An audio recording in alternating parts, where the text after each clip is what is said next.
No one knows exactly how it starts, but I know how it grows. First, inspiration. Then, determination. The work begins. You push yourself. Give me that. Yep. The primary goal, to get better. The dream, to be great. Nothing stops the drive. Again! Not the pain, fatigue, or the distraction. Finally, a style is shaped. Move after move. Step after step. None bigger than today. Welcome to the 2015 NBA Draft presented by State Farm. Tonight in Brooklyn's Barclays Center, where 29 teams have picked 28 in the first round, and presiding over his second NBA Draft as commissioner here is Adam Silver. Good evening, and welcome to the 2015 NBA Draft at the Barclays Center, home of the Brooklyn Nets.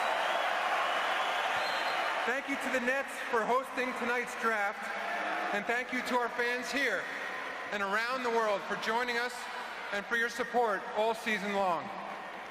Before our proceedings begin, let me congratulate the Golden State Warriors on winning the 2015 NBA Championship, their first title in 40 years.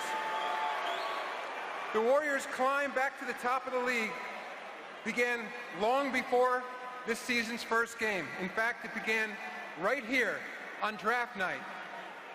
Golden State selected the league's reigning MVP, Steph Curry, 7th in the 2009 NBA Draft. They picked all-star shooting guard Klay Thompson, 11th in the 2011 NBA Draft. And the Warriors selected starting forward Draymond Green, 35th in the 2012 NBA Draft. Which of these young men picked tonight will be next to alter the destiny of his franchise? Which will be the cornerstone of a championship team? Every one of them has dreamed of this moment, and their hard work and endless hours in the gym are about to pay off. So let's not make them wait any longer. The first pick in the 2015 NBA Draft belongs to the Minnesota Timberwolves, who have 5 minutes to make their selection. Commissioner Silver has put the Timberwolves on the clock, laid out the blueprint that the Warriors followed by building through the draft, one that it seems the Timberwolves are hoping to emulate for the reigning Rookie of the Year, Andrew Wiggins, and we presume about to pick Karl Anthony Towns with the #1 overall pick in this draft, as they have just over 4.5 minutes left to make the pick, and you saw some nervous faces among those. There's Emmanuel Mudiay, waiting to see when he'll be picked. Guys on this set, they understand what it's like to have to get out their best suits and figure out and wait and hear their name called on draft night. With the 13th pick in the 1994 NBA Draft, the Denver Nuggets select Jalen Rose. With the second pick in the 2002 NBA Draft, the Chicago Bulls select Jay Williams from Duke University. Has been the subject of much debate. Oh, boy. That was clearly before you started getting your suits at Baby Gap. Hey, that was a 2X And suit. he had hair. He had hair. I had a hairline. You're exactly right. I didn't know Red was back in. There was a story behind that because of where you expected to be drafted, right? I thought I was going to be taken by the Los Angeles Clippers, so I wanted to be matching. And I didn't have a budget. I didn't have a jeweler, okay? I had 2 suits, a lime green one or the red and white one. If Seattle was going to take me later, so I said, you know what, I know I'm going earlier, so I wore the red and white one. So you also were drafted by the Mavericks. No footage at that time. But What were you wearing? Hey, What were you wearing when you got I was drafted so late, I was wearing pajamas, and they called me and they told me, do you speak Italian? Well, it's not going to take long to find out who the Timberwolves are taking. Brian Windhorst on our draft preview show reported that they're going to take Karl Anthony Towns. Minnesota only won 16 games this past season. They need help a lot of places. They dealt Kevin Love to the Cavaliers. In return, they got the last two guys picked number 1 overall in the draft, Andrew Wiggins and Anthony Bennett. Wiggins was the NBA Rookie of the Year. He was the first player in franchise history to win that award. However, as I mentioned, only 16 wins. Missed the playoffs for the 11th straight year. That's the longest active streak in the NBA, but they did win the lottery. They'll have the first number 1 pick in team history, and assuming that nobody moves, they will be the first team in NBA history to have 3 consecutive number 1 overall picks on the roster at the same time. And Wiggins had a terrific rookie season, and they hope that Towns will be able to do the same thing. We're going to have reports from Minneapolis throughout the night, and Minnesota has made its selection. We believe it's going to be Karl Anthony Towns, and you think they can't go wrong here.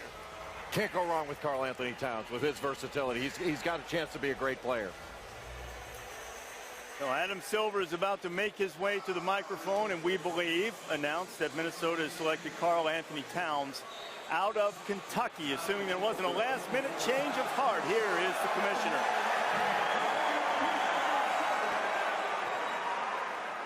With the first pick in the 2015 NBA Draft, the Minnesota Timberwolves select Karl Anthony Towns from the University of Kentucky. And there is Karl Anthony Towns. Spent 1 season at Kentucky, was dominant and even better as the season got later. Played his high school ball at J. Will's alma mater, St. Joe's in New Jersey. He's been an exemplary young man and part of the high character of this class that we've talked about, exhibited by Karl Anthony Towns. I think he's an absolute great fit for the Timberwolves. They were almost last in the league in block shots per game, 27th. He averages 2. He could be that rim protector. And just because they had 16 wins, they had a down year, but they also played young. Ricky Rubio was out a lot of the year. Kevin Martin was out a lot of the year. Nikola Pekovic was out a lot of the year. So now you bring them back and you make them healthy, along with Zach LaVine, Andrew Wiggins, Shabazz Muhammad. They have talent on that team. Kevin Garnett to mentor Karl Anthony Towns, too. Here is what Karl Anthony Towns is able to give you: 6'11", 250. He can do a lot of different things on the floor. Well, he's incredibly versatile. He can post up, he can go over either shoulder in the post, and it's really improved his post play. He's gotten much stronger in his ability to get fouled and play through contact. But he can also step away. He can knock down a three-pointer, knock down a mid-range jumper, and he can also put the ball on the deck. Does a very good job. He's mobile, running the floor, and does a nice job finishing. He is an excellent rim protector, shot blocker. Let's get this out of the way because of America's chronic problem with sobriety. He's got a 7'3" wingspan. Tip him back, America. He's got long arms, length, wingspan. But he's got an aptitude for the game.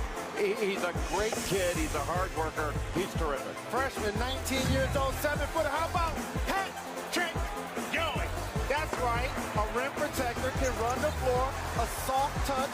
Of course, the young fella is going to be a better ball handler. Yeah, he's going to be able to make the three. But if he can make the Hall of Fame like Patrick Ewing, I'll take it if I'm the Minnesota Timberwolves. And Jerry Rose, how about the fact he learned how to play with his back to the basket, going to school in Kentucky for a year? How about in February, if you would have said he would be the #1 pick over Okafor, people were laughing. Now it happens. And Kentucky becomes the first school in the common draft era to have 3 players picked #1 overall. All of them played for John Calipari, who's sharing a hug with Karl Anthony Towns. The other 2, Anthony Davis and John Wall. Shannon Spakes with Karl Anthony.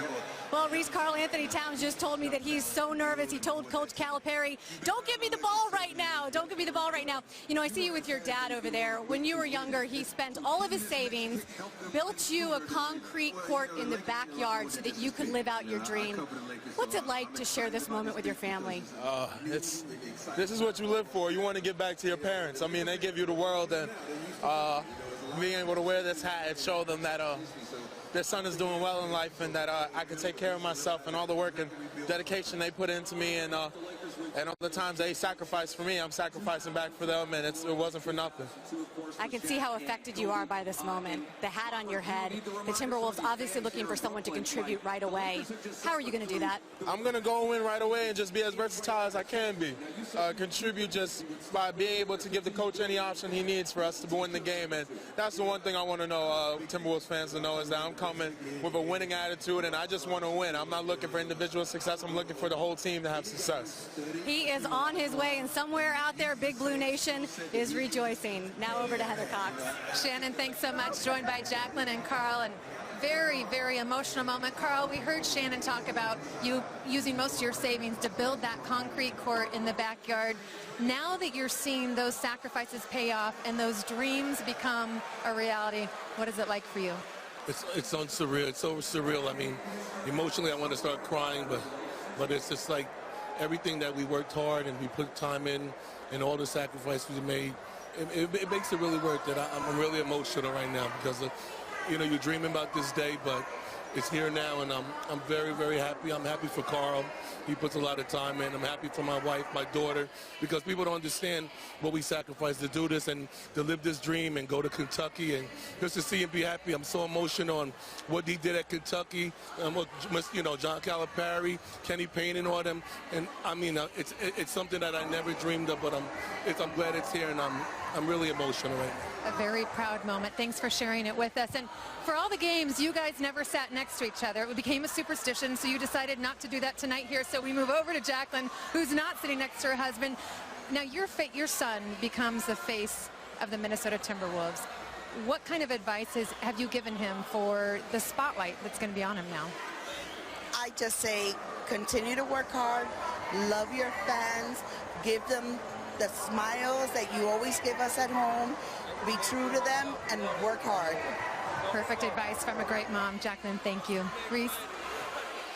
All right, Heather, so Karl Anthony Towns having that moment with Adam Silver, and Mom getting the quick picture as well. Now, he only averaged a little over 10 points per game, and granted, most of that was because of Calipari's platoon system and limited minutes, but it is the lowest scoring average by the #1 overall pick by nearly 5 points per game in the Comet Draft era. And here are the guys that I mentioned from Kentucky going #1 overall. The Wildcats are the only ones that have 3 guys to go first overall. So now that puts the Lakers on the clock, and they are running out of time. They, of course, coming off the worst season in franchise history in terms of number of wins. Kobe Bryant was injured. Their lottery pick from last year, Julius Randle, got injured, broke his leg in the first game. So the Lakers, though, are intriguing because of what they might do in free agency and how that might affect the pick we're going to see. Correct. Those free agents are all power forwards. You hear them talking about potentially trading for Boogie Cousins, signing Love, signing Aldridge. They are in the West. You must go D'Angelo Russell here or my head would explode. Wow. I think it's hard to pass on Jahlil Okafor. I do too. I think he has so much upside. I think Russell's good, but I think Okafor, if you pass on him, you're going to regret that for a long time. All right, the clock has struck 0 on the Lakers. They have a top 5 pick for the first time since they took James Worthy in 1982. Adam Silver has the Lakers selection.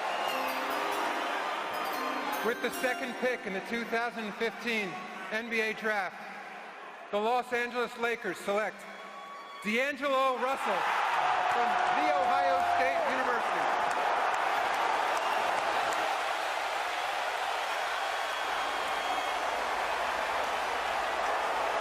The Lakers fans in the building are delighted with the pick. Jalen's head will not have to explode. And what does this indicate to you? Now, look, I'm not accusing, don't misunderstand, I'm not accusing the Lakers of any malfeasance. What does this say about their confidence in either swinging the trade for Cousins or being able to lure one of those free agents, Aldridge or Love, that you mentioned? A, it says a lot about their confidence. B, we know Kobe Bryant has a couple of years only remaining. Therefore, you need somebody that can lead the team in scoring, possibly lead the team in assists, a combination guard that's going to make players around him better. And they're also in the Western Conference, where it's guard dominant. Multiple all-stars playing for great teams. Are you surprised by this pick, James? I'm surprised by the pick, but look, I've said all along, I think D'Angelo Russell is the best pure basketball player in this draft. I mean, you can make an argument for Okafor. but this is not a bad pick because D'Angelo Russell is a savant passing the ball. He can absolutely see the floor. He doesn't look, he sees, and he can deliver the ball like very few guards that I've seen in the last several years. He can do it in the full court. He is excellent off of pick and rolls. He plays with really good pace. Now, he's not an elite level NBA athlete, so he's not a guy like Derrick Rose that is unbelievably dynamic, but this guy is an outstanding athlete. He's an NBA athlete, and he's effortless as a scorer. Left-handed, he's got long arms, he can pull up and hit, he can drive it, he makes really good decisions, and the game just comes easy to him. It's a little bit like watching Steph Curry play. I'm not saying he's going to be as good. We're talking about the reigning MVP and a guy who's a certain Hall of Famer if he stays healthy, but Russell's got that kind of game. I like that he's smooth and he's crafty. We're going to go back to the Wayback Machine for this one. That's right, Lenny Wilkens, the Hall of Fame lefty. D'Angelo Russell, only the third freshman to average 19, 5, and 5. The other two, Kenny Anderson, Danny Ainge. The most efficient pick-and-roll prospect at point guard in this draft. However, the least effective pick-and-roll defender. Going to have to pick it up on that end of the floor. How about over the course of the calendar year, D'Angelo Russell was not an overly hyped recruit, top 15 in the ESPN 100. Now he's the number 2 pick in the NBA draft. He's with Shannon's favorite. Well, Reese, you just heard Jalen say he's smooth and he's crafty. Something else he is confident. Told me yesterday that you felt you were the best player in this draft because of your journey. What is it about that journey? Man, I just want to say I want to thank God. Man. I can't even talk right now, but the journey that I've been through, the stress, the pain that my family's been through, it's just tough, man. It's a surreal moment that I can't really explain. You're going to L.A., Kobe Bryant. How do you look to him as a possible mentor in your future? I just really want to I want him to take me under his wing and really just gain every piece of knowledge that I can really gain.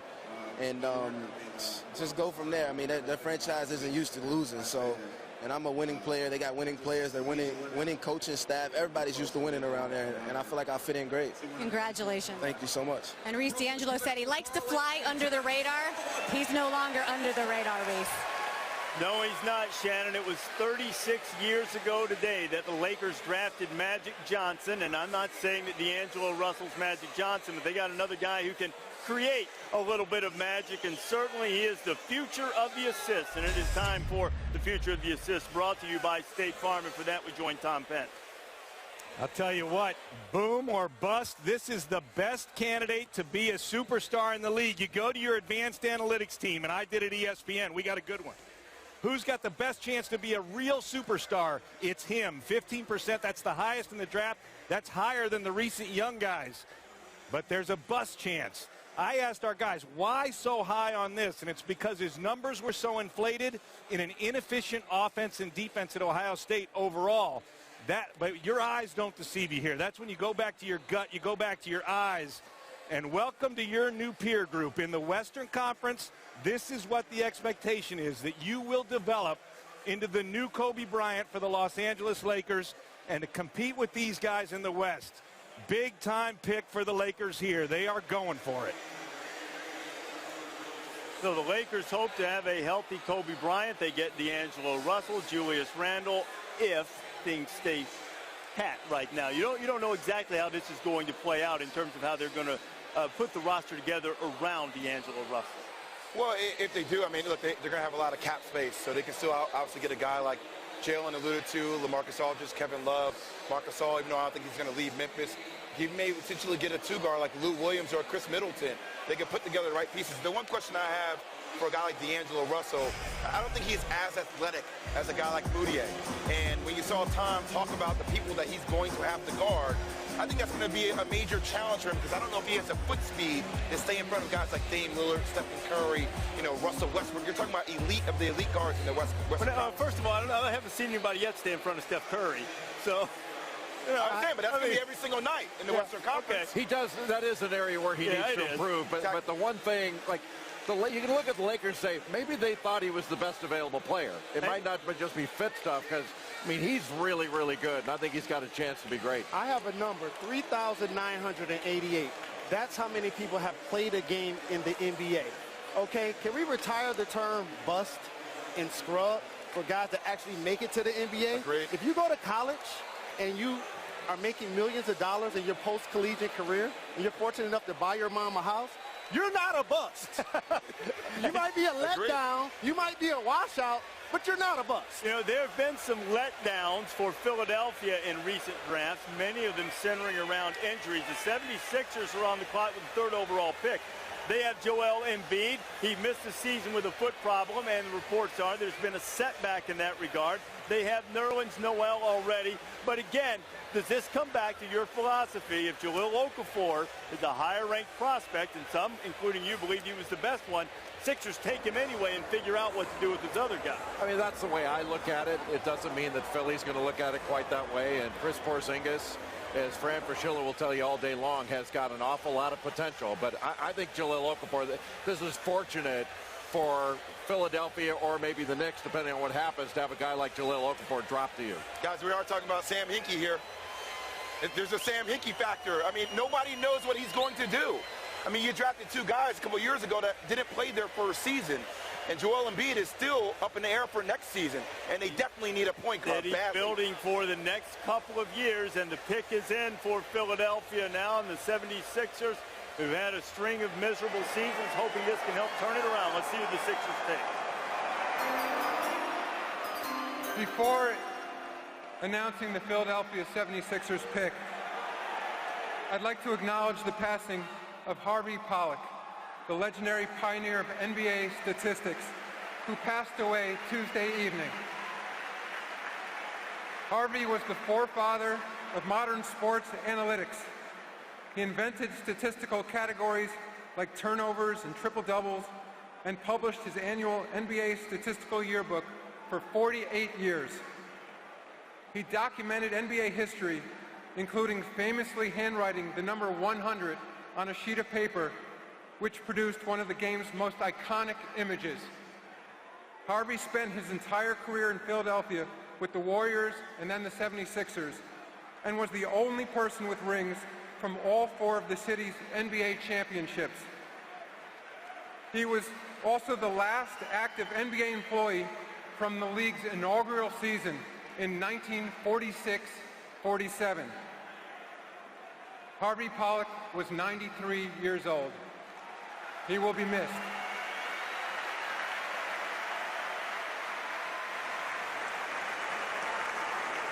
Thank you very much.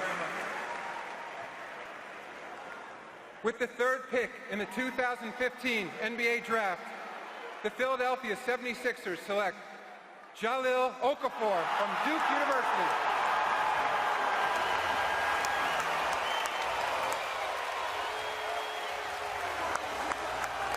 Jahlil Okafor, greeting family and friends, including a moment ago, Justice Winslow, and there's Emmanuel Mudiay waiting as the Knicks will go on the clock next, and perhaps Mudiay will hear his name called. But Okafor had a fabulous season, led Duke to a national championship, and now he is the big man we presume that Philadelphia will choose to build around, as opposed to Noel and Embiid, depending on Embiid's health. Really, you can make an argument that Jahlil Okafor is the most dominant low-post player in this draft, that he's the most dominant, he has the most dominant ability of anybody in the draft, and that's his low-post scoring. You know, he's a 20 and 10 guy, projected out over 40 minutes. He averaged 18 points a game, 9 rebounds. You know, he's not the same kind of rim protector that Karl Anthony Towns is, but he's a far superior low-post scorer. He's got huge hands and a great touch around the basket. He's really explosive and strong with the ball. His feet are great, and he can really put the ball on the deck and get position and find his way to the basket. He's an excellent finisher around the rim, a 79% finisher in non-post-up plays, and he commands a double team. Terrific skills offensively, both shooting the ball inside and his ability to put the ball on the floor and move those feet. And he can get out of double teams and pass out of them. He's an excellent passer out of a double team. He can pass not only same side, which a lot of guys try to do, but he can dribble out and throw a bullet cross court. That's really the difference in passing out of a double team. Now, he's not a great pick-and-roll defender. He is not a great rim protector, but Jalen, he's a big-time scorer. My count for this 19-year-old freshman plays in this building and made $16.7 million to play basketball this year. Brook Lopez, while he can also score on the post, probably won't lead the league in rebounds or blocks, but he has the soft touch, can shoot the jump shot. Jahlil Okafor, I agree with you, Jay, the most dominant post-up player in this draft. 60% field goals from the post. And actually, him and Nerlens Noel actually complement each other. Nerlens Noel is that rim protector, that defensive player down low. And Embiid as well. Could be a great 1-2 punch. They're having a draft party in Philadelphia. They were afraid that they would have the opportunity to get neither Karl Anthony Towns nor Jahlil Okafor, but they wind up with a big fella from Duke who's with Shannon Spick. That's right, Reese. Thanks so much. Jahlil, you know, you came into this evening, everyone was telling you you were going to go 1 or 2. You didn't even work out with the 76ers. What are your thoughts about heading to Philadelphia? I'm excited. I'm in the NBA. That was my dream my entire life, so I'm excited. You know, you're over there at the table with your father. He's been your rock. You lost your mom when you were 9 years old. How does this moment honor both of them? It's a great moment. I wish my mother was here. I know she's watching over me, but my dad couldn't be prouder of the man that I've become. So I'm living my dream, so he's happy. Congratulations. Thank you. Heather? Shannon, thanks so much. Joined by Jahlil's father, Chuck. Congratulations. This has been a dream that the family has had for a long, long time. Maybe you had to wait a little bit longer than you were thinking, but now that it's here, how would you describe the pride that you're feeling for your son? I mean, I'm just so proud of him. I'm happy for him. I'm happy for the whole family. He's been working incredibly hard from day one. I mean, I'm not going to cry until I get behind closed doors, but it's such a great moment. He knows his mom is watching over him. Man, to have his whole family, sister, niece, grandma right here is just a pleasure, and we're blessed. We're blessed. You talk about starting from day one. In fact, he has told us stories of actually balling up socks and things and throwing them into a wire hanger when he was just 15 months old, you know, making a hoop. What is your earliest memory of having this dream of playing in the NBA of your son? I just remember pretty much the same because I watch it all the time. But just when he was dunking on them hangers in his diapers, me just playing with him. At that time, I was just calling him different athletes, whether it was Shaq, Charles. I guess I was just molding him, man, and it's well-deserved. Our family couldn't be more pleased. Enjoy every minute and start reading up about Philadelphia and all the great spots to go. You know about Philly. We coming. Oh, Chuck, Dr. J, we will be there. You're good to go. All right, Reese. And there is no doubt that they'll be there. We ran across Chucky and Jahlil's uncle over the course of the college basketball season several times. A live wire, both of them. They thoroughly enjoyed Jahlil's success and watching him play as he heads to Philadelphia. As I told you, the Knicks are on the clock now. They've got a little over a minute to make the pick, 4th overall in the draft. All right, Andy, as you look at this right now with the Knicks on the clock, what are you hearing about potential movement? Well, let's first deal with the 76ers here. I just texted with general manager Sam Hinkie, who said that the Sixers are going to keep this pick, even though they've got Nerlens Noel, Joel Embiid. This is true to what they've done. Best player available. This allows them to have a great asset. And obviously, maybe potentially moving Noel. We'll have to wait and see. We don't know about Embiid's health. They are keeping Jahlil Okafor. Back to you, Reese. All right, Andy, that's what we presumed, a dominant low-post scorer like that. So now the Knicks under a minute to go. What do you think the Knicks should do here? It's going to be fascinating to watch. I mean, look, they need bigs. They have a lot of holes. I kind of want to give New York what they deserve, right? Every single year we hear them boo the pick. But a guy like Justice Winslow is a guy that has that heart, has that grit. He can play alongside Carmelo Anthony at the 2, and he's a heck of a defender. I totally agree. The Knicks should take Justice Winslow. He's a versatile player on both ends of the floor. A capable shooter, a really good defender, and also I played against those 90s Knicks teams. New York loves toughness, and he's going to bring that, and he's going to play hard on a nightly basis. I don't think GM should pick on how not to get booed. Well, that's an impossible task with New York. I mean, I think there's going to be boos in here no matter what. Yeah. But, Jim, we were talking about this before. Every day you watch Bargnani shoot threes, and it's something, though, right? I mean, so why not go for somebody who has that grit who really epitomizes what New York City basketball is about. But also the rock of their team is Carmelo Anthony. You need somebody on the perimeter to play beside him. And he's a versatile guy that has the ability to do so and the tough skin to play in this town. All right, Carmelo missed 42 games this past year. Knicks had their worst season in franchise history, only 17 wins. Adam Silver has the pick. It is 4th overall in the draft. Let's see who the Knicks select, and let's also see how this sizable Knicks fan contingent reacts. With the 4th pick in the 2015 NBA Draft, the New York Knicks select Kristaps Porzingis from Liepaja, Latvia. He last played for Sevilla in Spain.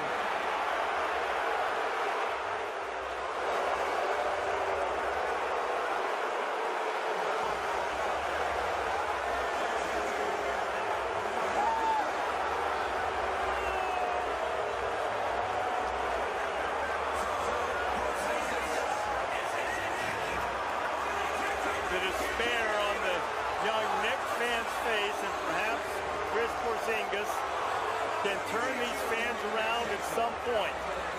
I almost hate to bring up this little bit of history now, but I'm compelled to do so. Dirk Nowitzki and Pau Gasol were the first European players ever drafted in the lottery. They became All-Stars.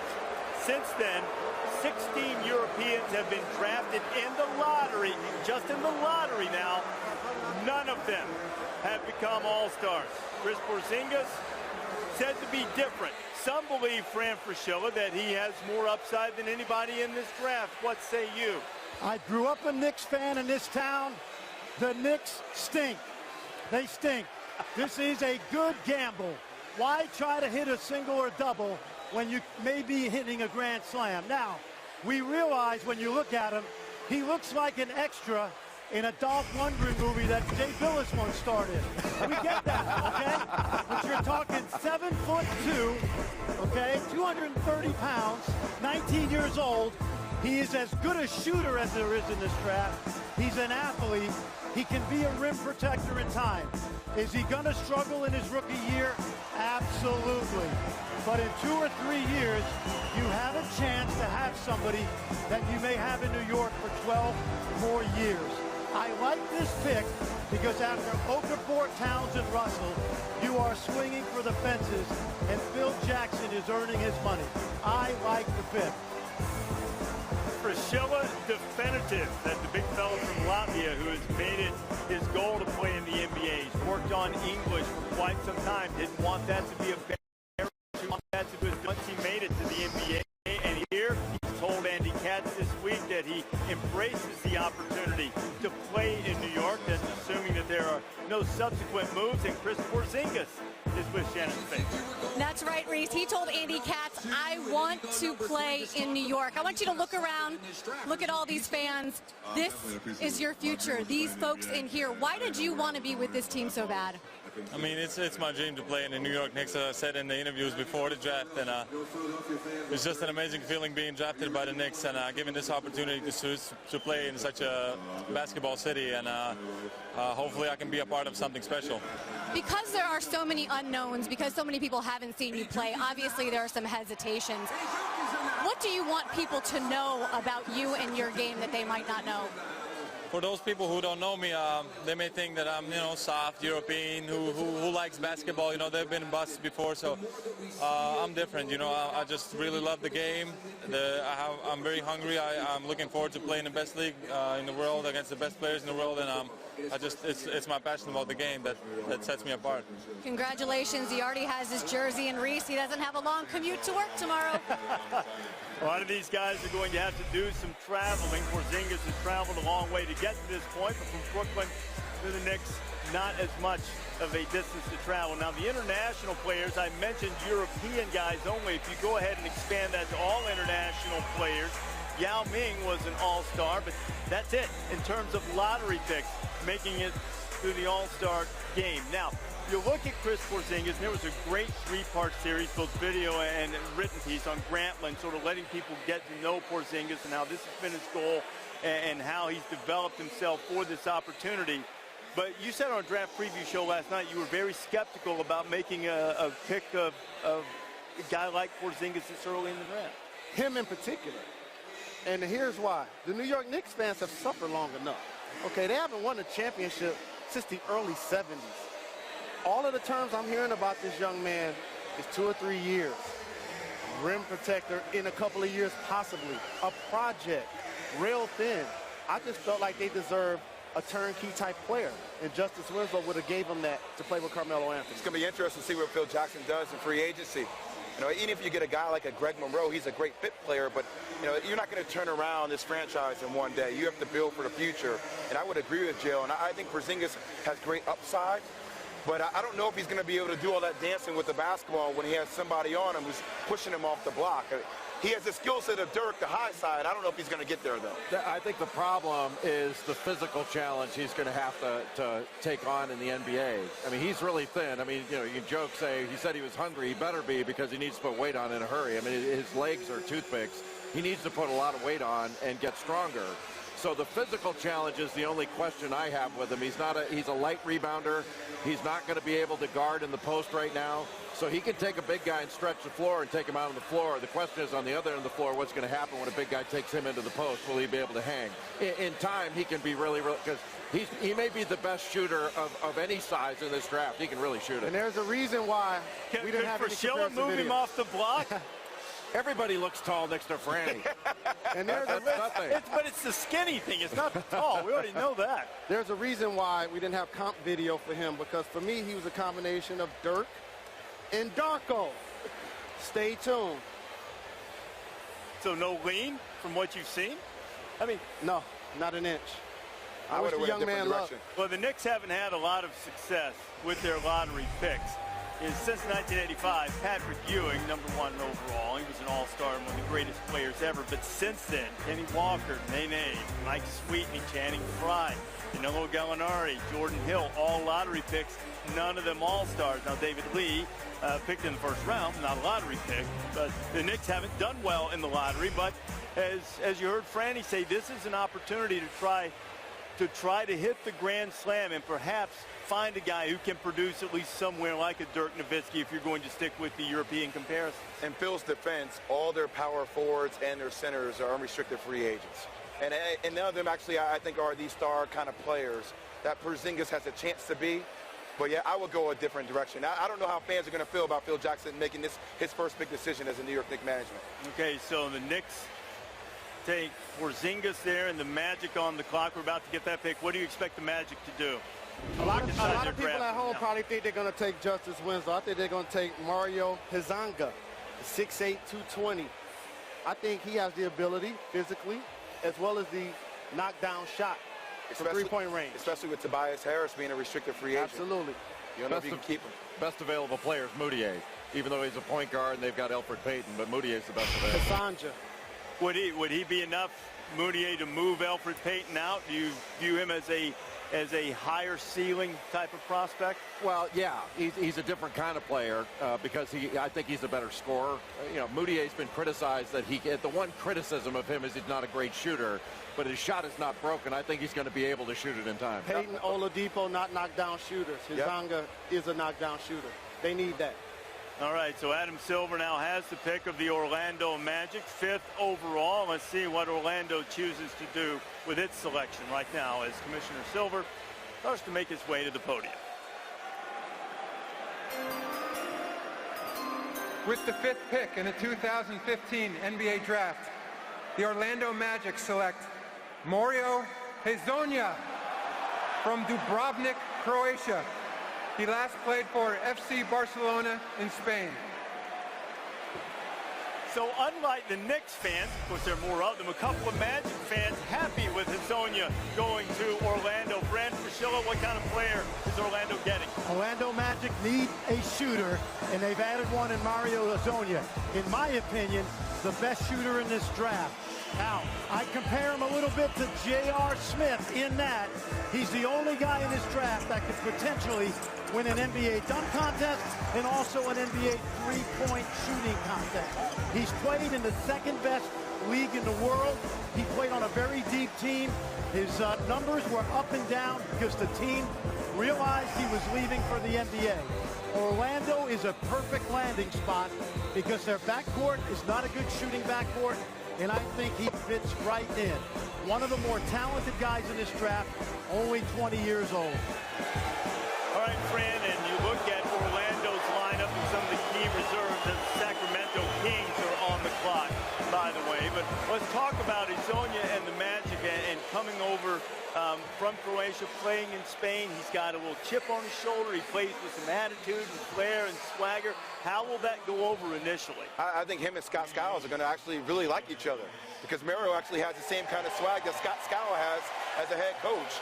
And when you look at the overall process of what this team has gone through, like Jalen alluded to, Victor Oladipo wants to slash, Alfred Payton wants to slash. You need somebody to help the spacing of that floor. You get a guy like Hezonja, now you get Tobias Harris back in free agency. Orlando's on their way. Extreme confidence, toughness, can handle the basketball, shoot the three, and finish at the hoop, and compete at his position. Reminds me of Chandler Parsons. Have you ever seen Chandler Parsons dress, by the way? You got to have confidence to wear when he wears a lot of times. But in all honesty, it's going to be a great fit down in Orlando. As you guys mentioned, their backcourt and their team is not a knockdown shooting team. They also added Aaron Gordon a year or so ago. That's not a shooter. He's going to fit right in. Good pick by the Magic. And the toughness is what really sticks out. You watch him on tape, that's a tough dude. He can guard, he's athletic, and he is absolutely unafraid. And for a guy that can shoot it, put it on the deck, he plays both ends of the floor. You have to like what you see. I haven't seen him in person, but watching on tape, there's nothing not to like about Mario Hezonja. Jay Billis type toughness. Hey, by the way, Rob Hennigan's a really good GM. Matt Lloyd, the assistant GM, he came over from the Bulls. He's an analytical guy. He's great at picking talent. He got Taj Gibson for the Bulls. He got Jimmy Butler. I mean, he's made some of these picks before in the past for Orlando. He has a great eye on talent. He was also stubborn. There was some talk that because Detroit really coveted Hezonja and perhaps because of his agent Arntelem, he was headed in that direction. He wasn't being cooperative other places. Magic stuck to their guns and said early that they liked him. Many believed that he would be the pick, and he indeed was. As Mario Hezonja is going to Orlando. The Kings have the 6th overall pick in the draft.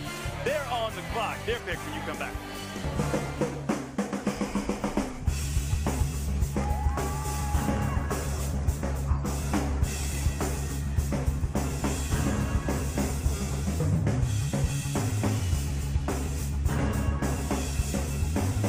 The 2015 NBA Draft is presented by the State Farm National Bureau of Assists. No one assists alone. And in part by Sprint. JBL Audio, official sound of the NBA. And the experts at Benjamin Moore, paint like no other. To find an authorized retailer near you, go to benjaminmoore.com. Back to the 2015 NBA Draft, the Sacramento Kings have made their selection 6th overall in the first round. Here's the commissioner.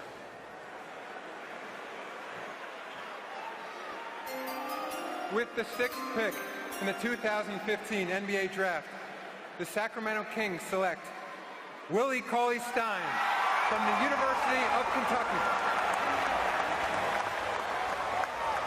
The SEC Defensive Player of the Year and first-team All-American, largely because of his ability to defend anyone, anywhere on the floor, as Calipari celebrates his 2nd lottery pick of the night. What about this selection, Jay? What does Willie Cauley-Stein bring? Well, he's taken Reese to be an elite defender. He is an absolute freak athlete at 7 feet.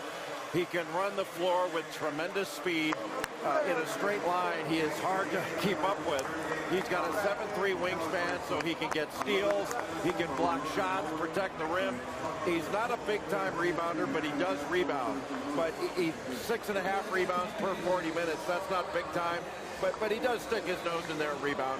He's not an offensive player. He's taken primarily as a defender. And where his value is really going to be is you put him in a pick-and-roll situation, and he can switch off on just about anybody. There are very few guys that he cannot stay in front of and stay with.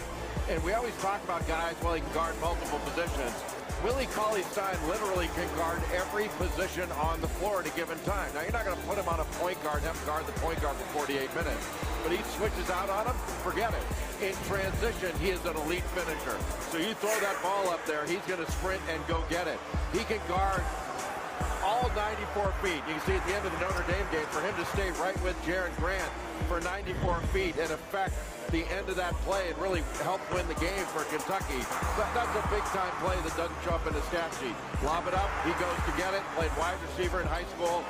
He's one of the most interesting prospects I can remember, but he's a defender. For big guys, the line in the sand is either you play with skill or you play with will. That's what Tyson Chandler does. He's not going to post up and give you offense. He's not going to create for teammates. He's not going to shoot the basketball. He's going to give you maximum energy, and that's where the game is gone. Dwight Howard, Andre Drummond, DeAndre Jordan. These are effort players, and that is why I compare him to Tyson Chandler. He grew up in Spearville, Kansas, eventually moved and lived with NFL and College Football Hall of Famer Will Shields, and he has this opportunity tonight. Willie's with Shannon Space. That's right. What a journey for Willie Cauley-Stein. You know, when you were playing at Kentucky, your primary focus was defense. How do you see your game developing at the next level? I mean, just all around. You know, I'm talented enough to do a lot of different things, so you know, when I get to Sacramento, I'm going to, you know, just work my butt off and try to become a complete player and then, you know, hopefully help bring a championship to the city. They love to hear that. Despite your performance last season, a great performance, there have been some questions about that foot that you broke in 2014. What should people know about that? Nothing's wrong with it. Just healing. You know, I think the process of them, you know, looking at it, going over, it's 95% healed. So, I mean, you see what I've done the past year. You see what I've been doing. So it's fine. It's really fine. Yeah, we absolutely all saw what you did last season. Thanks a lot, Reese. All right, Shannon, that's how Willie answered the supposed medical red flags on that foot. He said, did you see my chin up there by the rim? Now, DeMarcus Cousins of the Kings has been the subject of some trade speculation. George Karl, the Kings coach who took over for the last 30 games of the season, had expressed a desire to move Cousins. Now they draft Willie Cauley-Stein. Chris Broussard is with us now. Chris, what do you have on the apparent disconnect between the coaching staff and the front office over Cousins' future in Sacramento? Well, as you said it, George Karl has voiced the fact that he wants to trade DeMarcus Cousins. The owner, Vivek Ranadive, and the president, Vlade Divac, don't want to trade him, and they won't allow Karl to do it. Now, even though they don't want to trade Cousins and they won't allow it right now, they have been out there, if you want to call it due diligence, they've been out there seeing what the market would bear for Cousins, what type of offers they can get. If they got an offer that blew them away, maybe they would change their mind. But right now, ownership is refusing to allow Karl to trade DeMarcus Cousins. All right, Chris, and the Denver Nuggets are on the clock right now, and as we wait on their pick, let's go back to the Kings for a second. The Kings told Andy Katz that their plan is, right now, they're going to play Willie Cauley-Stein with DeMarcus Cousins. How do you see that working? Well, DeMarcus Cousins was the one that tweeted out the picture of the snake. When the grass is cut, the snakes come out. I mean, I honestly think the friction between DeMarcus Cousins and George Karl, I don't think it's going to work. And DeMarcus Cousins has made statements that he doesn't want to be in Sacramento anymore. I'm absolutely shocked that Sacramento left Justice Winslow or a guy like Emmanuel Mudiay on the board. And no offense to Willie Cauley-Stein, I think he's talented defensively, but I don't know if Willie Cauley-Stein is a sixth pick in the draft. And I think it's been seen that Sacramento is a little bit of a disarray with their upper management and the communication between their management and their coaching staff. Well, the Kings need defense. They were 27th in defensive efficiency. But more importantly, they've been dysfunctional. 9 coaches in the past decade. Exactly. Okay, when you watch this last year's playoffs, Tyreek Evans, Isaiah Thomas, they're former Kings, now playing in productive situations. And now you mentioned the George Karl part of this. Who didn't see that coming? George Karl, a tough-nosed coach. He understands the league. He has an opportunity to go in the Hall of Fame. He's not taking anything. So I just want to see how that's going to play off. And he only has, and I'm being sarcastic, 3 years left on his contract. By the way, so does Boogie! So I'm glad he got a running mate from Kentucky. I think Willie Cauley-Stein is going to have to be an NBA all-defensive player to be worth this kind of pick because he doesn't score. So you're going to have to really set yourself apart as a defensive player and impact the game without scoring as a sixth pick, I think, in order to justify this. Because I don't think you're going to see him blossom into an offensive player. I just don't think that's who he is. Who he is a defender. And I've heard some comparisons on Dennis Rodman, things like that. I don't buy that, frankly, because he doesn't rebound. Dennis Rodman averaged 20 rebounds a game in college. And Willie Cauley-Stein averaged 6.5 over 40 minutes. That's not the same. That's not close. The question will be, will he be able to do that? And in today's NBA, which values some freedom of movement, can a defensive player have that type of impact? The Denver Nuggets have the 7th overall pick. Commissioner Adam Silver about to step to the podium and reveal who Denver is selecting. Get it together, Nuggets. Out there. With the 7th pick in the 2015 NBA Draft, the Denver Nuggets select Emmanuel Mudiay from Dallas, Texas. He last played for Guangdong in China.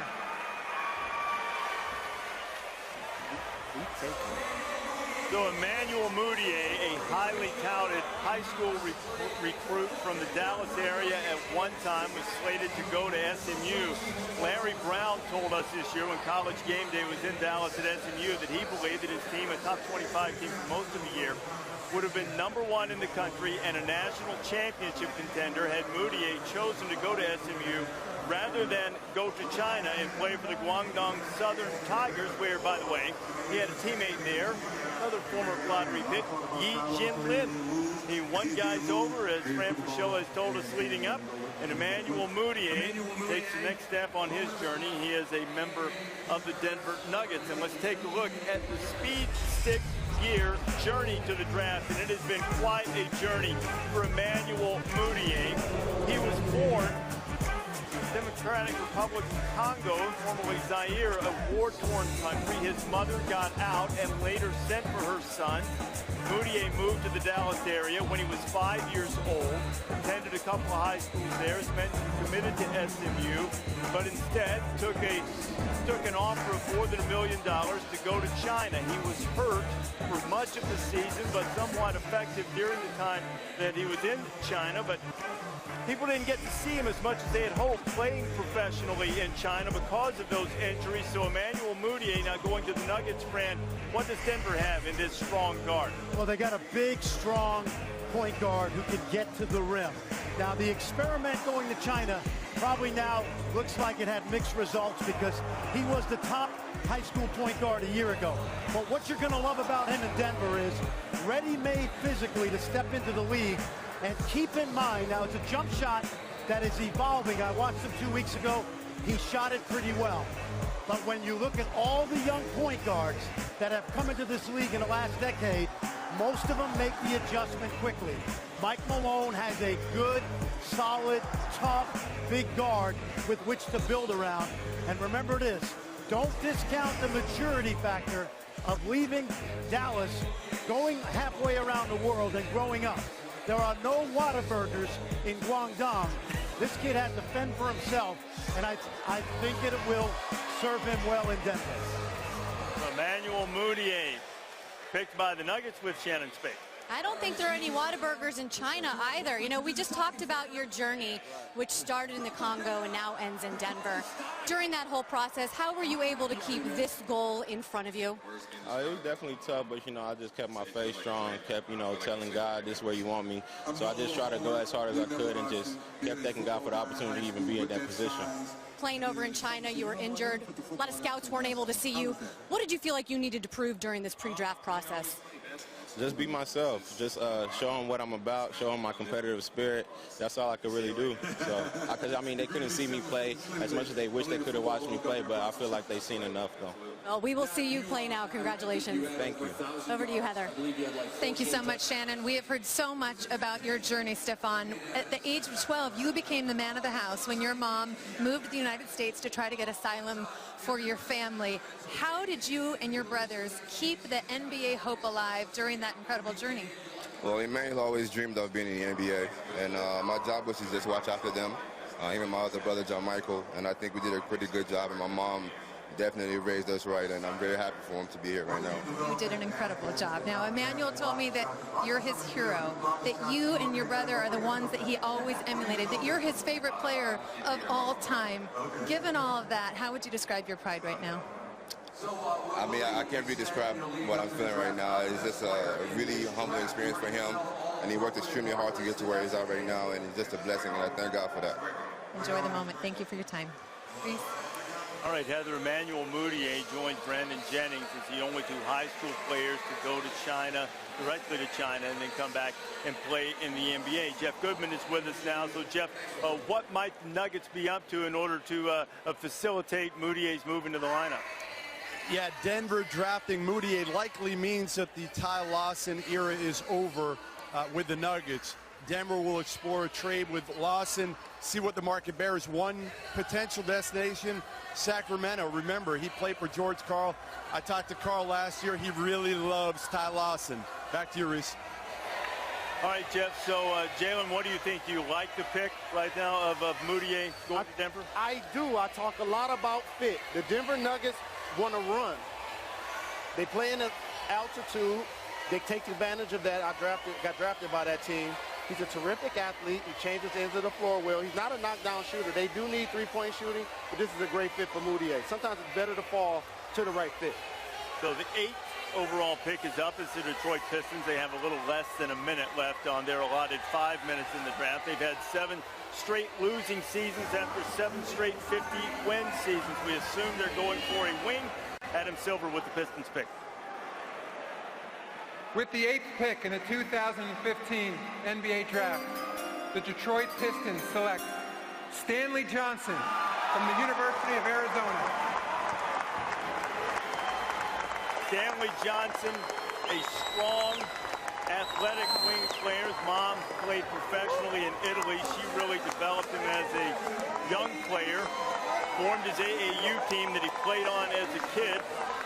He said after his year at Arizona that he feels like a lot of people still believe that he's stiff, but he said, trust me, I've got some moves. We saw him do a lot of really good things for Sean Miller at Arizona this year. Well, the Stanimal, he has got the body for the NBA. He's got a body for the NFL. He's built like a linebacker, and in transition, nobody's going to get in his way. He may not be a superior athlete, but he is very athletic, and with that size, he's very difficult to contain when he gets up ahead of steam.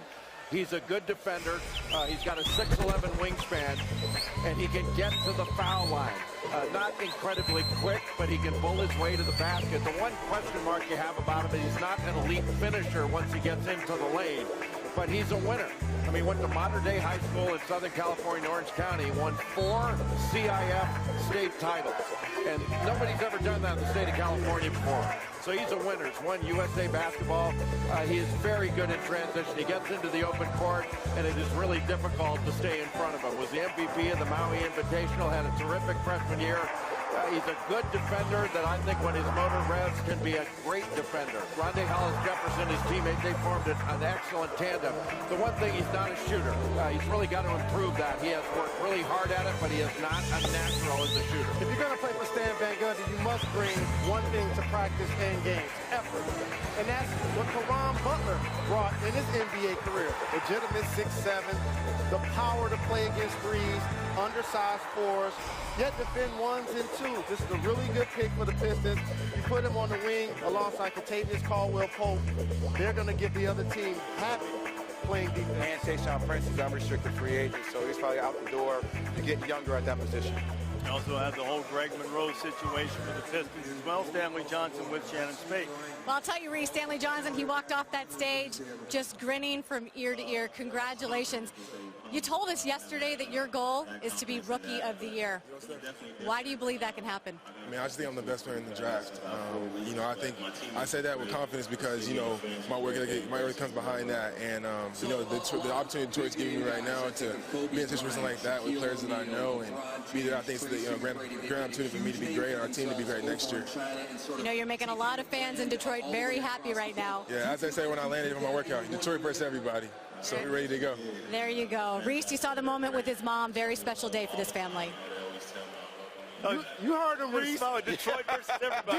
Detroit basketball. A close second behind Flint. But that aside, what do you like about this pick, Stanley Johnson, going to Detroit? His versatility. He's a dog defensively. He'll get after everybody. I actually got a chance to do an interview with him, and he said, I can guard positions 1 through 4. And I actually think that's what you get with a guy like Stanley Johnson, because he has the size and the strength to do so. And you have to give Detroit some credit. I mean, they didn't have a first-round pick last year, but the last 2 years before that, Kentavious Caldwell-Pope and Andre Drummond. Guys are starters. All right, so Heather Cox is standing by now with Stanley Johnson's mother, Karen Taylor. Heather? Reese, thank you so much. Karen, not only an amazing mother, but a spectacular coach all along the way. Share with us how you got your son's game ready for this next step. Well, since he was a young kid, 5 years old, I wanted him to take up the slack in the game for things I didn't do. So I prepared him by making sure he was ambidextrous, he had to use both of his hands, and I made sure that mentally he understood the game, you know, on the court and off the court, to make sure you know everything from learn the 5 position, the 4, the 3, the 2, and the 1, to make sure you can do everything that the team needed when they got there. And this has been the dream, to make it to the NBA. I'm so excited. I'm so grateful. Oh, my God. And that dream, wonderful. That dream is now a reality, and we all know you know your game. Hall of Fame basketball player. I heard that they had some epic one-on-one battles, Reese. Heather has certainly paid off as Stanley Johnson, the 8th pick, going to Detroit. The Charlotte Hornets are now on the clock. They are in desperate need of shooting. There are guys out there continuing to drive to be great. You have a drive to be great? Determination, relentless, willpower. The 2015 NBA Draft. You're watching the 2015 NBA Draft, presented by State Farm.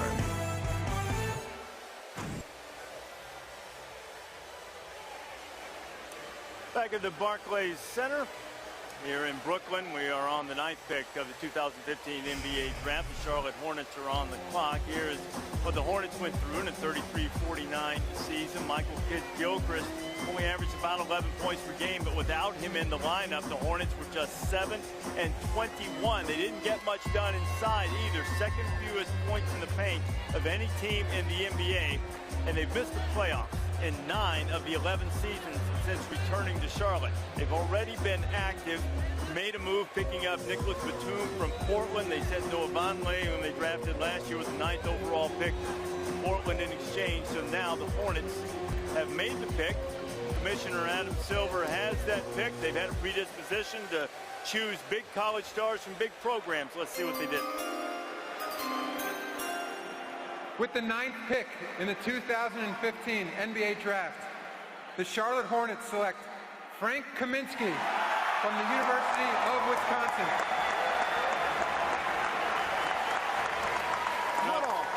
Frank Kaminsky III, hugging Frank Kaminsky II, and family and friends who have joined him here. And what a remarkable ascension Frank Kaminsky's had from a lightly recruited. You have a look at Sam Decker, his teammate at Wisconsin, a lightly recruited big man from the greater Chicago area. First year at Wisconsin, by the way, he was second choice to go to Wisconsin. Then we recruited him after they didn't get another big that they were after. Averaged less than 2 points per game his first year. And this year, the Wooden Award winner, and led his team to the national championship game. An interesting pick for Charlotte. They needed shooting, and Frank Kaminsky at 7 foot tall can really stretch the floor and knock down perimeter shots. He can shoot out to NBA three-point range. He is very versatile. Not only can he shoot it, he can shot fake and drive. He can go down into the post where he's got excellent footwork. Not an elite athlete at the 4 spot. His challenge will be at the defensive end, but offensively, he's got game. You know, hardly averaged anything his first 2 years at Wisconsin. He was a late bloomer, but he bloomed. The last 2 years, he has bloomed in a big way. But he takes his time, doesn't rush, and he's very difficult to guard. And I think that footwork and his ability to play away from the basket, you know, he can spin, he can get to his left hand, get to his right. He can play pick and pop basketball, or he can roll to the basket. You know, he's not a big-time rebounder, but he does stick his nose in there and rebound. He'll block a couple of shots. I like Frank Kaminsky. I thought they were going to go with a perimeter shooter here at guard. The attributes of Ryan Anderson. As you mentioned, Jay, he's a shooter. Not going to be much of a defender or a rebounder. But as long as you can knock it down the way they can, he can have a job in this league. And I know one thing, Charlotte loves Big Ten players to play the 4. They've taken three straight players to play the same position in the draft. Well, they're hoping that this guy will be the one that sticks for them. As Jay and I both alluded to, it's a remarkable thing. Early in his junior year, he had a 43-point game against North Dakota State, and he pretty much, the trajectory was straight up from there. Took his team first to the Elite Eight as a junior, then to the national championship game as a senior, as he celebrates with his buddy Sam Decker. And Frank the Tank was Shannon's favorite. That's right, Reese. He said his phone is going off, vibrating in his pocket right now. You know, we heard you say before the draft started how nervous you were. You've had a lot of time to think about this moment, the old guy of the draft. How do you think staying in school has made you appreciate the process? It really prepared me. You know, having to go through some tough times in college really made me better for this. You know, I had a great last year in college, and it really propelled me into the NBA draft. And going top 10, you know, that's something I never thought I'd be doing. So I'm just very grateful for the opportunity. I got to give thanks to God and my family and everyone who's been along with me on this journey. And talk about full circle right now. When you were younger, your aunt and uncle used to work for the Bulls. You used to tell everyone that Michael Jordan was your best friend, and now you're playing for him. When's the last time you talked to him? I haven't talked to him. I used to just sit there and watch their practices, but I can't wait to have my first conversation with him. Congratulations. Heather? Shannon, thanks so much. Joined by Frank's father, Frank, and what a moment. You know, you were a player. You worked so hard, made such an amazing investment in developing your son's game. What's it like to see all that hard work pay off tonight? We're just blessed. It's a thrill for my family and all our friends up in the stands. We're just honored and blessed tonight. And amazing to believe that you and your wife, Mary, actually went to every single home and away game for Wisconsin this year. Some pretty special games, including the Final Four. So how would you say that tonight compares? Oh, tonight, it's special. You know, we were through some thrilling games over the course of the last couple of years with the Badgers, but this is the end of a dream here for Frank. So we're happy for him. Congratulations. Thank you. Respect to you. All right, Heather, look at the inside of the jacket. A couple of tanks. And in some ways, I guess you could say that Kaminsky's game is certainly old school. It's near the ground, and it's precise.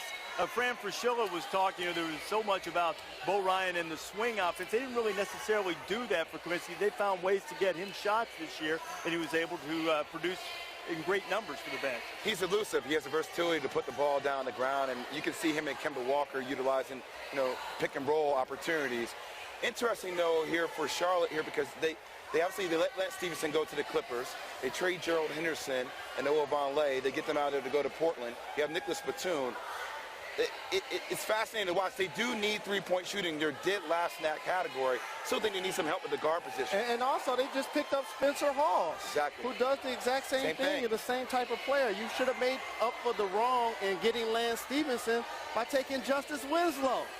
Justice Winslow, presumed to be the best player on the board at the moment. The Miami Heat about to make their pick. It's 10th overall. Adam Silver has the pick. It is in now. They'll take him. With the 10th pick in the 2015 NBA Draft, the Miami Heat select Justice Winslow from Duke University.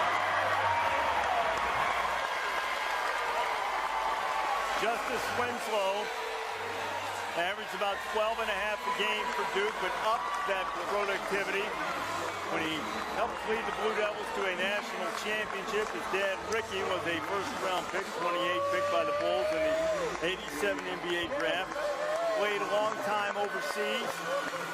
Justice Winslow, who has a lot of different aspects to his game. At times you'd see him grab a rebound off the board and he'd take off on the break, and in some ways reminded me of Charles Barkley, the way he'd get out and push the ball up the floor himself. Well, that's one of his great strengths when he grabs a rebound, that he can bust out and take it himself, and he's really difficult to stop in transition. But a left-handed player, He's got a 6'10 wingspan, so he plays bigger than his height. And he's a guy that can, we talked about getting out in transition, but he can put it on the deck and drive it. He is much more efficient driving to his left, to that left hand, than to his right. But in the open floor, he is absolutely magnificent. Can get all the way to the 10, an excellent finisher. He can get fouled and finish through contact.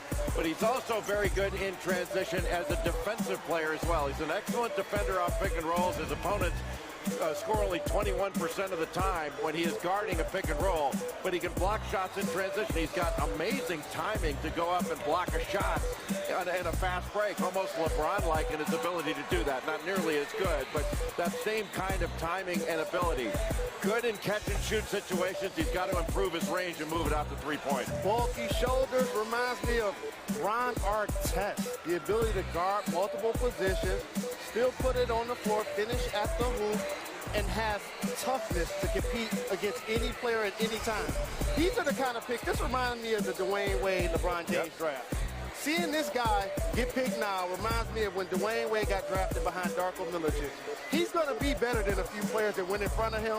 This is why Pat Riley continues to win. Mickey Harrison's just looking his chops right here on this kid, especially with the whole situation with D. Wade. If you can't come to common ground, Luol Deng, you know, he's a restricted free agent. If he opts out, this kid steps in automatically and gives you points in production. And he loved the big moment, as evidenced by the improvement in his numbers during the NCAA tournament during Duke's run to the title. Justice Winslow with Shannon Spink. Reese, you're exactly right. He has been a part of some really big moments, but I'll tell you right now, you are just overcome with emotions right now.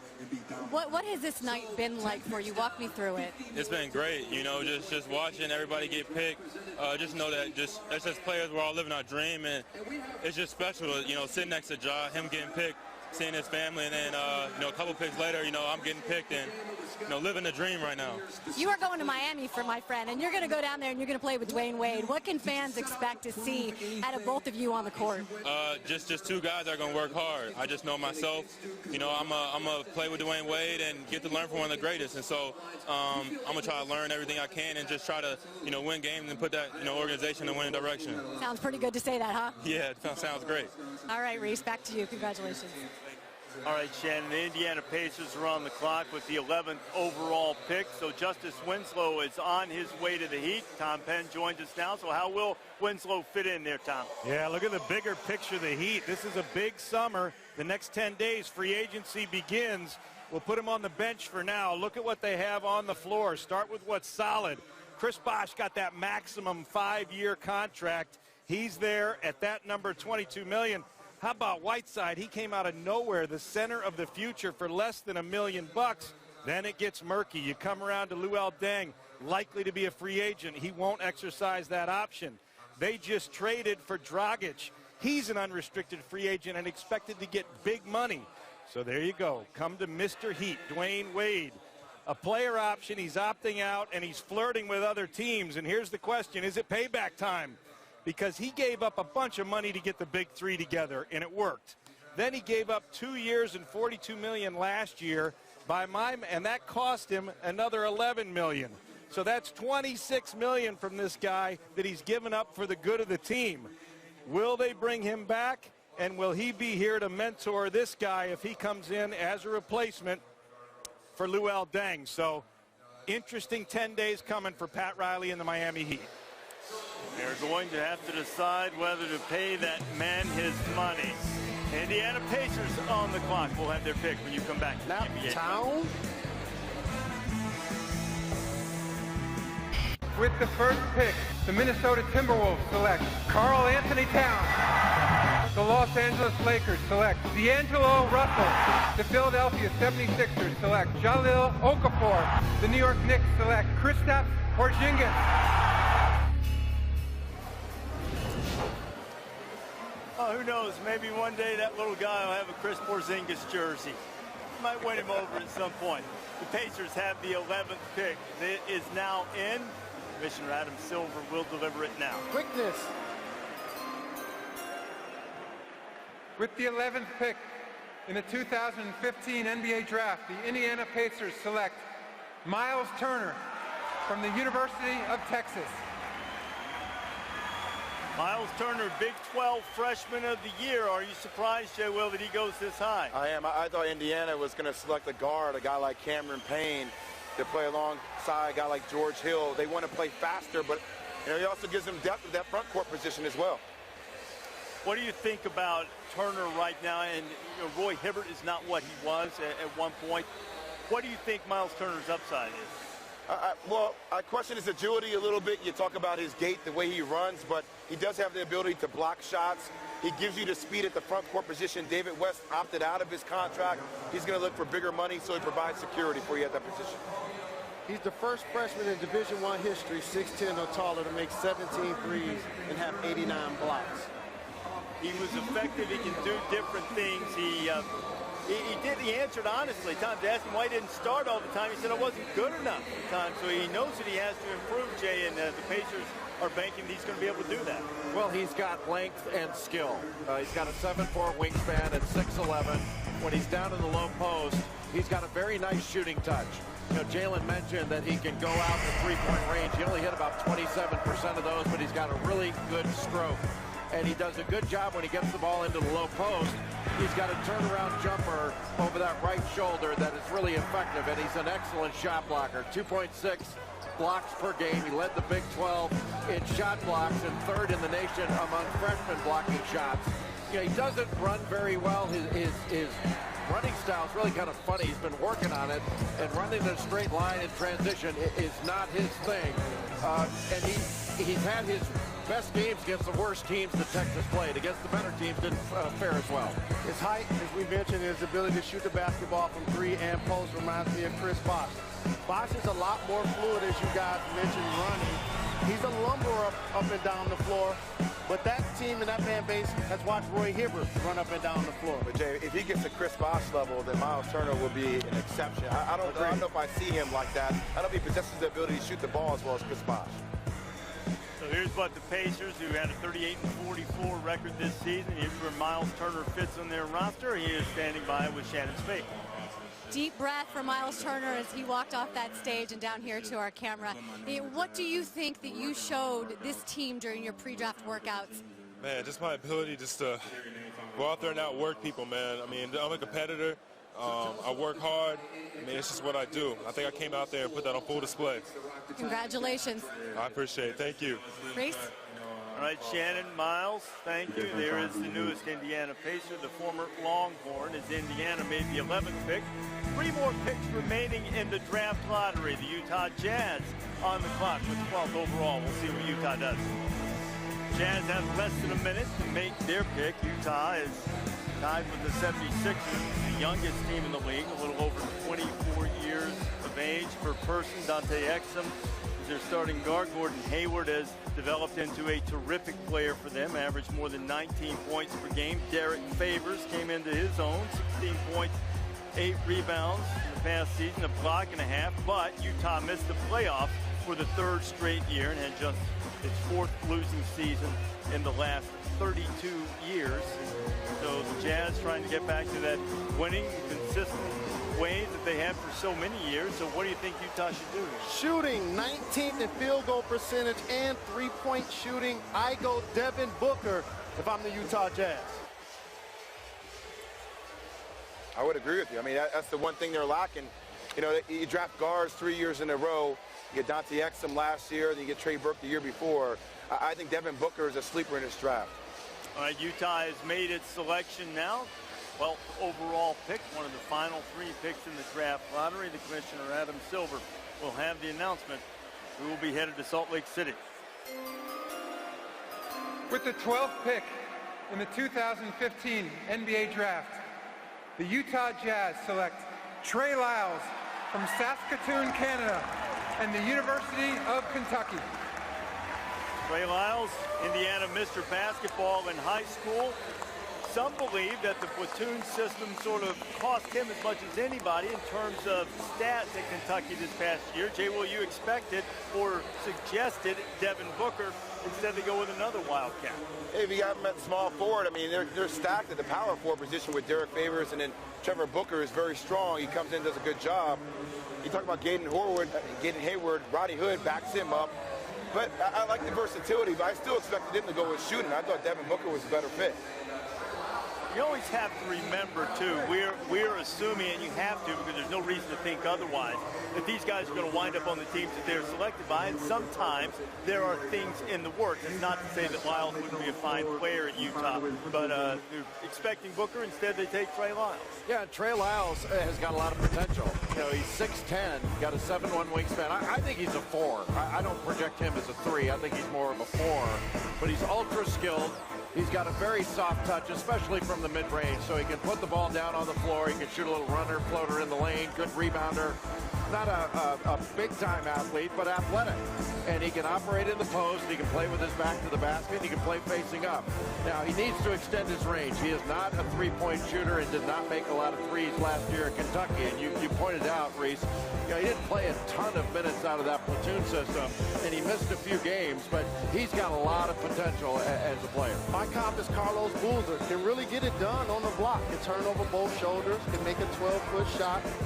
Not the best defender, but again, when you can put the basketball in the hoop, people are going to feed you. The only thing is, him and the Stifle Tower, Gobert, is there going to be enough space on the baseline? I still think the Utah Jazz need shooting.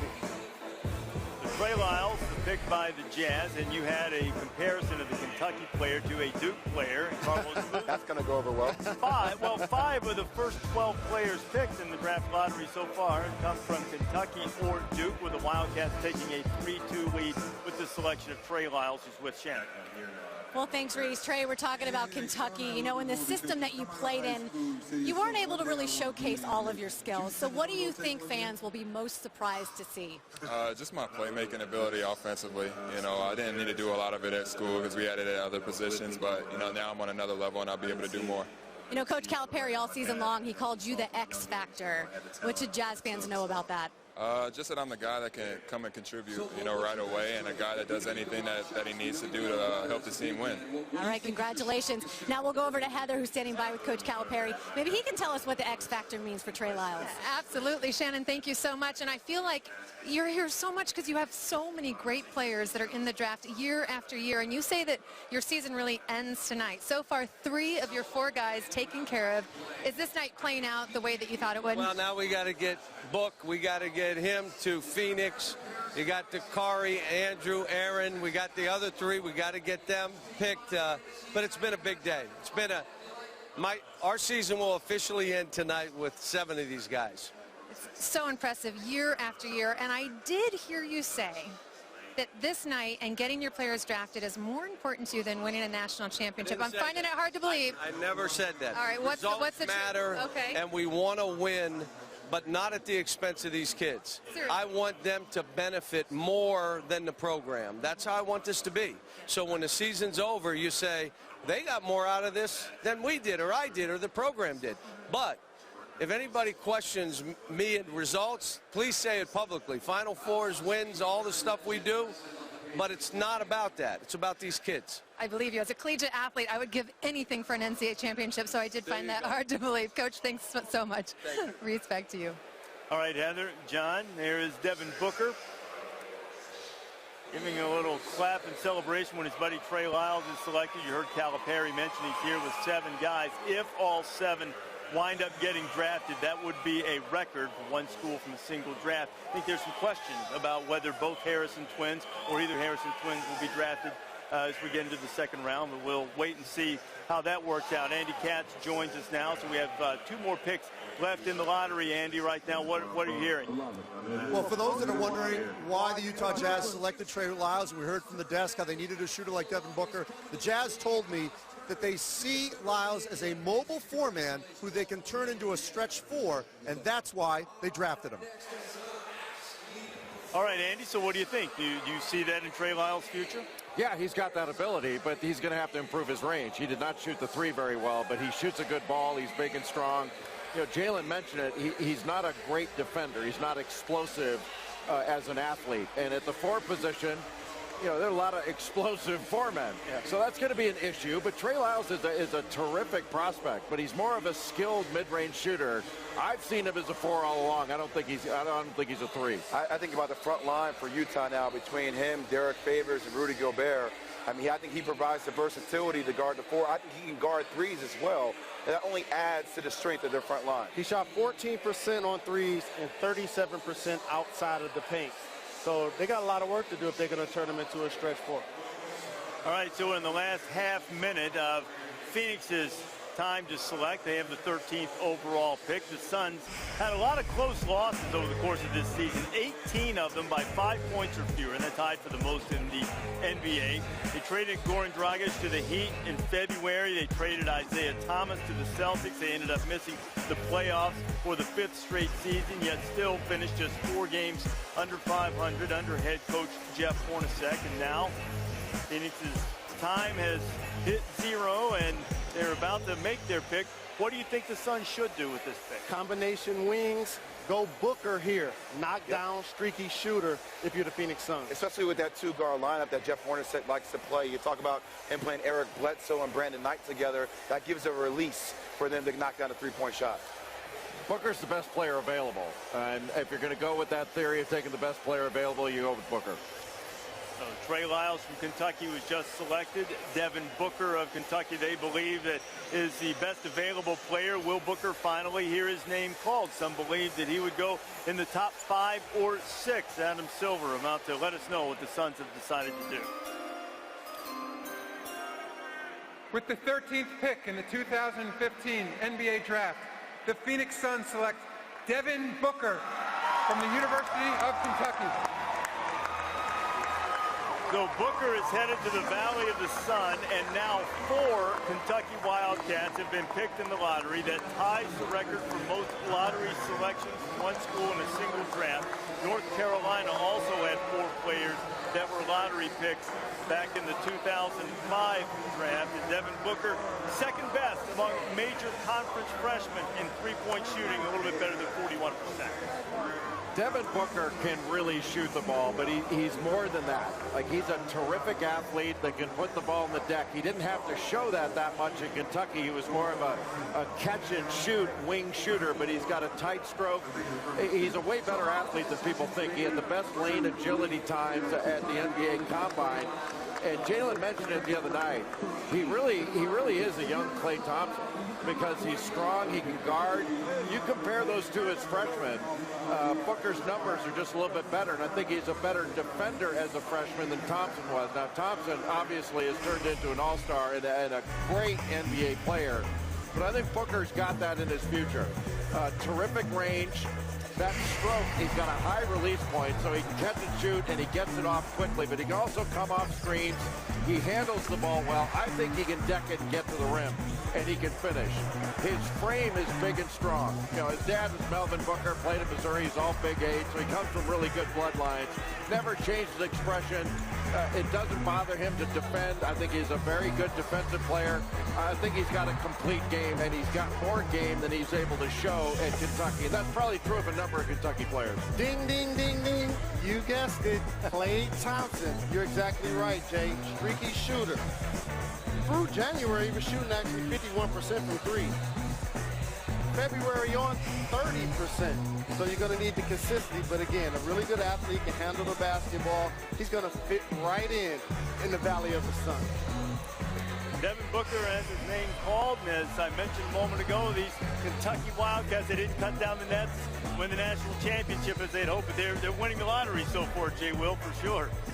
They are, most definitely. And this team shot 21% from the three-point line, so he fills that void. I love Coach Cal. He's the Teflon Don. And by the way, he's the first guy to own that I want to see these guys go to the NBA and be successful. And he's here in the draft room. Where the other coaches at? Is he the only coach here? Some will be around. All right, Shannon Smith on Devin Booker now. And it's going to be a big blue nation in Phoenix with Eric Bledsoe and Brandon Knight, of course, now Devin Booker. What do you think about that trio out there? I'm loving it. Big Blue Nation everywhere. I wouldn't want it any other way. You know, you told me shooters never stop shooting earlier this season. We know you can shoot. We know what you can do from the perimeter. What else can you do? What else are you willing to show us in the game? I feel like in Kentucky, you know, we had a really talented team, and, you know, I fit in really well with the team. I found my niche. So on the next level, I know I'm going to have to create more for myself, and, you know, I think I'm already surprising people a little bit at athleticism, so I guess we'll just stay tuned. Stay tuned. Congratulations, Evan. Reese? All right, Shannon. Devin Booker spent some time with his dad when he played in Italy, so he's grown up around the game at the professional level, and he is becoming a pro himself tonight on what has been a big night for Big Blue. 4 players selected in the lottery. Oklahoma City's on the clock.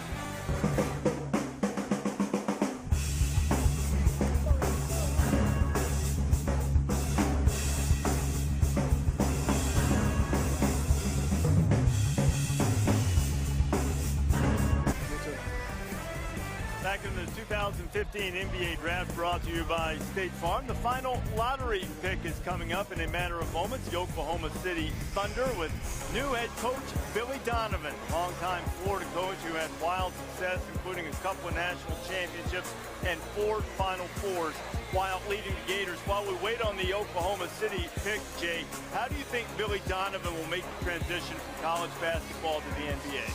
Well, I think he was an NBA-style coach when he was in college. Very offensively gifted in the way he sees the game. And it's not about him. You know, he's a player's first guy. He's not a guy that rants and raves in practice or rants and raves on the sidelines. I think a lot of us thought this was going to happen at some point for Billy Donovan because of his personality. I think he'll be terrific in the NBA. Look, a whole bunch of guys have shown that you don't have to be an NBA coach to have success in the NBA. College guys can do it. That was a myth years ago. It was just about the job you get. And how about Fred Hoiberg and Billy Donovan? Turnkey situations. Chance to win a championship his first year. Both coaches. Have you seen We'll hear from Fred Hoiberg's team, the Bulls, coming up in a little bit. But right now, the final pick of the lottery this year and the first pick of the Billy Donovan era for Oklahoma City. The Thunder pick is in. Adam Silver. With the 14th pick in the 2015 NBA Draft, the Oklahoma City Thunder select Cameron Payne from Murray State University. Cameron Payne is the highest drafted player in Racer history. He averaged better than 20 points and 6 assists per game, and he hopes to follow the path, Jay Willova. Damian Lillard or C.J. McCollum or Elfrid Payton, mid-major guys, former school guys, having success in the NBA. I love watching this young man play. I think he's exquisite in screen and rolls. A lefty, Jalen, as you know, lefties can throw your game off, shooting the ball from that position. But talk about the opportunity he's going to walk into playing alongside Russell Westbrook, and then also get a chance maybe to defend some two-guard spot as well. I talked about this team needing a facilitator. Going the third sophomore to average 20 and 6. The other two, Penny Hardaway. And the gentleman to my left, Shane Williams. So we see Cameron Payne going up to have this moment with Adam Silver. What does Billy Donovan have in this guy from Murray State, JB? Well, he's got a really good leader with a high basketball IQ. You know, Jay mentioned he's a lefty. Yeah, he can score. He can shoot it. He's excellent off of pick and rolls. He comes off. He doesn't just blast off. He plays with pace and an excellent passer. Over 40 minutes, 7.5 assists per game. That shot needs to be fixed a little bit. I mean, he's a good shooter, but it's a low release point on that shot. But I think that's something that he will remedy easily. Plays in the open floor. He is easy to play with, makes really good decisions, but his combination of scoring and passing is excellent. Good athlete, has good defensive potential as well. Reminds me of Brandon Jennings. You say lefty, you say can do it off the dribble, plus distribute. Brandon Jennings lit the league on fire when he first came in. Had a 55-point game earlier. Before he got injured this year, had a couple of triple-doubles. Now this young man can take the basketball and some of the pressure off of Russell Westbrook, have him and KD playing off the basketball, and they can be in attack mode. So Cameron Payne, hey, Jay, he's going to have plenty of time. You see him take a selfie after he got picked. He'll have plenty of time in practice to figure out that shot. But in the games, Kevin Durant and Russell Westbrook to take a whole lot of the shots. Cameron Payne with Shannon. Thanks, Reese. You know, Cameron, you've said when you first started Murray State that the NBA, dreams of getting here, that wasn't even on your radar. So why can you be the next mid-major success in the NBA? Man, I can be the next success because, I mean, I'm coming in with a chip on my shoulder. I'm coming in with, you know what I'm saying, no bragging rights at all. I'm coming in to do the dirty work. I'm coming in to do anything to survive and to provide for my family, and that's not going to stop. There's no ceiling for Cameron Payne. All right, there, Oklahoma City, that is your new player, Cameron Payne. Welcome to the NBA. Reese?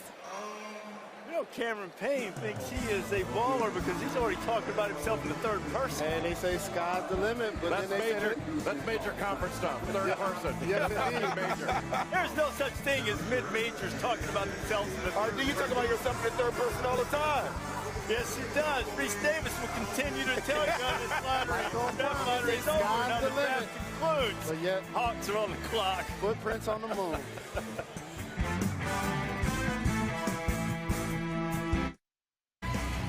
Well, the lottery is concluded. The Hawks are on the clock, but just because the lottery's over doesn't mean you can't find big-time players like Eric Bledsoe or Avery Bradley or Kawhi Leonard, who was picked by Indy 15th and traded to San Antonio. Kenneth Faried, rebounding machine, picked by Golden State, now with the Nuggets, and then Jimmy Butler, chosen by Chicago, the 2015 most improved player and an all-star this past year. So the Hawks, the only 60-win team in the Eastern Conference, are in this position on the clock with a 15th overall pick because of the Joe Johnson trade with the Brooklyn Nets, the homestanding Brooklyn Nets. You see on the screen what the Hawks received in addition to this 2015 first-round pick and a second-round pick in a couple of years. So the Hawks made it to the Eastern Conference Finals this past year. Got swept by LeBron James and the Cavaliers. What do the Hawks need to do with this pick? Well, you got Paul Millsap and DeMar Carroll. Both of those guys are free agents. You bring Paul Millsap back, but if DeMar Carroll is asking for too much, I think this pick allows you to go with a guy like a Rondae Hollis-Jefferson, a guy who could be a defender, guard, multiple positions, maybe the 3 or the 4. And also, his offense is still in work, but he can drive and attack the rim, almost give you the same output as DeMar. I'm looking at Bobby Portis or Kelly Oubre. Because, as you mentioned, they need forwards. Millsap is a free agent. Carroll's a free agent. And they need to get taller, in particular, at the 4 and 5 spot and versatile. I like either one of those guys for the Hawks. Yeah, Kelly Oubre is the guy that's the best available player right here, and he does have the highest ceiling of the players in this range because of his athleticism, his length. He's a wing defender. Oubre is the guy that I think is the best available. Will it be Kelly Oubre as the pick is now in for the Atlanta Hawks, who had a great resurgence this year under NBA Coach of the Year Mike Budenholzer? Adam Silver with the pick. With the 15th pick in the 2015 NBA Draft, the Atlanta Hawks select Kelly Oubre from the University of Kansas. My guy's right on it. As usual, he was good in isolation defense. Has an interesting backstory. He and his father fled New Orleans when he was 9 years old to get away from Hurricane Katrina. Enrolled him in a private school in Houston and ended up going to Kansas. You see Bobby Portis waiting. What do you think of this pick, Jalen? I really like the pick. As you mentioned, he's a really good defender. He reminds me a lot of Trevor Ariza, second most efficient isolation defender in the Big 12. Is he a 3 or is he a 2? He can do both. My thing is you have Kyle Korver, you have Dabo Cephalosha. You're kind of stacked at that position already. He can be whatever he wants in those shoes. That is quite a shoe game. But also, he was wearing red velvet shoes at the lottery, but this beats those red velvet shoes. Kelly Oubre has a 7'2" wingspan. He has athletic, left-handed. When he came out of high school, people were talking about, man, he's a lottery selection. He didn't perform as well at Kansas early on because he wasn't prepared defensively. But Bill Self knocked that out of him, and I think he's got great potential as a wing defender. He's got a good stroke. I think he can move that out. He's very athletic. I think he's got a very good upside in the NBA. If he really gets his motor revving a little bit higher, and learns how to work. I think he has learned how to work hard, but if he continues to do that, I really like Kelly Oubre at this spot. And go up, bury the lead. Trevor Ariza, as I mentioned, a three-point shooter in half court, in transition, can guard multiple positions, can catch a lob, is fearless. And you mentioned Seth Malosha and Korver on the roster. One gives you defense, one gives you spot-up shooting, he gives you versatility. So the first pick outside the lottery is Kelly Oubre, selected by the Atlanta Hawks. But Jeff Goodman is with us right now. Jeff, what are you hearing about whether Kelly Oubre will indeed wind up in Atlanta? Yeah, Kelly Oubre is on the move. My sources tell me that he is going to Washington for pick number 19 plus 2 future second-round picks. So Oubre headed to the Wizards for 2 future second-rounders and the number 19 pick. Again, just to clarify how things work with the NBA on draft night, Jeff is working his sources and getting the information from his team sources. No trade is official until it is approved by the NBA. They have to look at how salaries match up and contracts and all of that type of thing to fit under the salary cap. So that's not official, but Jeff's sources saying that Kelly Oubre is going to be headed for Washington. At the moment, he was the selection of the Atlanta Hawks, 15th overall, and he is with Shannon Spate. That's right. Of course, Kelly, you couldn't hear Jeff Goodman's report just now, but he did say that you are potentially on the move to Washington. What have you heard? I haven't heard anything. You know, whoever gets me is getting a jewel. You know what I mean? I feel like I'm a steal in this draft. I'm ready to win the championship, and whatever team gets me, we're winning the championship, and you know I'm ready to put the work in to do so. You said your approach to the whole pre-draft process was to make teams fall in love with you. What do you think you showed them? You know, I showed them that I'm relentless. You know, a lot of teams passed on me, but that's fine. You know, they made great picks, a lot of great guys in this draft.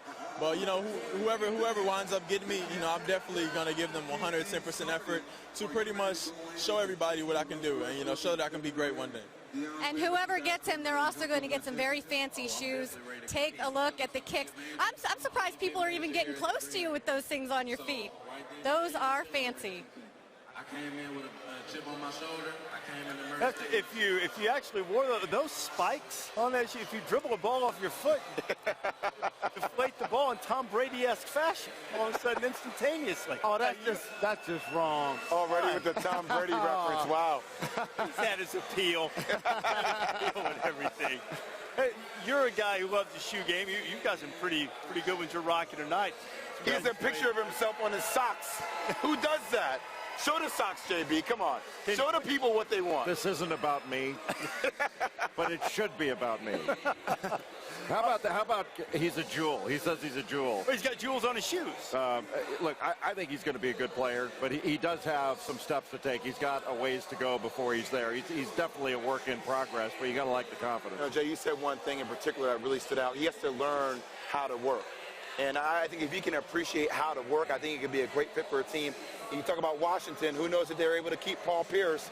You talk about how much younger they can get that small forward position. Him and Otto Porter could be a great little tandem. I compared him to Trevor Ariza. The Washington Wizards just lost Trevor Ariza a couple of years ago. Paul Pierce has gotten a lot older. This is a really good pick for that basketball team. All right, the Celtics are on the clock now. They have about a minute to make their pick. They have 2 first-round picks in this year's draft. Tom Penn's back with us now. Tom, what do you see for the Celtics right now? Yeah, get used to this over the next few years. The Celtics on the clock. Look where they are as a franchise and what Danny Ainge is ready to do. They have $23 million in cap room. They have Marcus Smart, who they picked last year. But here's the interesting part. Look at these draft picks, and here we go.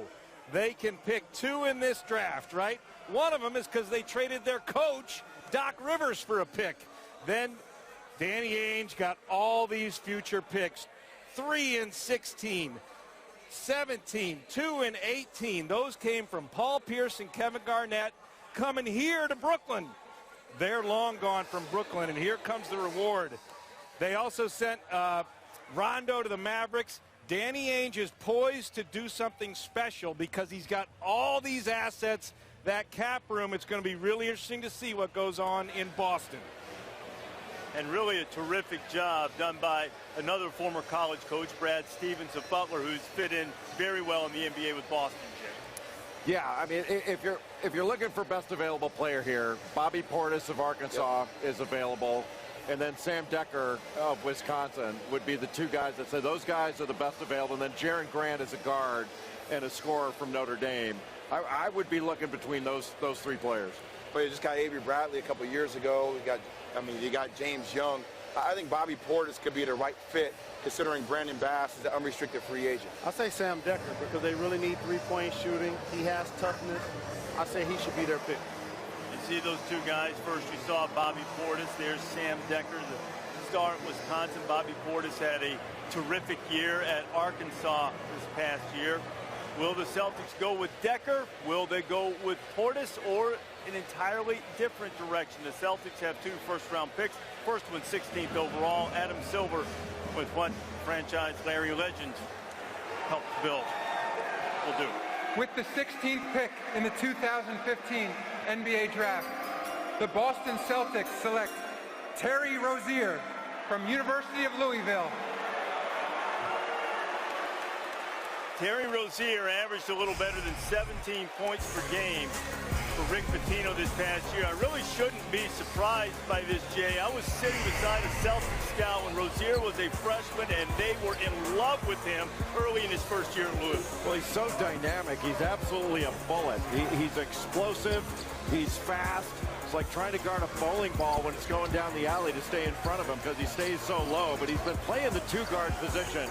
Hasn't played much point and doesn't, I'm not sure, projects as a point. He's probably going to have to play it at his size, but Rozier can really defend. That's where I think he's special. He can really guard. Strong body, combination guard. Here's one for you. Eric Bledsoe of the Phoenix Suns.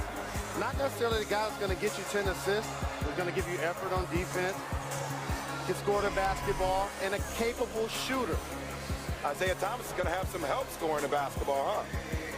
You raised your eyebrow a little bit, though. Do you like the pick as you see where Terry Rozier would fit in on the roster right now?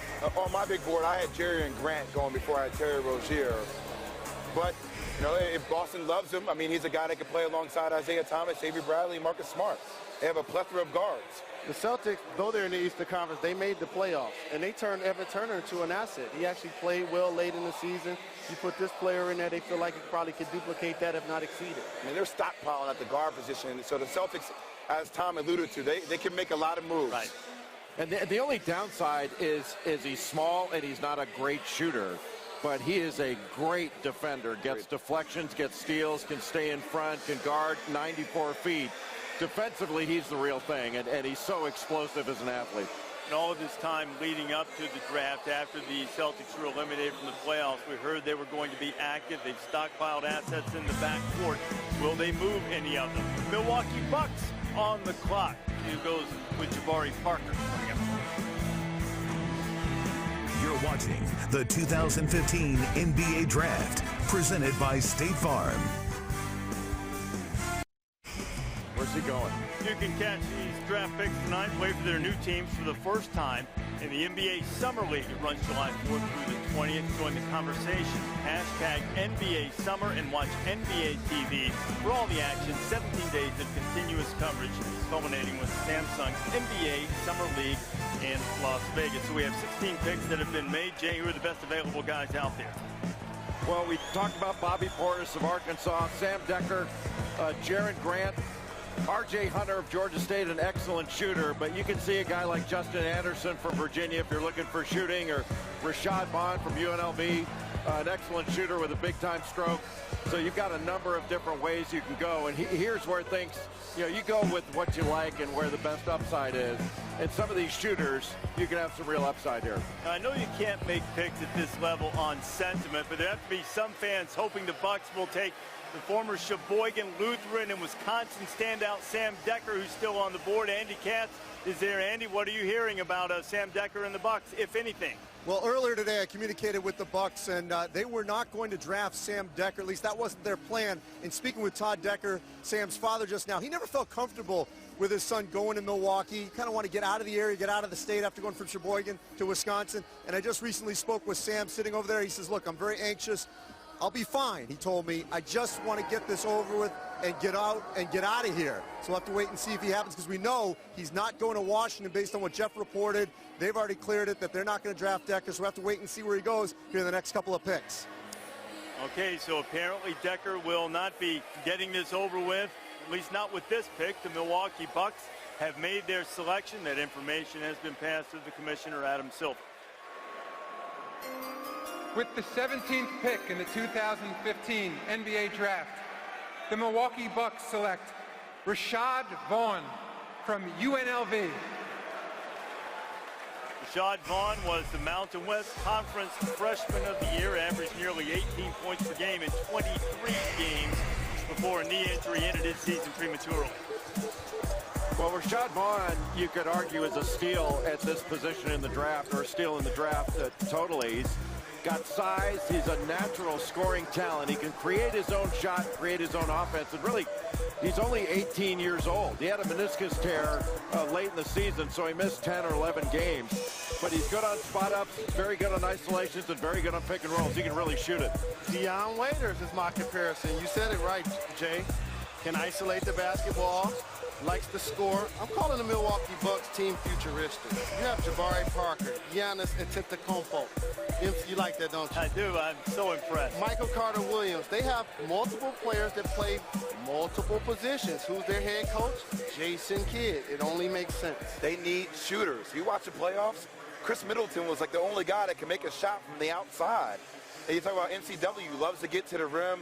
The Greek Freak loves to get to the rim. Jabari Parker and then a guy like Rashad Vaughn, that gives them two guys that can dance with the basketball and make shots from the outside. You know, and Chris Middleton is a restricted free agent. Yeah, he's not a big-time athlete and not a great defender. He's an offensive player, so he's going to have to improve as a defender. You got to play at both ends, but I like the pick. I think he's a good player. Jason Kidd is going to play positionless basketball. That's who he was as a player. He was a triple-double waiting to happen. Makes sense. So he adds another piece by getting Rashad Vaughn there. Rashad Vaughn not here in Brooklyn at the draft, so he can't necessarily have his draft night outfit critiqued by Mosiah Bridges. Perhaps you've seen Mosiah, a winner on Shark Tank for Moe's Bows. He's got a big bow tie company, and he's been helping out some of our draft picks tonight. Shannon Spake caught up with Mosiah. So if you thought some of the guys here tonight are getting a head start on their career, how about this kid, Mosiah Bridges, 13 years old. He runs a $200,000 a year business called Moe's Bows, and he's our fashion guru from tonight. I want you to, you've been looking at some of the guys out here. You had a chance to see them all on the stage. Who stood out to you? The one that stood out the most was Kelly Oubre. He really brought the shoes, I would say. And of course, Trill. Willie Cauley-Stein. Yes, because the bow tie, of course. I mean, that was the perfect bow tie that I gave to him. And I was just so proud to see that he achieved his dream.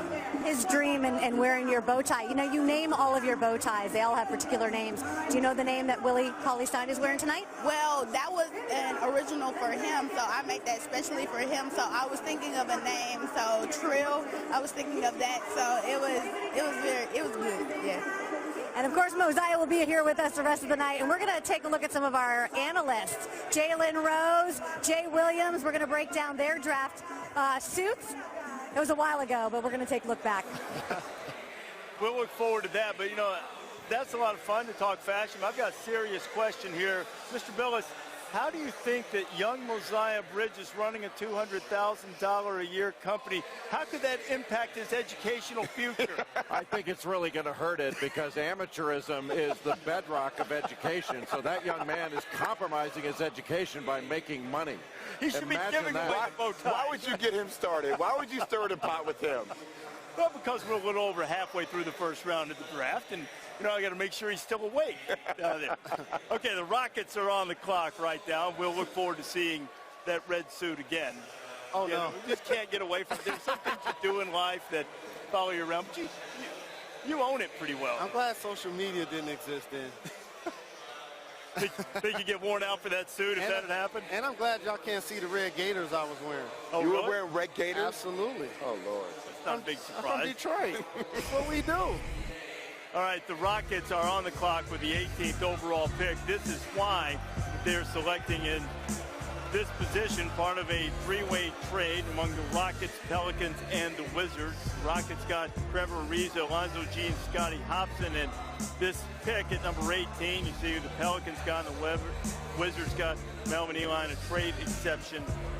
And that trade, so that now leaves Houston, who had 56 wins this past year. They've got James Harden, they've got Dwight Howard. What do they need to do with this pick? Creators. James Harden, while he was an MVP candidate in their final game, he had 13 turnovers. Had to do too much with the basketball. How about Grant right here? Exactly. Somebody that could take the basketball out of his hand. If I'm Houston, that's who I pick. Patrick Beverly was hurt. He was a restricted free agent. Jason Terry is serviceable, but he's a little bit older. They need a guy like a Jerian Grant that can get the whole motion stirred and started for that team. With Jerian Grant along with Pat Connaughton. We'll wait and see when we hear Pat's name called later from Notre Dame. Led the Irish on a terrific run to the ACC Tournament Championship and came within a Jerian Grant shot of perhaps going to the Final Four in the Elite Eight game against Kentucky. Jerian Grant has really enhanced his status, Jay, after a year in which he had the academic difficulties, was away from Notre Dame, and came back strong and really enhanced his stock. Well, he can really score, and he can score in a variety of ways. He didn't shoot the ball as well from three as he did in past seasons. He shot over 40% the year before, but this year just under that. But he can come off pick and rolls. He is excellent at creating his own shot, and he can finish around the rim once he gets there with floaters, runners, get over the top of people. And I think he's an excellent passer. So it would be, and he's mature. He's ready to come in right away and play. Jerian Grant, a little bit older player. Plus he has the bloodlines from his father and uncle who played in the league. Houston has made his selection. Let's go to the commissioner now.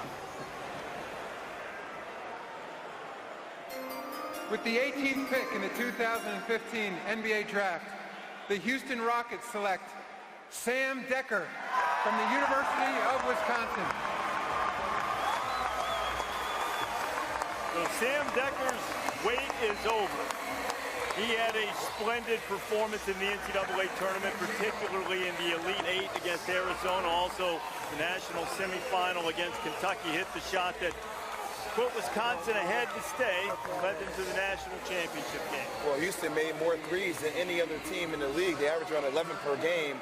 I think Sam Dekker is also a three. With Corey Brewer being an unrestricted free agent, he's the guy that gives them, validation at that position, and he can knock down the tray. Josh Smith was picked up during the season by the Rockets after being waived by the Pistons. And he was second in usage on that basketball team since being acquired. They need more playmaking.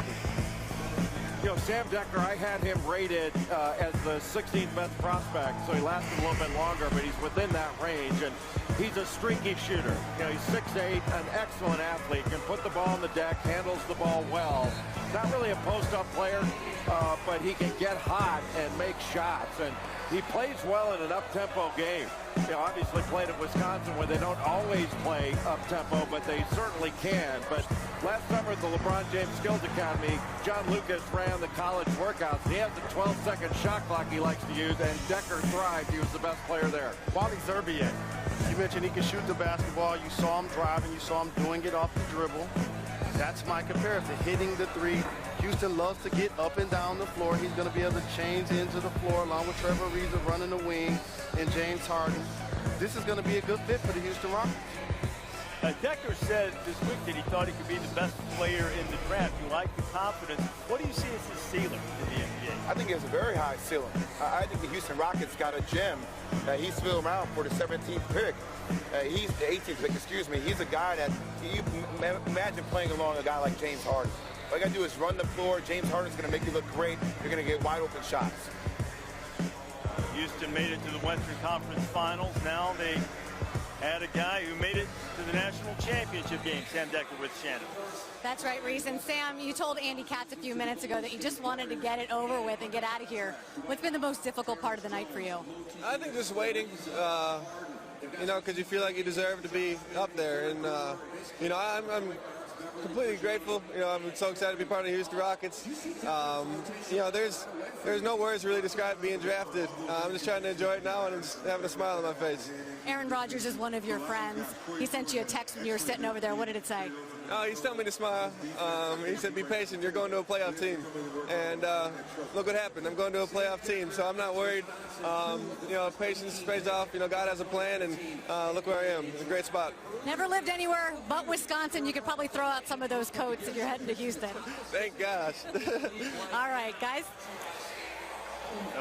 No shovel necessary in Houston for Sam Dekker as he leaves Madtown. The Wizards are on the clock. We had the news earlier. We believe they will be making this pick for the Atlanta Hawks. Wizards on the clock with the 19th pick. What's wrong with shoveling snow? Come up here. Get up here. Either way, just get up here.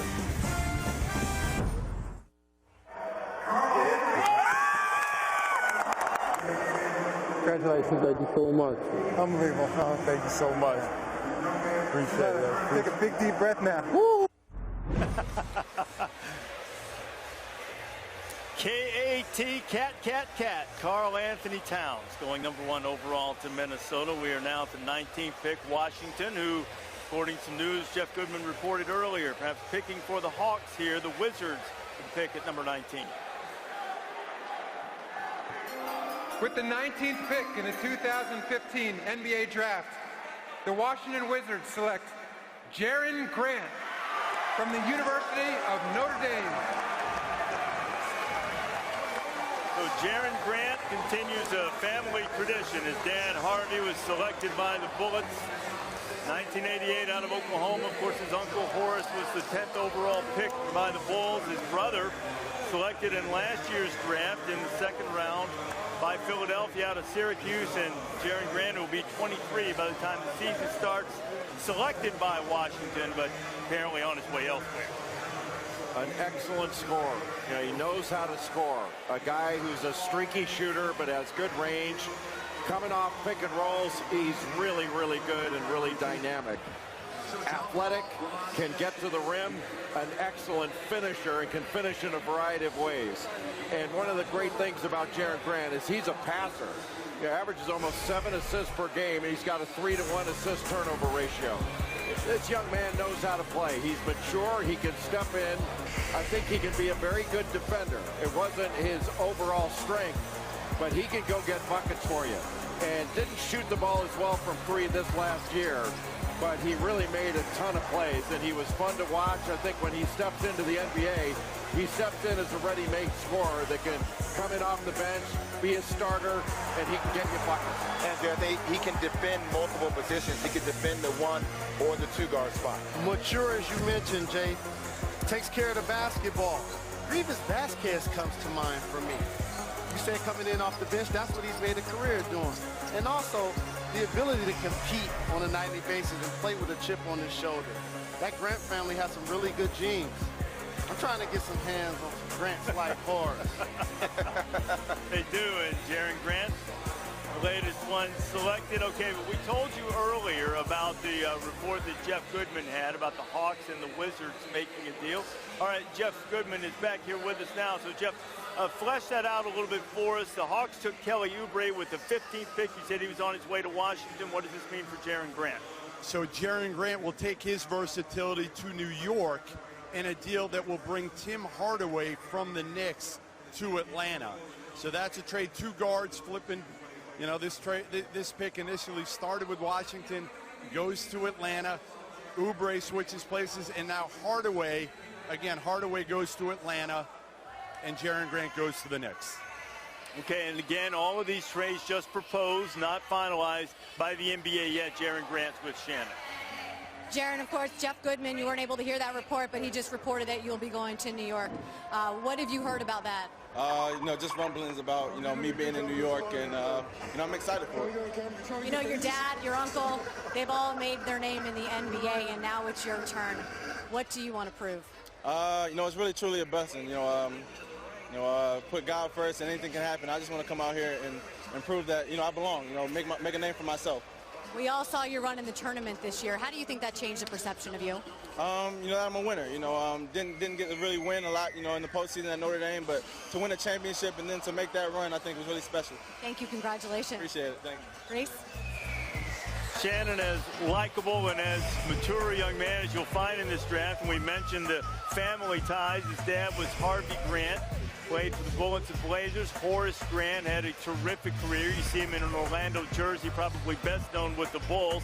Won 4 titles with the Bulls and Lakers, and his brother Jeremy, who was drafted by the 76ers, as we join Heather Cox.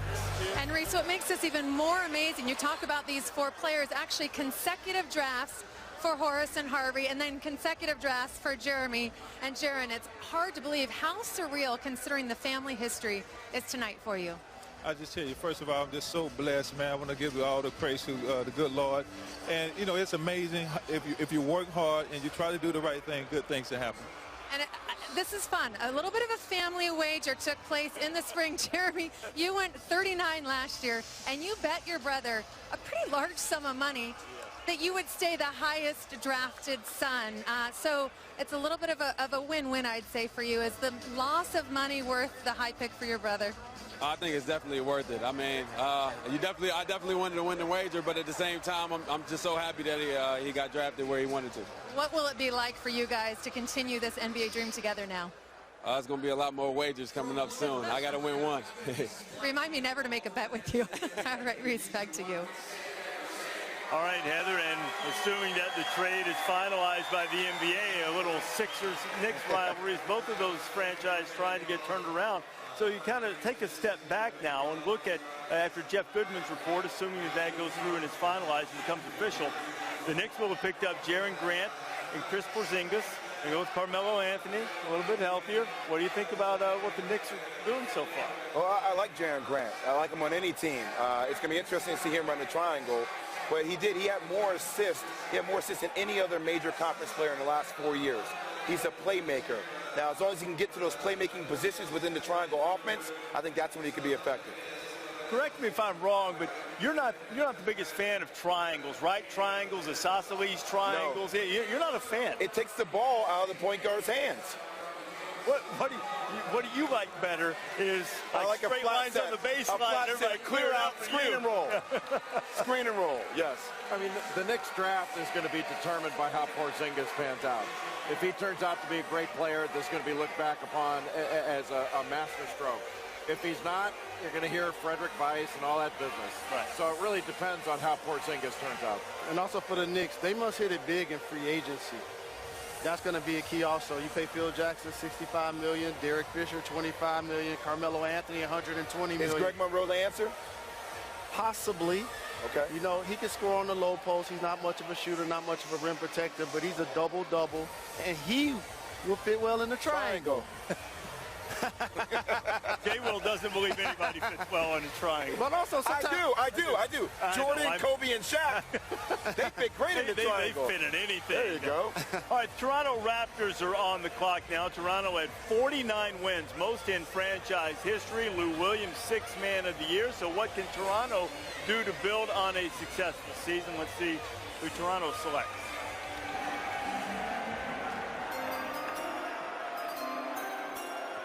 With the 20th pick in the 2015 NBA Draft, the Toronto Raptors select DeLon Wright from the University of Utah. DeLon Wright is the first Ute to be drafted since Andrew Bogut. And dare I invoke the name of Bob Cousy? I will, because he won the Bob Cousy Award as the nation's best point guard. Dare I invoke the name Bob Cousy? Well, DeLon Wright is a tall point guard. He started out as a junior college player, went to Utah. He's a defender and can really guard, and he is very good in pick-and-roll situations as a ball handler, very efficient. Now, he's not a great jump shooter. He shoots about 33% on jump shots. He's been inconsistent with his shot, but he's in the top 10 in the Pac-12 in scoring, assists, and steals. I think he may be the best defensive point guard in this draft. He rebounds, he can block shots. And with his size and the attributes you mentioned, remind me of Jordan Clarkson from the Los Angeles Lakers. As you see the athleticism, the ability to finish at the hoop. Obviously, he's going to have to continue to work on his game and work on his jump shot. But these two young players should have a pretty good impact in this league. With Grievous Vasquez being an unrestricted free agent, Lou Williams being an unrestricted free agent, I think he provides depth at that point guard position or the shooting guard. He's not going to start over Kyle Lowry or DeMar Rosen, but he provides depth. And how about this? We have back-to-back picks with very strong family ties, as you see where Delon Wright fits in with Kyle Lowry and DeMar DeRozan, Terrence Ross among others. Delon Wright's brother is Darrell Wright. He was selected 19th overall by the Heat in the 2004 draft. He has an NBA championship ring. He's played with Golden State. Also spent some time with the Blazers and with Philadelphia. Right now with the Portland Trail Blazers, averaged about 5 points per game recently. All right, there is the Knicks' first pick, 4th overall, Chris Porzingis. Phil Jackson will tell us why he picked Porzingis at number 4.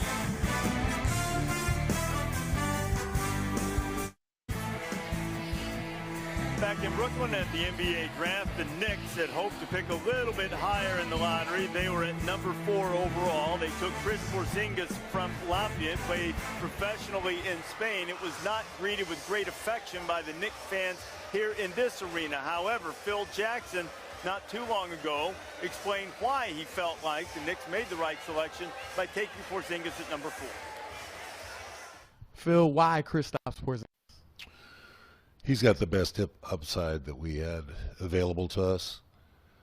Has a great attitude, good family, working at the game.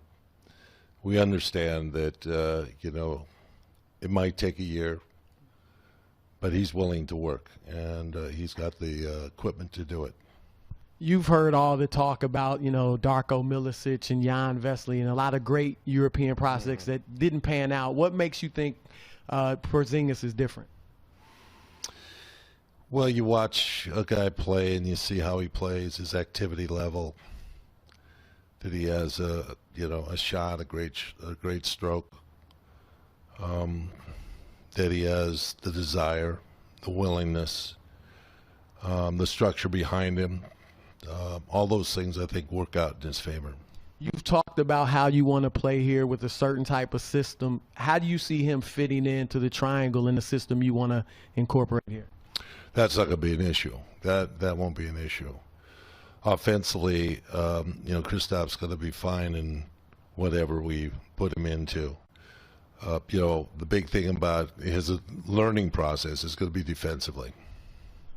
The other great players that went before him, there are those who say Porzingis has the most upside in the draft and in 10 years will be the best player. Do you believe that's the case? Well, we want to believe that. The proof is, what happens 5 years down the line. But we like the fact that it was a choice for us. We like the fact that this guy, has the wherewithal, the intestinal fortitude to go after it. That he is, one of these, things that we always used to count on. What's the risk and what's the reward? The reward is great. The risk is great, but the reward's great too. This is your last pick of the evening. Right now, will you guys make any moves to get another pick in the draft tonight? More than likely. Yeah, we'll get in there. And not long after Chris talked to Phil, you heard Jeff Goodman report that the Knicks have made a deal, sent Tim Hardaway to the Hawks. They wind up with Jaren Grant. Trade yet to be finalized by the NBA. Okay, well, we're waiting on the Mavericks who are on the clock. What's your reaction to what you heard from Phil? I'm not mad at Phil because what I heard is I got 11 rings. I can wait 5 years. Or if you don't like my pick, then what are you going to do? It is what it is. What you going to do? Be patient. It's going to take Porzingis more than a year. It's going to take him more than a year. Well, they hope sooner rather than later, and sooner is when the Dallas Mavericks will have their newest player, although they haven't kept a lot of their guys around recently in the draft. Mavericks coming off a 50-win season. They have the 21st pick overall. Maybe Jones. With the 21st pick in the 2015 NBA Draft, the Dallas Mavericks select Justin Anderson from the University of Virginia. Justin Anderson, the first Cavalier to be picked in the first round since Corey Alexander 20 years ago. I think this is a really good pick. Justin Anderson is a left-handed, powerful athlete, and when you say powerful, he is powerfully built. He's got a 6'11" wingspan. He really improved his shot. I thought he was a little wild as a shooter last year with some of the shots he took and the way he took them, but he really tightened up that stroke. His body balance much better this year. He lands in the same spot he took off from. Now, he got injured. He broke his hand, his left hand, against Louisville, I think it was. And then just he's about to come back, he had an appendectomy. But he can defend. He's a 55% finisher at the rim. I think he's a kind of a sleeper in this draft. He's got a chance to be a very good NBA player. And also get his chance to play for one of the best coaches in the NBA, in Rick Carlisle. Versatile wing, can make the three. He's going to demand that he defends as well. Tyson Chandler was happy. He actually has some help defensively on the perimeter. Monte Ellis opts out. You get a guy like Justin Anderson.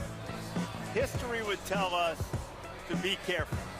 Over the last 17 drafts, the Mavericks have selected 30 players, with Anderson being the 31st player.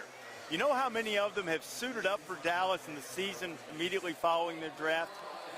Only 6.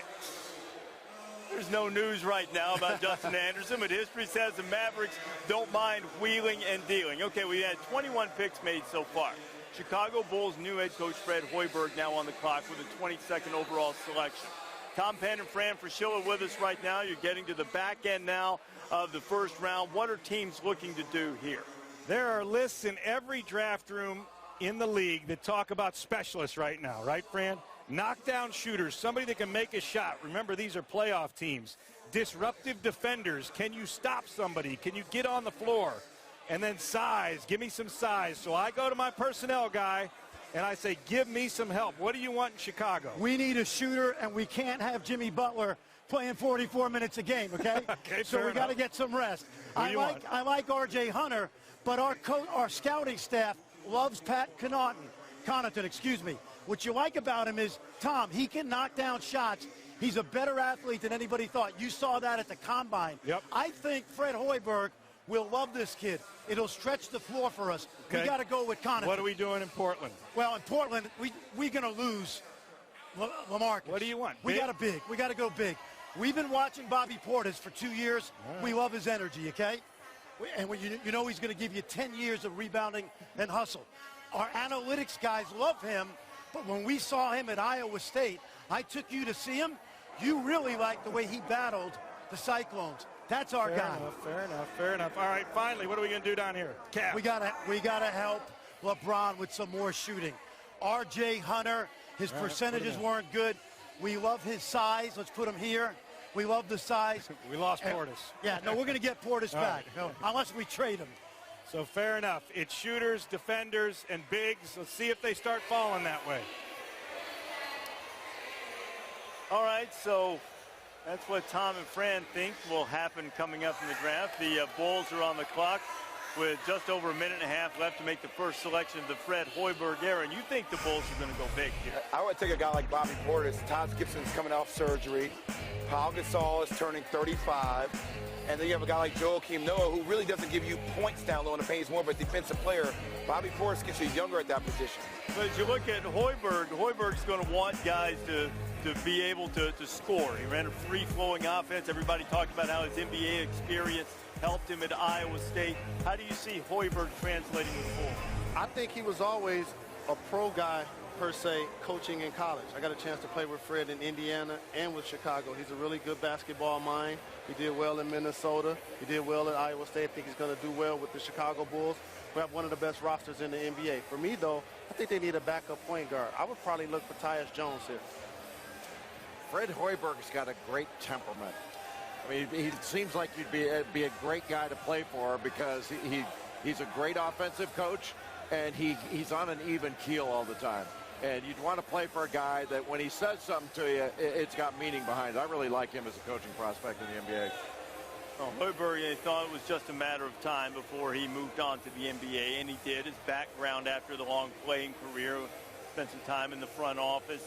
showed some coaching chops with Iowa State. Now, how much will it help the Bulls just to have, Jay mentioned the temperament, a little bit of a different temperament from Tom Thibodeau? I think it's more familiarity because you always go for the opposite. When you have a coach with his temperament initially, then you go for a guy like Thibodeau.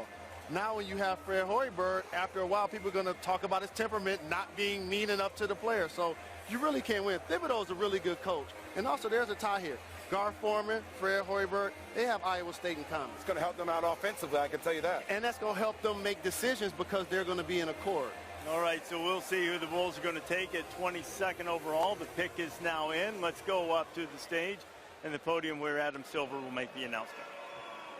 With the 22nd pick in the 2015 NBA Draft, the Chicago Bulls select Bobby Portis from the University of Arkansas. Bobby Portis, the SEC Player of the Year, mentored since he was a young player by Big Nasty Corliss Williamson, also a former Arkansas Razorback. Now Bobby Portis, after a season in which he averaged 17 points, nearly 9 rebounds per game for the Hogs, goes on to start his pro career with the Bulls. You nailed it. I know. Well, they give you the low post scoring that we were talking about before. And Joakim Noah is one of the top defenders in the league. He's battled through injuries this year. He doesn't give you the same offensive output that you need from a low post position. And we saw in the playoffs. Arkansas was hurt. They struggled with that half-court play down low. He plays hard. That's what you love about him. He just goes after it. There were 3 guys in college basketball scored over 600 points, grabbed over 300 rebounds. Joel Okafor, Frank Kaminsky, and this guy, Bobby Portis. He's 6'10". He's got a 7'2" wingspan. He can go over either shoulder in the post. He's got a really good turnaround jump shot over either shoulder in the post. And not everybody has that. They usually go over their strong side shoulder, but he can go both ways. Not a crazy athlete, but a good rebounder. And I think because of his work rate, he's going to be a good NBA player. Did you say 6'10" and versatile? I'm going she. Look up front for the Chicago Bulls. They've done a real good job adding Mirotic, adding McDermott. You mentioned Noah. And also Pau Gasol's gotten older. So you add this young man to the mix, he's going to be a performer right away. So Bobby Portis goes with his 22nd pick to the Chicago Bulls, and he's with Shannon. That's right, Reese. And as a sophomore, he was the SEC Player of the Year. You're going to a playoff team with a roster full of veterans. How do you think your youth can contribute right away? I think I'll fit in well with them. You know, they have Pau Gasol and Tyus Gibson there. You know, I'm going to back those guys up or even try to start, you know, and just try to learn from them a little bit. Thank you so much, Bobby. Congratulations. Thank you. Reese? All right, Shannon, so the Portland Trail Blazers are now on the clock. Just under 4 minutes left to make their selection. When we come back, coverage of the 2015 NBA Draft, we will revisit a very special moment from the draft a year ago. Like in a 3-piece suit.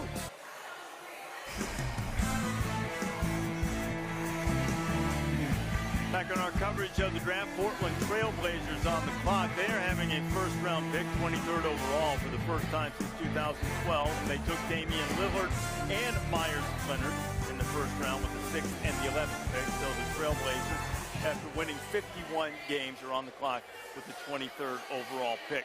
Last year, it was during right about this portion of the draft when Isaiah Austin of Baylor had a very special moment. He was projected to be a first-round draft pick in the NBA before finding out that he had Marfan syndrome that kept him from realizing his NBA dream, at least on the court.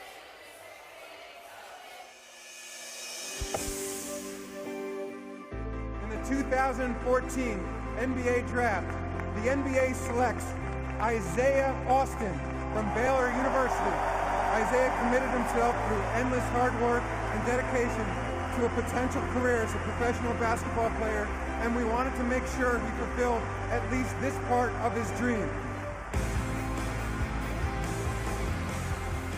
There is Isaiah Austin, and while that was a touching moment for him as he had the deep appreciation for what the NBA did for him, there was also some other meaningful things that happened last year while watching the draft. Rod and Owen Gray saw the story about Isaiah when the genetic disorder he had affecting his heart. And he did a little research, did Rod, and made an appointment the next day to have Owen's eyes tested. That was how some of the symptoms manifested themselves in Isaiah Austin.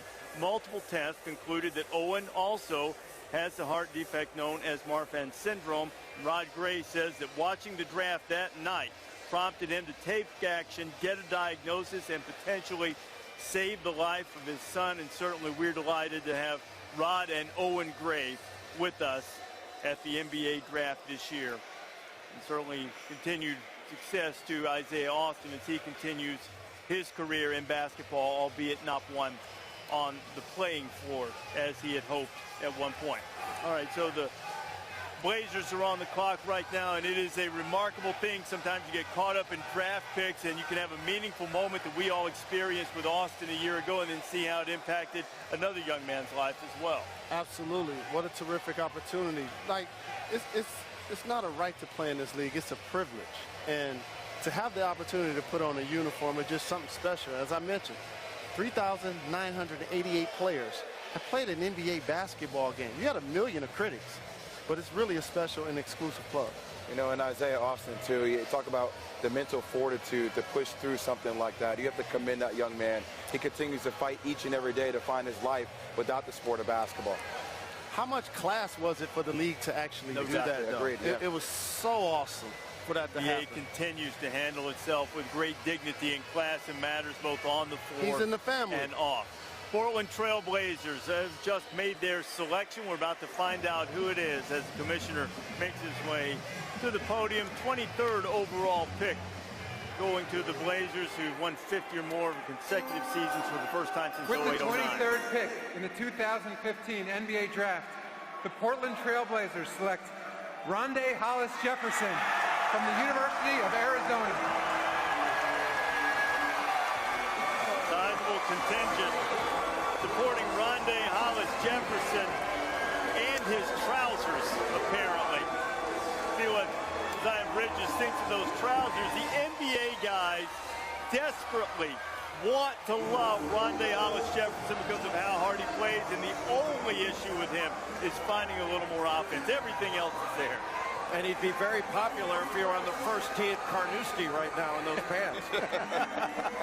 Rondae Hollis Jefferson, you mentioned it, is a specialist. Like, he's a defensive specialist. He rebounds at a high rate for his position, close to 9 rebounds per game over 40 minutes as a small forward. And he's a very good offensive rebounder, excellent in transition, and a very good finisher.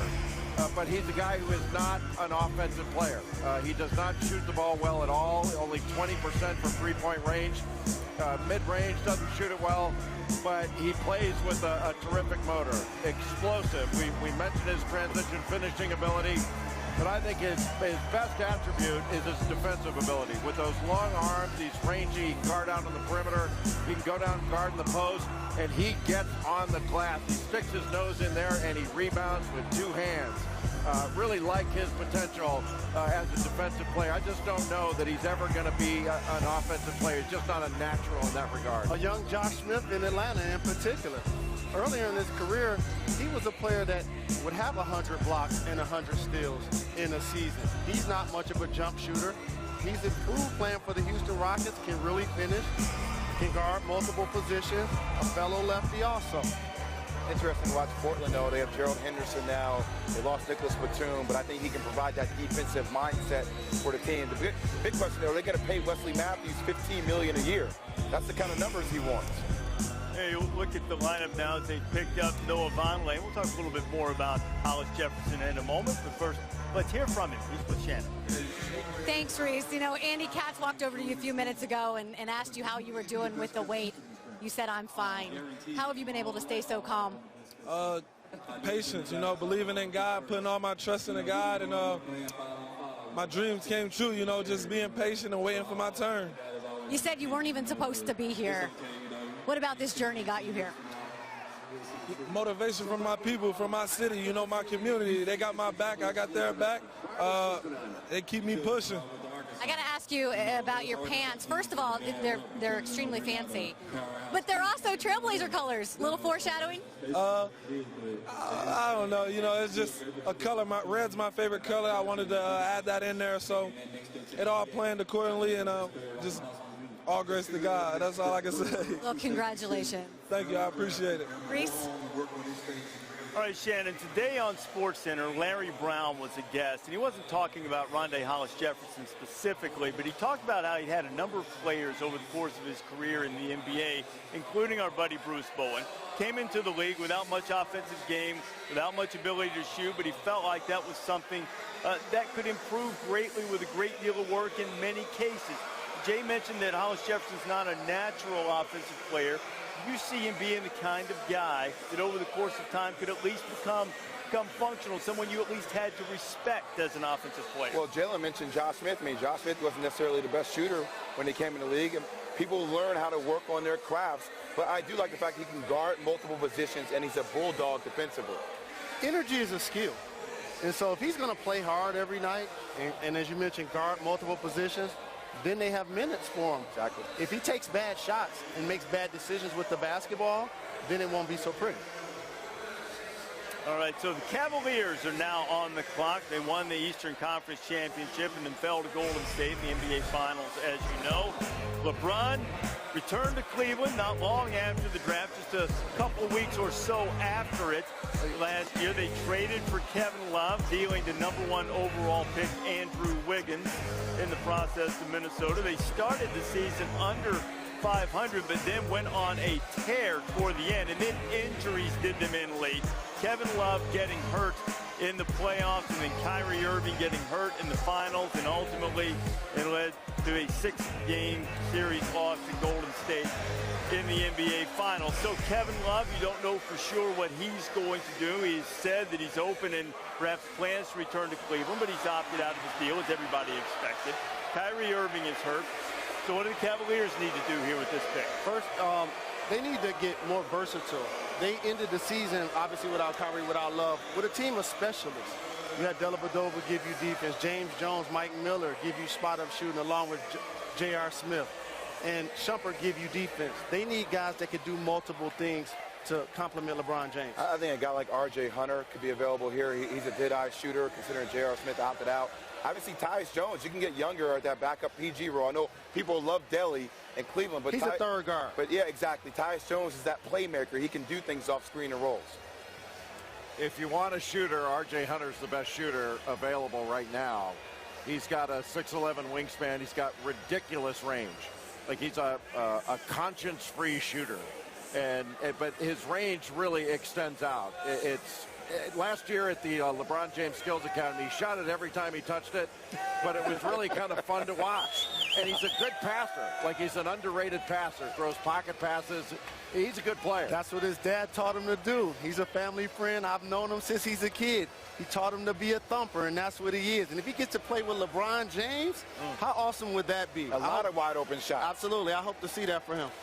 R.J. Hunter knocked his dad off a chair in the NCAA tournament. Ron Hunter, head coach at Georgia State. We'll see if R.J. Hunter is picked by the Cavaliers, whose time is now drawing to a close. 24th overall pick. A lot of changes here coming for the Cavaliers. Do you expect to see Kevin Love back with Cleveland next year? I do not. I think Kevin Love is going to find his way possibly back to the West Coast. I see a lot of teams talking about trying to get him in the Eastern Conference. If he leaves Cleveland, let me just say this. He's not staying in the East. He don't want to play against LeBron James and go back to Cleveland 4 times a year and mess around and have to face him in the playoffs. Why would you say he's going to leave? Because you have the best chance of winning a championship right there in Cleveland, right? Cleveland didn't win a championship this year. I understand that, but they also didn't play with K-Love or Kyrie Irving. I just think that when he got to Cleveland, his game was suppressed.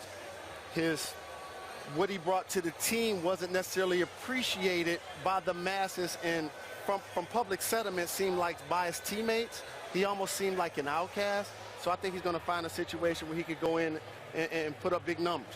All right, so that is part of the type of thing that Cleveland's going to have to deal with during the offseason. Their immediate concern, who are they going to pick with their first-round selection? The pick is in.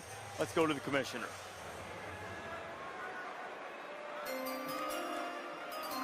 we have 2 trades to announce.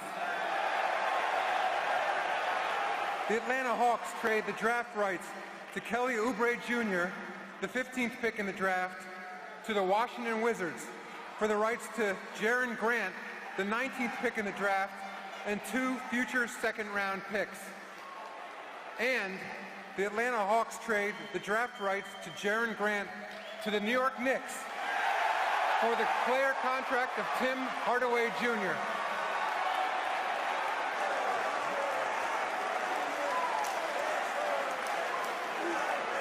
And with the 24th pick in the 2015 NBA Draft, the Cleveland Cavaliers select Tyus Jones from Duke University. Tyus Jones, the point guard on the national champions. He's having a draft party back home in Minneapolis, or the greater Apple Valley, Minnesota area, to celebrate his first-round selection. Well, Tyus Jones is a leader, and he has been a winner his whole life. Won in USA basketball in high school, led Duke to the national championship last year, and really played his best in the biggest games. He's an excellent passer, about 6 assists per game. He has a 3-to-1 assist-turnover ratio.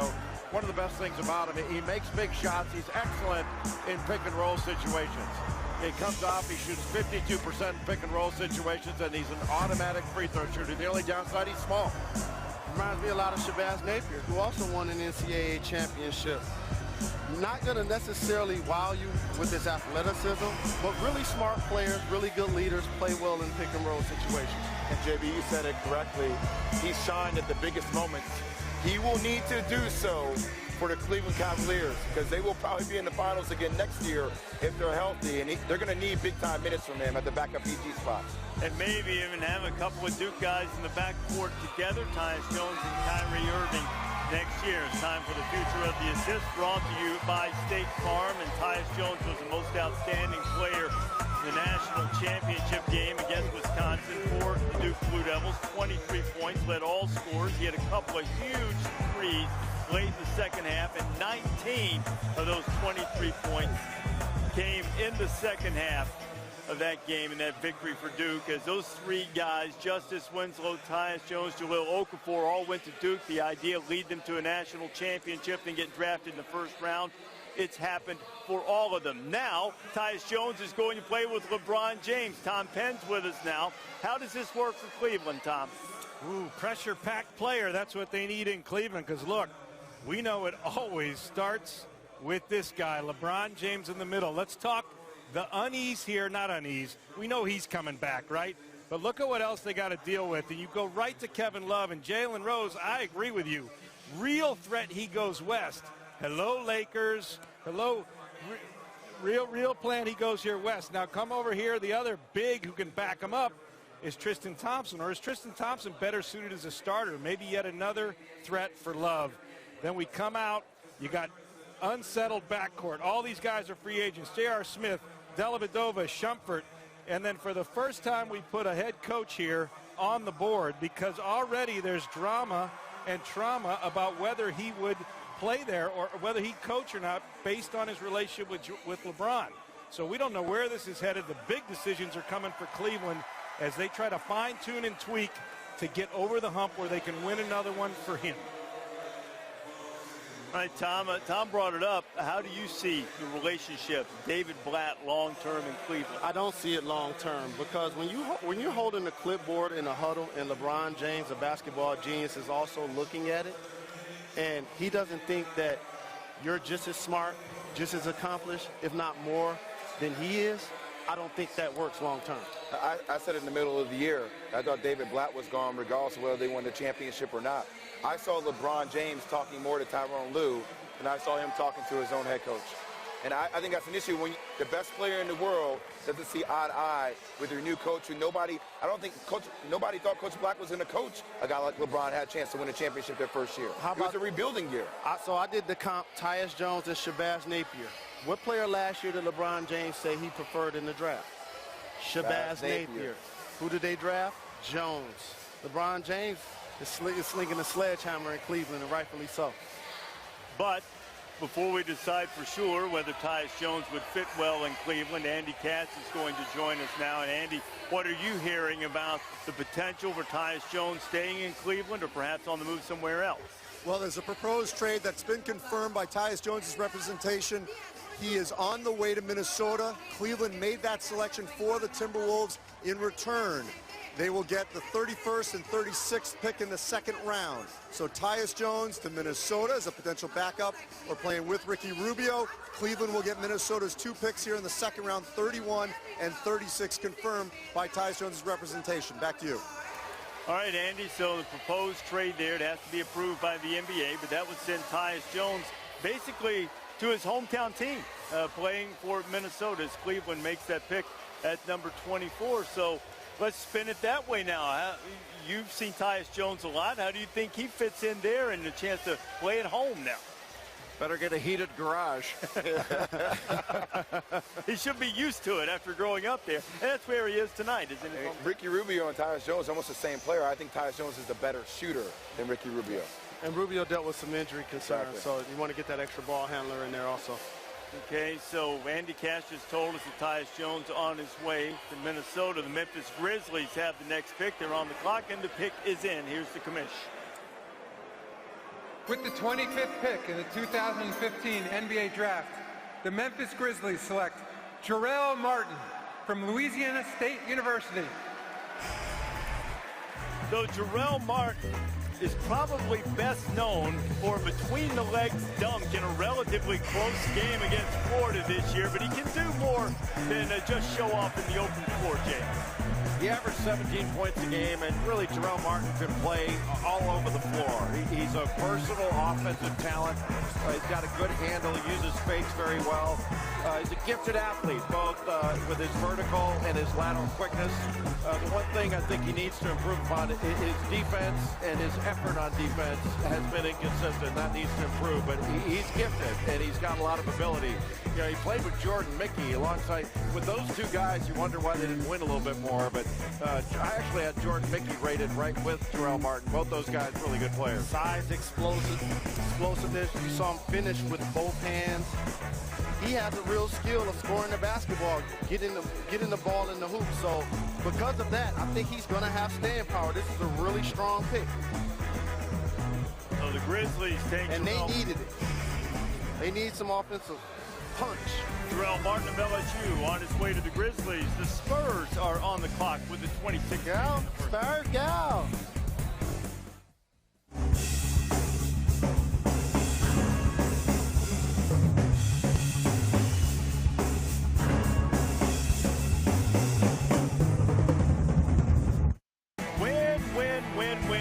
That's all the San Antonio Spurs seem to do. They're on the clock with the 26th pick right now. For 16 consecutive seasons, they've won 50 games or more. Did not win a world championship this year. They lost in the Western Conference first round in 7 games to the Clippers. The big three starting to age a little bit. Duncan, Parker, Ginobili, but they do have 539 regular season wins together. That's second only to Bird, McHale, and Parrish. Kawhi Leonard was the NBA Defensive Player of the Year. This past years, he is starting to emerge as their star. And as mentioned, they lost in 7 games to the Clips in the first round. A rare early exit from the playoffs for the perennial champion Spurs. And they have their pick in right now at number 26 as we go to the stage. Commissioner Silver. R.J. Hunter.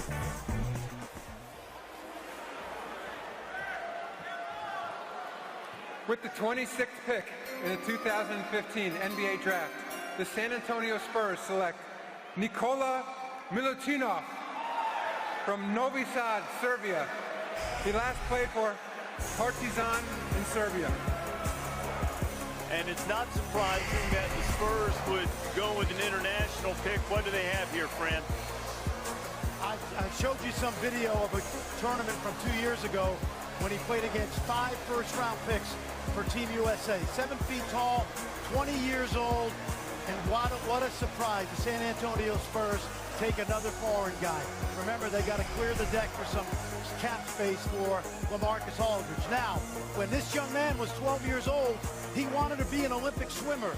2 bullies in his neighborhood pushed him off the side of the pool. He almost broke his jaw.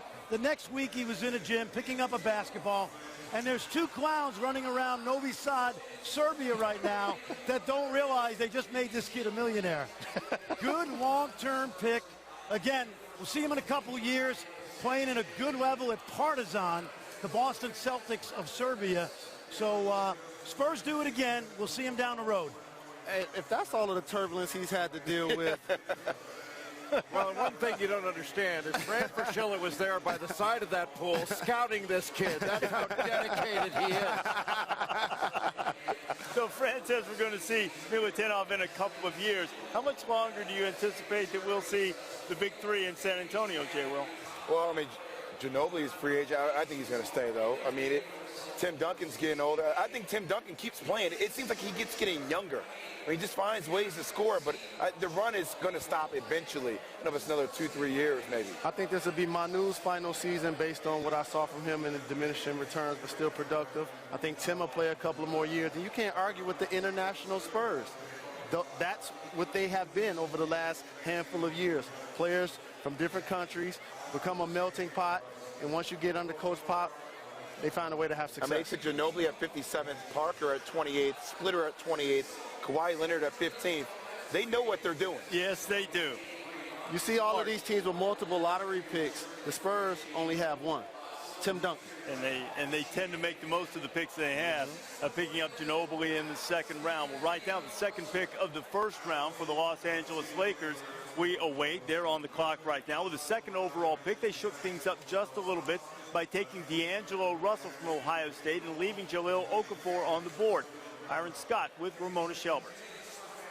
Well, Byron Scott, you were not making this pick. Mitch Kupchak was, but how are you feeling about D'Angelo Russell as your new point guard? Very excited. You know, D'Angelo to us was the best player available at that time, and really loved his workouts when we had him here, and just has a lot of confidence in what he can do on the basketball court, and we think he's a few years ahead of his time right now, so we're very excited about him coming to L.A. You hit on a point guard last year, Jordan Clarkson. Can they play together? Well, I think without a doubt. I mean, they're both guards, and I think both guys can run the offense. Both guys are very good facilitators. I think Russell's probably a little bit better right now, but I think both of these guys in the backcourt right now would be pretty exciting for L.A. You were here for his workout. What did you see? I saw a guy that really had a lot of command of what he was doing out there on the floor. He showed extremely a mature type of basketball game and really understood how to get guys where they needed to be. So even in 3-on-3, you could see that this guy understood the game of basketball. So his basketball IQ is very high. Think Kobe Bryant will like him? I think Kobe will love him. Thanks, Byron. Back to you. I think that's a pretty good bet, too, that Kobe Bryant's going to like seeing a guy like D'Angelo Russell come in and join this Laker team as they try to turn it around after winning just 21 games last year. Free agency is now going to be the key for the Lakers. If they can land a Kevin Love, if they can land a LaMarcus Aldridge, if they can trade for DeMarcus Cousins, that puts you somewhat in play in the Western Conference. Again, it's going to take 50 wins to get an 8th seed in the West. OKC was outside the playoff picture, and they have a really good roster. Kobe Bryant's making $25 million next year, last year of a deal. He's not going anywhere for a while, though. Trust him to believe that. All right, so the Lakers are on the clock. They've got about a minute left to make their pick. Tom Penn is with us again. What's next for L.A.? Well, they're going to take two picks, 27 and 34, but really that's not what next for the Lakers. It's what is going to work for the rest of Kobe's career, and we know who they brought in here, right? They got Russell, and we heard Coach talk about him, but really the spotlight now is right where Jalen just talked about it. The $23 million in cap space, and here they are. Take your pick. Which big might buy the sales pitch? I don't think it's Marc Gasol. Boy, it sure could be LaMarcus, although we think he might be going back to his home of Texas. But he could fit right there and fall for that sales pitch. We already talked about Kevin Love, how you like him there. You like Kevin Love in that? He may go back to UCLA, where he went to college. And then DeAndre Jordan. Would this guy just switch locker rooms right in the building? Those are the picks. That's what really matters in L.A. They have not hit a home run in free agency these last few years, and historically they always do. So the spotlight is on what happens with that $23 million in cap room. Can they get a stud in the middle to go with these guards on the perimeter? You know they want to get after LaMarcus Aldridge if they can, but Tom rightly pointed out, and that could impact the Spurs' thinking with them taking Milutinov if they could land LaMarcus Aldridge. Here's Adam Silver with the Lakers pick. With the 27th pick in the 2015 NBA Draft, the Los Angeles Lakers select Larry Nance Jr. from the University of Wyoming. And what a story it is for Larry Nance Jr. to be drafted. This young man has dealt with Crohn's disease. At one point, he had a driver's license that listed him at 6 feet, 130 pounds. But he's overcome that once they treated it. He's grown, and he's grown as a player. He played mostly in the post, but he's got the ability, I think, to step out. He's a versatile player that's productive in just about every area. Knows how to play. I mean, obviously his dad, Larry Nance Sr., played, 16 years in the NBA. And he's got ability. A little bit surprised. I thought I projected more as a second-round pick, but a really, really good athlete. He's got a 7'1" wingspan, and he did very well at Wyoming. Well, he's got a long way to go before he's the same dunker as his old man was. Larry Nance Sr. won the 1984 Slam Dunk Contest, first one since 1976, and he got past the 76er, Dr. J. Defeated the former champion in the dunk contest, has grown into one of the great events over All-Star Weekend. So now this is what the Lakers have done with their 2 first-round picks. D'Angelo Russell, who many of us have believed was the best all-around player in the draft. Jay has said that several times, and now Larry Nance may be a little bit more of a reach. I like seeing multiple father-son combinations happening currently in the NBA. That used to be something that was tough to overcome. Your father was a player. How can you match what he was able to accomplish? I saw it in the finals with Steph, saw it with Clay. You see it today with the Grant family. You see it with the Nance family. That's an awesome feeling. I like Nance. I think Nance provides him with some versatility, and he's different than Julius Randle, who wants to be a bruiser. He actually can knock down the mid-range jumper or the 3 being used in the pick and pop, but everything comes down to free agency for the Lakers. Right at the top of the first round with the 2nd and 3rd picks, the Lakers pick, and then the 76ers pick. Now the Lakers pick 27, and the Celtics are on the clock right after them. Some old East-West rivalries from back in the day. Now the Celtics have this pick, 28 overall, because of the Doc Rivers move from Boston to being the head coach of the Clippers. The Celtics got this first-round pick, and they will have pick here in the draft, their 2nd of the first round after taking Terry Rozier at number 16, the guard out of Louisville. So Boston has several picks. Talk about how they have picks stockpiled over the next few years. What do you anticipate seeing them do here? I know one thing, the 28th pick for Doc Rivers, that's a win for the Los Angeles Clippers, while they haven't gotten out of the 2nd round. And also the Celtics, you mentioned, are stockpiling picks. Eventually they have to turn into basketball players. So hopefully for Brad Stevens, who's done a really good job with that team, he could get some productive players with those picks. I like Rakeem Christmas. I mean, I think Rakeem Christmas really showed out in the NBA draft combine. He showed versatility. He can knock down the 3 and give them points down low on the block as well. R.J. Hunter still on the board, obviously, as well. You know, if you're going best available, R.J. Hunter had projected, the 19 range, 20 range. The best shooter, perhaps, left in the draft. 6'11" wingspan, got ridiculous range. Montrezl Harrell of Louisville, a guy who plays incredibly hard. And Kevon Looney, I had about 26, 27 or so. And a lot of people said he was going to drop because of a hip issue that has been running through the NBA. People talking about it. Who knows whether that's for real or not. Jordan Mickey of LSU is a guy that I really like. He reminds me a lot of Taj Gibson. Long arm, rebounder, can block shots. Averaged over 15 points a game. He's a 15, 10, 2.5 block guy. There are only a couple of those in this draft. Then Cliff Alexander, coming out of high school, is one of the top high school players in the country. Went to Kansas, didn't play as much as people expected, didn't perform at the level he expected. And coming into this draft still has, I think, a good bit of value. Another long-arm guy that's very strong, not polished offensively, but is a good finisher inside. Too early for Connaughton? No, I mean, a popular pick for Pat Connaughton from Notre Dame, but he can really shoot it. I mean, he can really. You saw what he did at the combine athletically. If you need somebody to throw a fastball, he throws it 95 miles an hour. You know who wants him to go as low as they can is the Orioles. The Orioles really want him. They're willing to pay him to stay away from basketball, but Connaughton wants to play basketball. So the Celtics on the clock have about a half-minute left here. As far as the Celtics plan, how do you feel like they're doing in terms of, they made the playoffs this year under Brad Stevens. We talked about some of the guys they have with Marcus Smart. How do you feel about the course they're taking right now? I like what, I mean, obviously Danny Ainge has proven that he knows what he's doing with the basketball team, and I think they're stockpiling. I think you're going to see the Celtics try to make a ton of moves with a ton of trades. When you watch an NBA team play, you have to distinguish who their best player is. I think they have a lot of good pieces. They haven't established their go-to guy just yet. You're going to need that. Remember, they made the playoffs. They were not a 500 team. Exactly. So the Eastern Conference played a factor in that as well. So 3 more picks remaining here in the first round. Celtics, Nets, and Warriors. The world champions will make them. Clock hits 0 now on Boston's time, so we will have the pick for the Celtics in momentarily. How funny would it be if R.J. Hunter falls all the way down to Golden State? Just add another shooter to Golden State. Not far away from that now. No, it's not. At this point, if you have to go to the Celtics or the Nets, it's all about fit. You would much rather go to the Golden State Warriors. Exactly right. All right, so the pick is now in for the Boston Celtics, 28th overall. We will go to the commissioner momentarily for the announcement of who Boston will take with its second pick in the first round tonight. Celtics with a number of picks coming in the second round. The 76ers also have some work to do in the second round. We anticipate a lot of trades coming. The Celtics right now, who took Terry Rozier from Louisville earlier. Let's see who they pick with the 28th selection overall.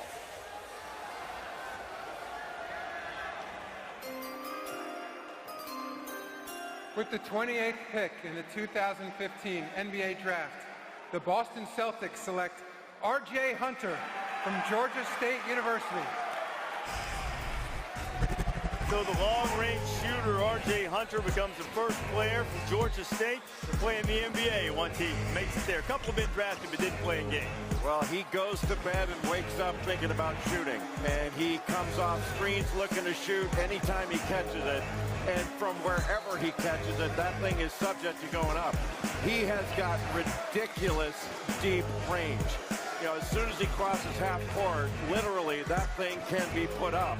Now, he didn't shoot a very good percentage this season. He was just over 30% from free, but he's a way better shooter than that, and crazy length with a high release. Reminds me a lot of Kevin Martin. You said somebody that's looking to score. Kevin Martin averaged over 20 points before in this league. Already, before he gets off the plane, R.J. Hunter is the best shooter on the Boston Celtics. They needed three-point shooting. He's going to provide it. And also, at 6'6", don't underestimate his size as well. He's going to grow into his body. His range is as soon as he walks in the building. That's exactly where his range is at. And with a guard like Isaiah Thomas, that causes a lot of double teams, his penetration, with guys like Marcus Smart, strong, get into the lane. He's gonna be huge for the Celtics shooting-wise. And a good passer, too. He can pass the little pocket passes off a pick and roll. He can pass. Really versatile. You see him out there at 6'6", basically playing 3 positions. So you got a lot of guards in Boston now. They've selected 2 tonight, and now the homestanding Brooklyn Nets are on the clock with the penultimate pick of the first round. What will the Nets do with their first round selection? The Celtics will be a 6-7 and under team. You're watching the 2015 NBA Draft, presented by State Farm. NBA Draft 2015 continues. Brooklyn Nets on the clock, and the reason they're picking here instead of in the 15th spot where Atlanta selected earlier is because of the Hawks-Nets deal, which netted Brooklyn Joe Johnson. You see what the Hawks got in return. Now Brooklyn is on the clock with a 29th overall pick, and not too far away from our position here in the Barclays Center is the Nets draft room as head coach Lionel Hollins, general manager Billy King, getting together with their entire staff to figure out which direction they will go with this pick. Brooklyn finished 6 games under 500. They did make the playoffs. They did lose in the first round, pushing Atlanta to 7 games in the process. And this loyal group of fans, they've waited more than 3 hours to start that "Let's go Nets, let's go Nets" chant. And now let's see if they are happy with what Silver has to say.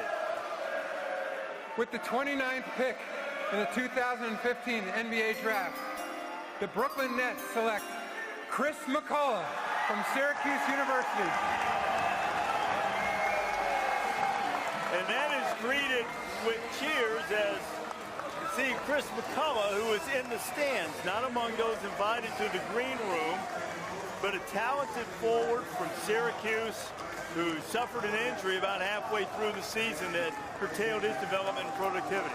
Yeah, he played about 16 games and really got off to a great start against some of the lesser teams that Syracuse played. But he is active, bouncy, 7'3" wingspan, so he's got length and he's got a lot of ability.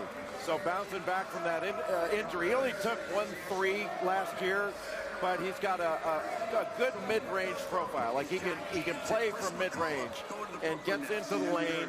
I like his ability level. So he's got a lot of potential going forward. And to be able to get a guy with some upside at this position is really good. He missed so much of the season. It was hard to watch him and get a good idea about him, but he got off to a great start, I'll tell you that. You see the footwork right there, great touch around the rim. I like his pick for Brooklyn. Thaddeus Young, unrestricted free agent. Brook Lopez opting out. They need some size down low, and they get a little bit younger. Yeah, they definitely needed to get some athleticism, and this could become a story of perseverance. Jay, you talked about how he bounced back from injury. I like the fact that he still showed up at the draft, shook the commissioner's hand, show a sense of pride when he gets to the league that he can put in work.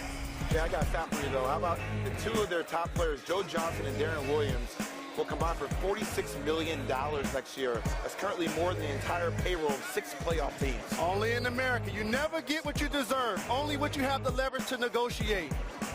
Amen. And everybody's going to get paid after next season when that cap's going to skyrocket. And Brooklyn will still be over the cap.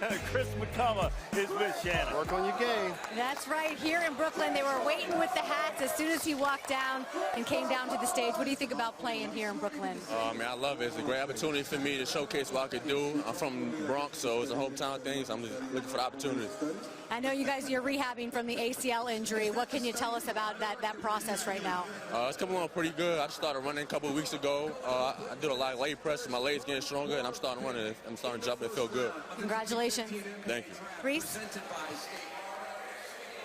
All right, Shannon, so we are now down to the final pick of the first round, and it belongs to the world champion Golden State Warriors. Words that haven't been uttered since the days of Rick Barry. 40 years between drinks for Golden State. And there's a lot of splashing going on as Golden State and Steph Curry ran to the title against the Cavs. Welcome to the 2015 NBA Finals. Irving falls down, and Kyrie Irving is hurt. The two MVPs going back and forth, staggering numbers for LeBron James. Stephen Curry with some magic. Steve Kerr changing things up. Iguodala fakes, drives, and finishes. And the dream season is now complete. The Golden State Warriors are the 2015 NBA champions. And the champs were built largely through the draft. You heard at the beginning of the festivities tonight, Adam Silver alluding to when Steph Curry was picked 7th overall in 2009. Klay Thompson, the 11th overall pick in 2011.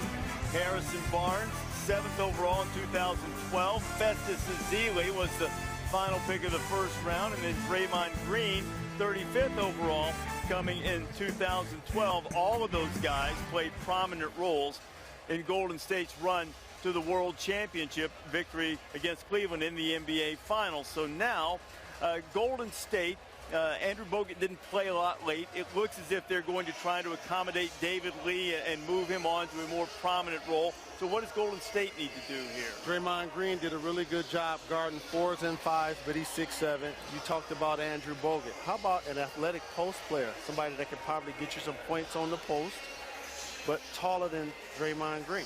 A guy like maybe like Kevon Looney. Boom. Kevon Looney has that versatility. He has that skill set. He's young. He's a guy that can grow up within a team like that, Jay. And he's long. I mean, he can block shots. He's an excellent offensive rebounder.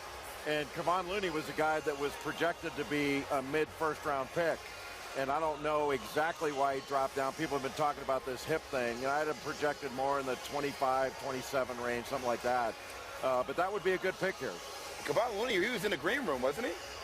He was supposed to be. He's supposed to be. Yeah, no, he was. He was up on the stage. He's been here. He still is, so maybe this will be the moment that he's waited the entire first round for. Still over a minute left, but the pick is in. Golden State made its selection quickly, and now Adam Silver will have the final pick of the first round.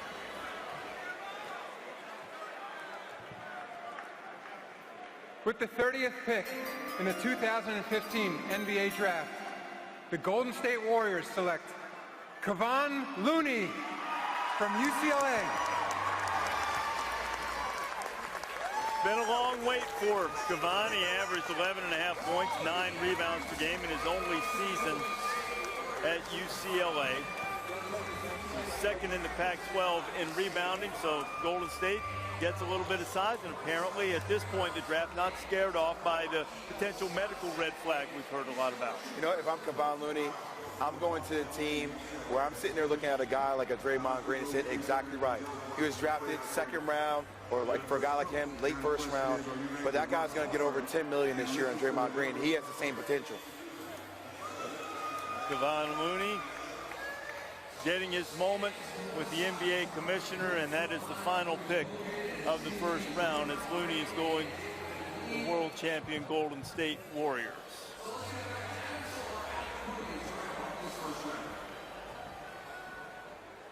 That concludes the first round of the NBA Draft.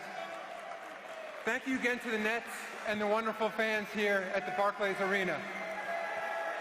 Before we move on to the second round, I'd like to recognize the league's President of Basketball Operations, Rod Thorne, who will be stepping down in August after devoting more than 50 years of his life to the game of basketball.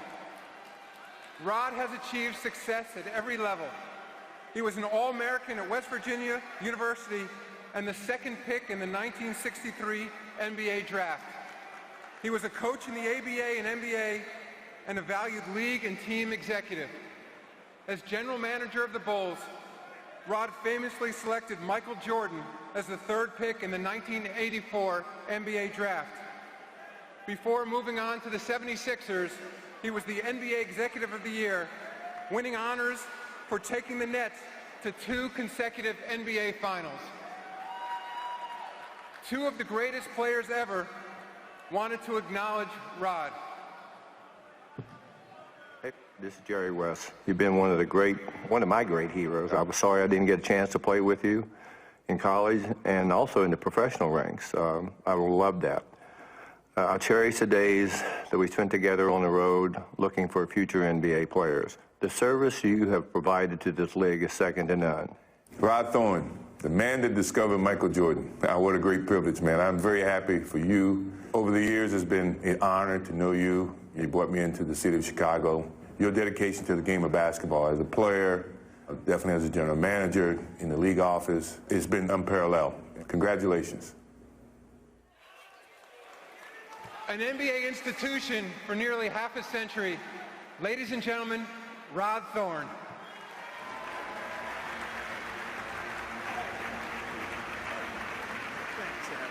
Really appreciate it. Thank you. I want to say thank everybody and then we'll move on. I would just like to say thank everybody. It's been a great run for all of these over 50 years. It's been a life's work, but a fun life work. So thank everybody, and congratulations to all you draftees tonight, and congratulations to all the teams. Good luck. Hey, Rod, do the honors for me. The second round of the 2015 NBA Draft will be conducted by Deputy Commissioner Mark Tatum. The Minnesota Timberwolves have 2 minutes to make their selection. Thanks. Thanks a lot. 2 minutes on the clock for the Timberwolves. Let's go back to the final pick of the first round, Kevon Looney going to the Warriors. Well, Kevon Looney is a long-arm rebounder and shot blocker. He averaged over 4 offensive rebounds per 40 minutes. Yeah, he can make an open three-point shot, but his value really is as a rim protector, rebounder, interior defender. Yeah, he can stretch you a little bit. He's not a great shooter, but he knocked down a number of threes. It takes him a little while to squeeze it off. But I think the only issue is he's not a great athlete and somewhat of a limited finisher. He shot only 52% in the paint, 42% against BCS conference teams, but he has certainly got some potential with that length. He reminds me of a former Syracuse player as well, Hakeem Ward. The activity, the defense, as you mentioned, he's not really a shooter. You're not looking for him to be creative down on the block, not a knockdown 3 shooter. But the energy, the activity, that's what you want when you're playing for the world champion. You don't need him to come in and try to give you offense at this point. So the first round has been completed. 9 players taken in the first round, played in the final 4 this past year. That is a record, breaking the old mark of 8. And we're on to the second round where the Timberwolves, who picked first, took Karl Anthony Towns, are on the clock.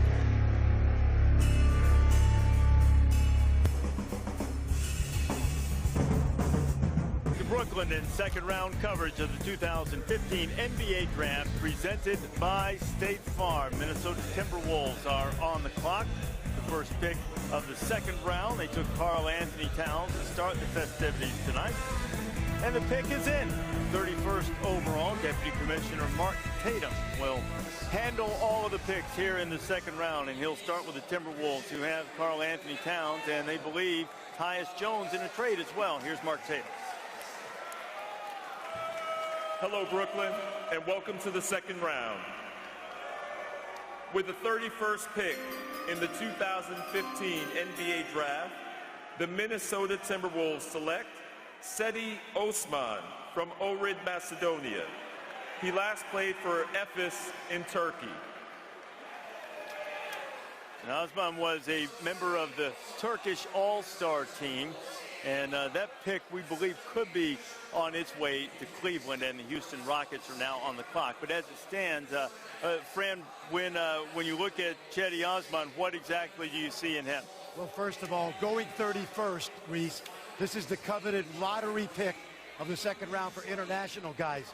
This is where Nick Pekovic went a few years ago for Minnesota. Cedi is a guy who does a lot of things well for a wing player. Only 20 years old. Look at that baby face. He's already played on the Turkish national team, and he's playing at a high level in Turkey. He's a very good transition player, handles the ball well, not like a point guard, but certainly a wing guy that can get out and run and make plays. If he improves his outside shooting, and as he physically matures, in time, he's got a chance to really be a solid NBA player. He's heading to Cleveland, so Cleveland now will have his rights, and he'll be percolating in the Euro League for the next couple of years. By the way, he wants to come over right away. That may not be realistic. All right, friends, so here is the trade, which is not yet finalized. It would send Cedi Osman 31st overall and the second round pick 36th overall in exchange for Tyus Jones, who would stay in his home state, the Duke star, 24th overall pick. Apparently headed to Minnesota to start his NBA career. And the Timberwolves, as we mentioned earlier in the draft, now, assuming that no other moves are made, you know, a couple of them won't be, certainly with Karl Anthony Towns and Andrew Wiggins.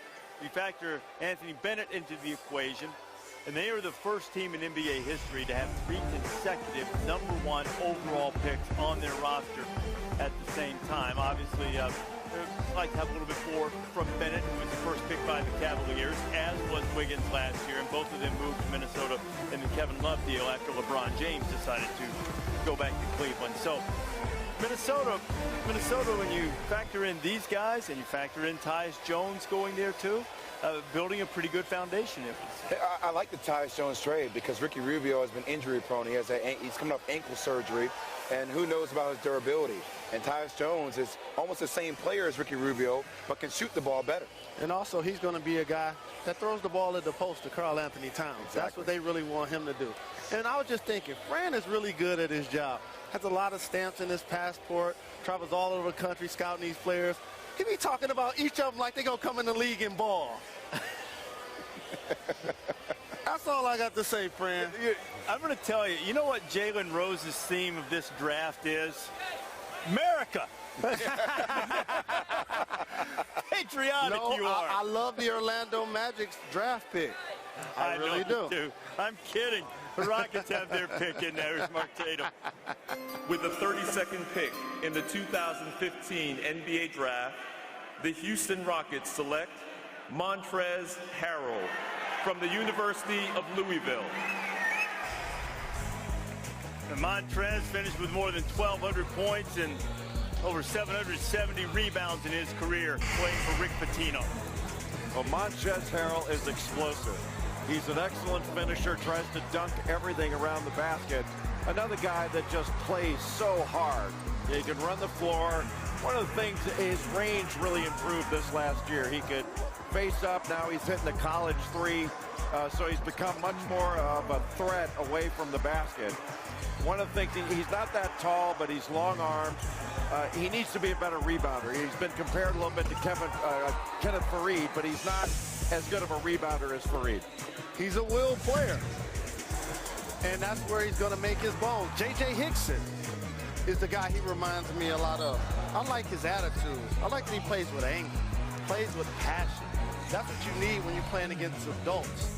You get paid millions of dollars to play basketball. With a guy like Montrezl Harrell, the Houston Rockets should get every rebound possible. Between him, Terrence Jones, and Dwight Howard, they should dominate the glass. Dominate the glass. Here's what the Rockets have done tonight. They picked Sam Decker from Wisconsin and then followed it up with Montrezl Harrell from Louisville, and now the Boston Celtics are on the clock. Celtics have picked a couple of guards tonight, taking Terry Rozier, Harrell's teammate, and R.J. Hunter. Will they go big with the 33rd overall pick? Second round continues for the NBA draft. Celtics pick is in, third of the night. Here's Mark Tatum, the deputy commissioner. With the 33rd pick in the 2015 NBA draft, the Boston Celtics select Jordan Mickey from Louisiana State University. Well, Jordan Mickey has made his way to Brooklyn, sitting amongst the crowd and getting a Boston Celtics hat to put on. The Celtics do go big this time for the guy who led the nation in block shots. Well, Jordan Mickey is one of only two players in this draft to average over 15 points, over 10 rebounds, and over 2.5 blocks. The other is Christian Wood from UNLV. He's athletic, he is long, he really goes after rebounds with both hands, and he can block shots, and he's got a very good mid-range jumper. So from 17 feet and in, he does a really good job. He reminds me a lot of Taj Gibson. When I saw him this last summer at the LeBron James Skills Academy, which was really the first time I had been around him in person for any length of time, he really impressed. I actually thought he performed much better than Jarrell Martin did there. And outside of Sam Decker was the guy that impressed me the most in that setting. I think he's got a real chance to be a very productive player in a bunch of different areas in the NBA. I think this is a very good value pick for the Celtics. Zeller, Olynyk, they're definitely serviceable. We saw that in the playoffs. But this young man gives you a back-to-the-basket player that can score down low on the block. And also explosion. And also Jared Sullinger they use up front as well. Exactly. All right, so the Celtics just make the pick of Jordan Mickey. The Lakers are back on the clock now with their third pick of the night. They took D'Angelo Russell with the second overall pick, and then a bit of a surprise late in the first round, taking Larry Nance Jr. from Wyoming. So let's see what the Lakers now do with the 34th overall pick. Here's Mark Tatum once again.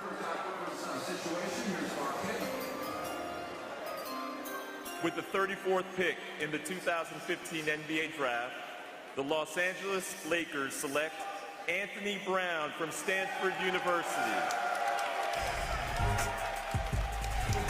So Anthony Brown, he missed a season earlier in his career with a hip issue, but he came back strong as a good shooter. Got great length, and he can really shoot it. He can shoot it pulling up. He comes off screens. He's got a high release. Difficult to bother that shot.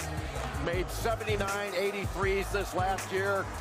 The last season before, he was the most improved player in the Pac-12. With that length, he can be a good defensive player, but really he's a specialist that has a terrific stroke and NBA range, can pull up. Anthony Brown can really shoot it. If you're talking about the players in this draft, D'Angelo Russell has to be like, okay, I got some power forwards I can work off of. Some guys I can be involved in pick and pop. They can knock down that mid-range or that three-point shot. And the Lakers need three-point shooting. And when you're a player that has a specialty the way he does, it's almost better to get drafted in the second round versus late in the first round, because you get in the league, you knock down a few shots, you can get paid faster. That's because of the guaranteed contract. Exactly. The first-round picks being a little bit longer than those of the second-round pick, which aren't guaranteed, so they can get out there and make their money and buy their mom's houses. Absolutely. Jay Rose, just thinking about making that money. Yes, indeed. Make the roll go round. Cash accepted everywhere. The 76ers are on the clock in the second round. They had Jahlil Okafor with the third overall pick. I think the Philadelphia Daily News is pretty happy about this. Rather provocative, one might say, as Okafor is headed to Philadelphia, which has been a straight mess, it seemed, in terms of personnel moves, planning for the not-too-near future. Tom Penn, what about now that Okafor's there and what the Sixers need to do with their overall plan to build? Finally, a man in the middle. There he is, Okafor. Yeah, it's going to get a little crowded. Embiid belongs over here. Really, Nerlens Noel, he belongs over here. But let's focus on the good. Let's focus on what Okafor can do.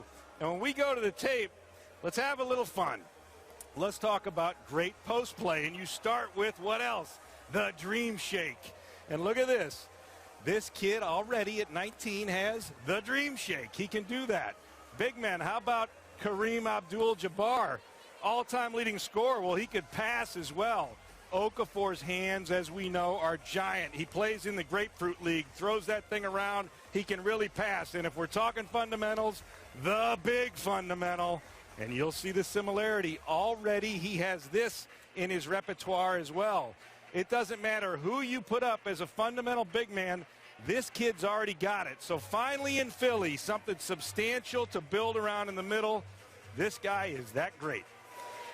And Tom, Philadelphia's been trying. They have Nerlens Noel, who finished well last season, with Joel Embiid with the foot issue, and then the reports have been that he's had a setback in that regard. So the Philadelphia now has its second-round pick in. Here is Mark Tatum with that.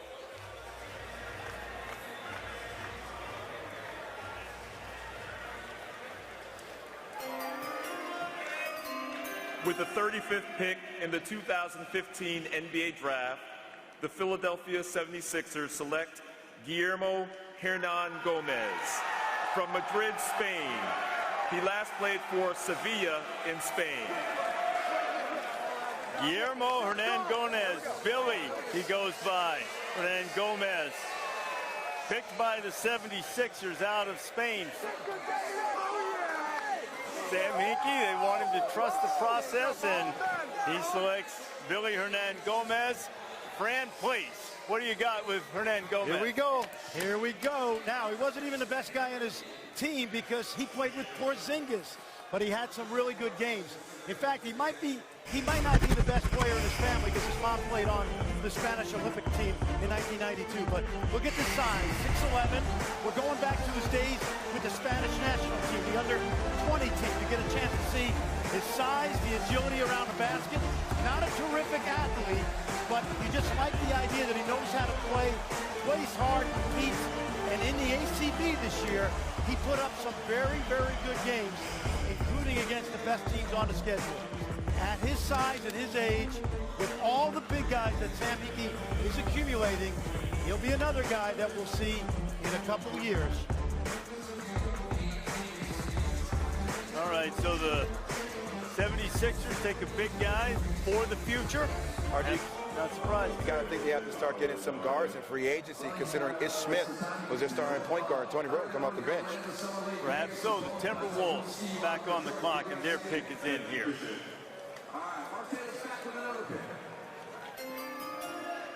With the 36th pick in the 2015 NBA Draft, the Minnesota Timberwolves select Raheem Christmas from Syracuse University. Raheem Christmas, the senior from Syracuse, 23 years old, really helped himself at the Combine.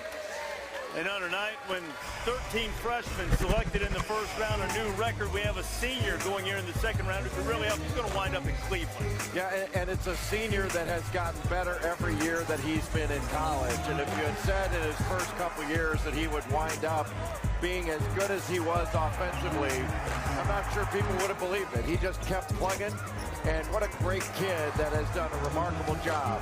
6'9.5".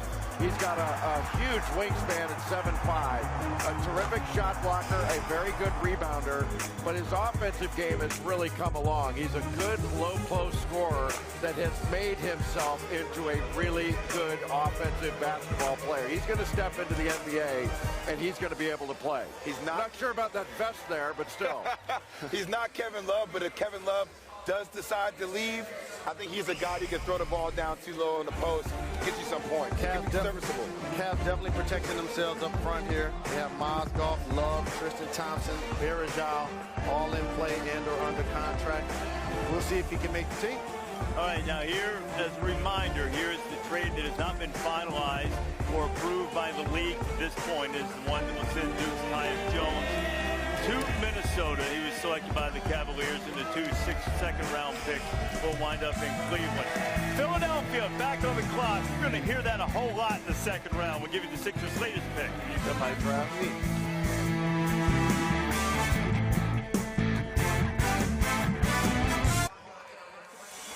While we were in break, the 76ers made a pick. Here's what Mark Tatum announced. With the 37th pick in the 2015 NBA Draft, the Philadelphia 76ers select Richaun Holmes from Bowling Green State University. Another front court guy who was the MAC Defensive Player of the Year, holds the school record with more than 240 blocks. Yeah, a little bit like Rakeem Christmas, who just went before him.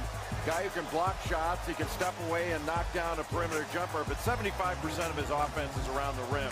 Good athlete, good rebounder, but he's a shot blocker, and that's really his value. I think he's got a chance to be a good player, but he's only 6'9", wingspan about 7'1". He's not as freaky long as Rakeem Christmas is. You know what fascinates me about the Sixers? I was watching this year's playoffs. And by the way, Nick Vucevic is doing really good in Orlando. Iguodala, Finals MVP. Okay, Drew Holiday, Thad Young, Lou Williams, Michael Carter-Williams, all former Sixers recently. And there you see the guys that the Sixers have picked up tonight with their 3 picks. The Detroit Pistons have just made a selection in the second round. The pick is in. Let's go to Mark Tatum. With the 38th pick in the 2015 NBA Draft, the Detroit Pistons select Darren Hilliard from Villanova University. Darren Hilliard, an outstanding offensive player for very good teams Jay Wright had for Villanova this year. You know, lefty, good shooter, didn't shoot it particularly well in their NCAA tournament loss, but another guy with long arms and a high release. You know, 6'9" wingspan. You know, he wasn't asked to do too much at Villanova because they utilized a whole bunch of different guys, but when he is left open, he's got a nice stroke and he knocks shots down. Good player. I like it for Detroit. Potentially playoff guys like Brandon Jennings. They decide to keep him around, or Reggie Jackson has to make the team first, though. Darren Hilliard, the 38th overall pick. The Charlotte Hornets are on the clock to see if they're going to draft. Go with Frank Kaminsky, as they took in the first round, second round. Continue. About another power forward.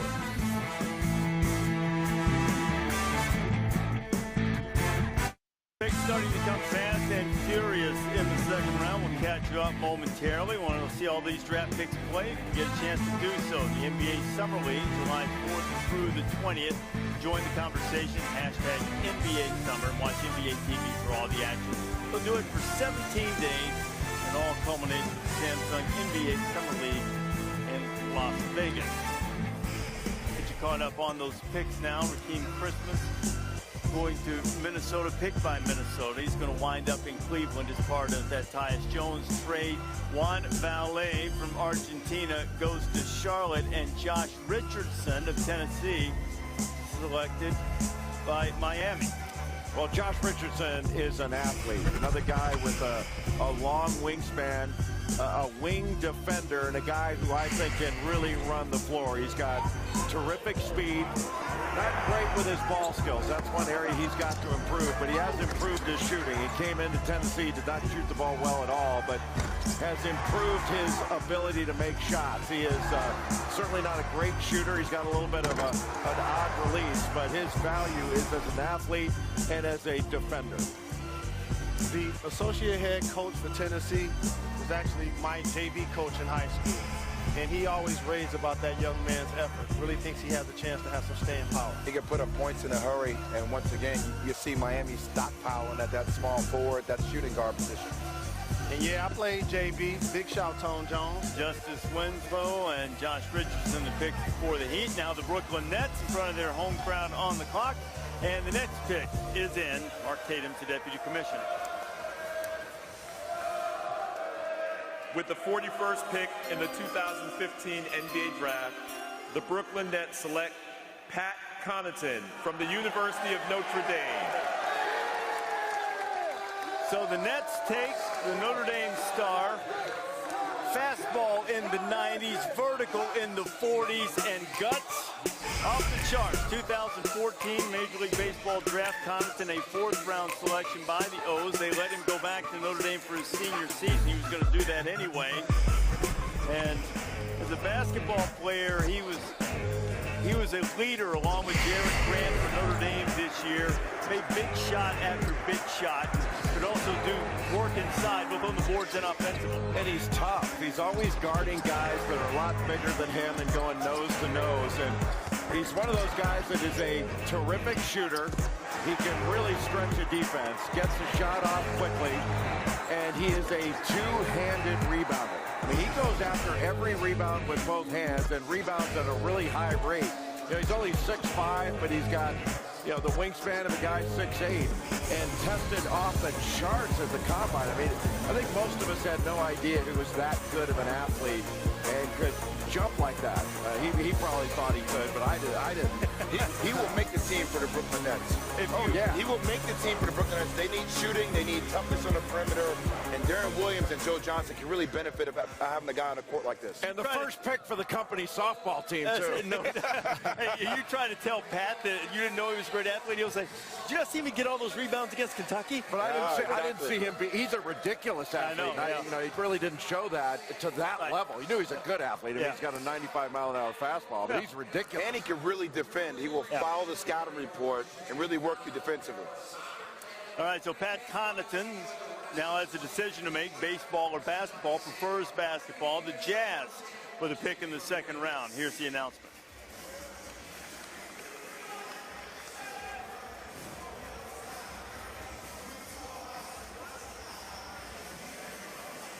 We think Mark Tatum might have been delayed by, I don't know, perhaps some trade news or something, but we'll get the announcement on the Jazz pick, which is in, by the way, and he'll have the announcement in just a second. So, first time you've been faked out in this draft, by the way. I left my feet. And Reese Davis just flies out of his seat. Just lift an eyebrow and off I go, right? Also with a 95-mile-an-hour fastball, there's no salary cap in baseball. See, now they're trying to tell me now he's ready, so this time I'm not going to be fooled twice. I turn around and look, he's not back there. I'm not throwing it to him again. Mark, you start walking, then I'll let you have it. Okay, here he is. I said Tennessee when I'm in Auburn. It's all good. We have another trade to announce. The Cleveland Cavaliers trade the rights to Tyus Jones, the 24th pick in the draft, to the Minnesota Timberwolves for the rights to Cedi Osman, the 31st pick in the draft, Raheem Christmas, the 36th pick in the draft, and a future second-round pick. And with the 42nd pick in the 2015 NBA Draft, the Utah Jazz select Olivier Hanlon from Aylmer, Canada, and Boston College. So Olivier Hanlon will join Gordon Hayward and company. Derek Favors and the Jazz. Olivier Hanlon led the ACC in scoring. He can't be an explosive guy who can go up and pick him. Yeah, he's a 20-point-per-game scorer, and defenses were geared to stop him, and still he scored anyway. Can really shoot it. He's really actually a very good passer. A good finisher in the paint, 68% as a paint finisher. Needs to improve his shooting off the bounce. Really the key is for Olivier Hanlon, can he play the point? Because he's not a great athlete at the two guard. He's not big enough, I don't think. So he's going to have to play the point, but he can really score. And I like him very much as a player. I actually had him rated about 7 or 8 spots higher than this 42 place where he went. I think he can play the point. He's very dynamic and screen and roll. He had to do everything for Boston College. He had a lot of attention 24/7. That's what the Jazz have done with Trey Lyles and Olivier Hanlon. The Pacers about to make the 43rd overall pick. With the 43rd pick in the 2015 NBA Draft, the Indiana Pacers select Joseph Young from the University of Oregon. Joseph Young was the Pac-12 Player of the Year. He scored nearly 1,400 points in his 2 years with the Ducks. Well, Joseph Young is another scorer, a fearless scorer, 21 points a game in the Pac-12. He started out at Houston after a couple years of really being able to score for the Cougars. He transferred in to play for Dana Altman. He can shoot it. He can shoot it in a variety of ways, catch and shoot. He gets it off quickly. He can put it on the deck. Very quick release. He's quick with the ball and has very good ball skills.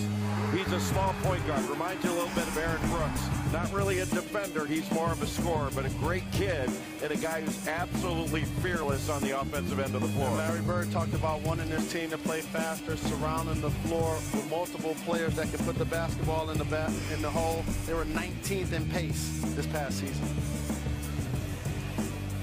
Miles Turner, maybe a bit of a surprise for the Pacers going at number 11, but a talented big guy from Texas, and now the Phoenix Suns have a pick.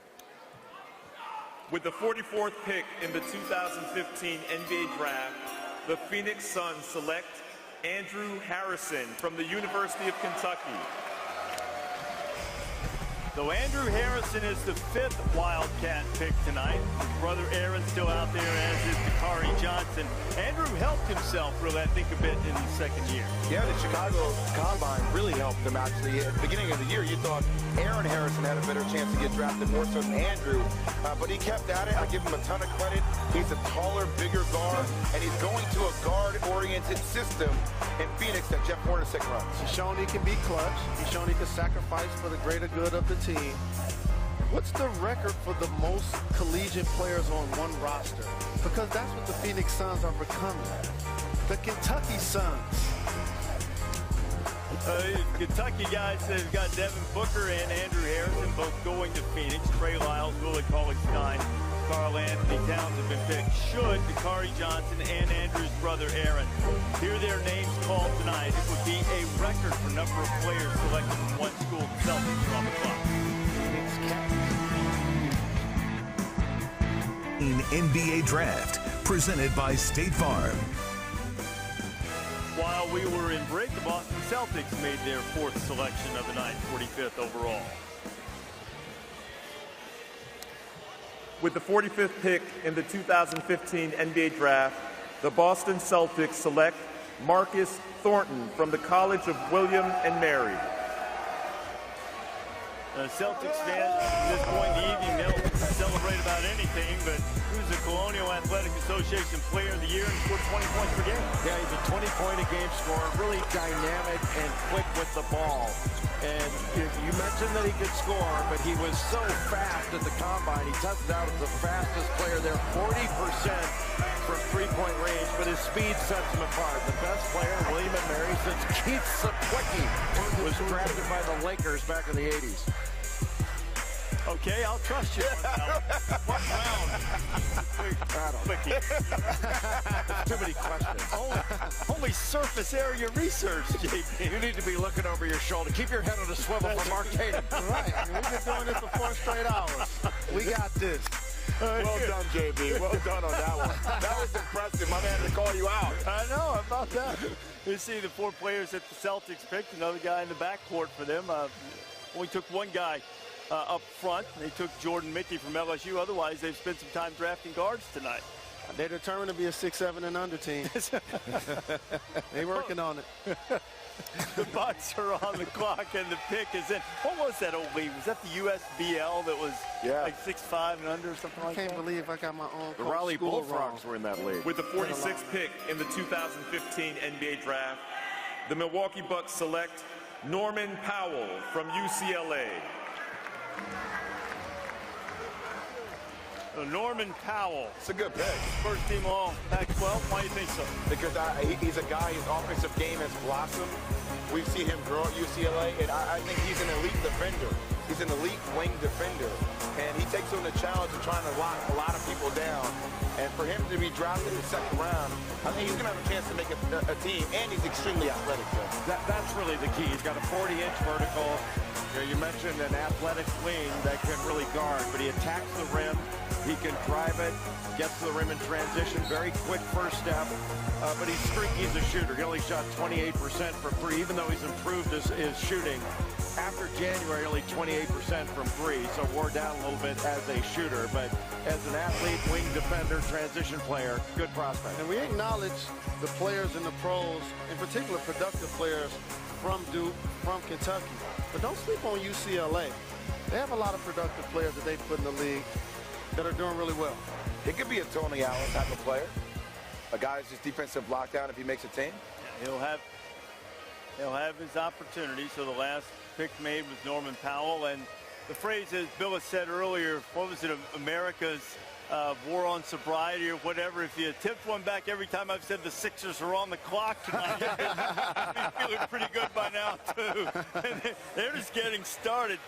They're on the clock right now, and they still have two more. They have the third to last and the final pick of the night with the Sixers. You can find some gems in the second round. Since 2010, it certainly happened. Lance Stevenson recently traded from Charlotte to the Clippers. Chandler Parsons has been terrific. Of course, he's coming back from a knee injury. Isaiah Thomas, runner-up for the Sixth Man of the Year. We saw what Draymond Green was able to do in the finals. He, too, a second-round pick, 35th overall. And Jordan Clarkson, man, he's been talked about a lot tonight. The NBA All-Rookie team as the 46th overall pick. So the 76ers, they've accumulated a ton of draft picks, and they make yet another selection. Mark Tatum with the announcement. With the 47th pick in the 2015 NBA Draft, the Philadelphia 76ers select Arturas Gudaitis from Klaipėda, Lithuania. He last played for Žalgiris in Lithuania. Trust the process. Turn around to the backside of that T-shirt and it says draft and stash. And we're going to trust Fran here on this one for Arturas Gudaitis. Here we go. We're at the warm body portion of the draft now, okay? You got a big kid here who actually had a good year for Žalgiris, a really good team in Lithuania. My European friends say he plays above the rim, but not in the NBA. He's a solid athlete. He reminds me of Aaron Baines from the San Antonio Spurs. And what you got here is another young big guy, and there's 4 or 5 of them. 3 have already been taken, who, in Philadelphia's case, they're going to watch this guy continue to develop. It's a good pick for where they picked. Sam Hinkie is accumulating assets. This is not a great one. It's a solid one for late second round. All right, friends, so the Sixers, here's what they've done tonight. A couple of international players to go with Okafor and Richaun Holmes up to this point. Okay, so Andy Katz is back with us right now. And Andy, I understand that perhaps there is a trade percolating involving our host tonight, the Brooklyn Nets, as Andy's going to check in with us now and let us know what the Nets are trying to do with some of their picks. The Nets didn't have a high pick in the first round. They picked right at the bottom of the first round, but they have been active now. Andy, what is Brooklyn trying to pull off? Well, they completed a trade sending Mason Plumlee and the rights for Pat Connaughton to the Portland Trailblazers for Rondae Hollis-Jefferson and Steve Blake. This has been confirmed by Nets GM Billy King. It was tweeted out by Plumlee, so he basically said his goodbyes to Brooklyn, and Portland has also confirmed this trade. So some movement here in the second round. We can also tell you that the Grievous Vasquez trade that's been percolating as well. Norman Powell just picked by Milwaukee. Milwaukee confirming to me that he's on his way to Toronto. Okay, so we'll make note of that as Norman Powell, as you said, could be a good pick for the Bucks. Instead, it's going to be headed to Toronto. The Oklahoma City Thunder making the latest pick. That pick is now in. Let's check in and see what OKC has done.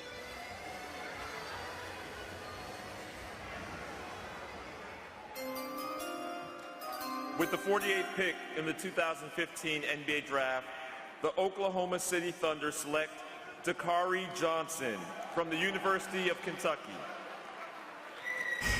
That's a half dozen Wildcats picks tonight. One more and it'll be a record. What about Dakari Johnson and his potential to stick in the league? Well, he's a big body, and he works hard to carve out space in the post.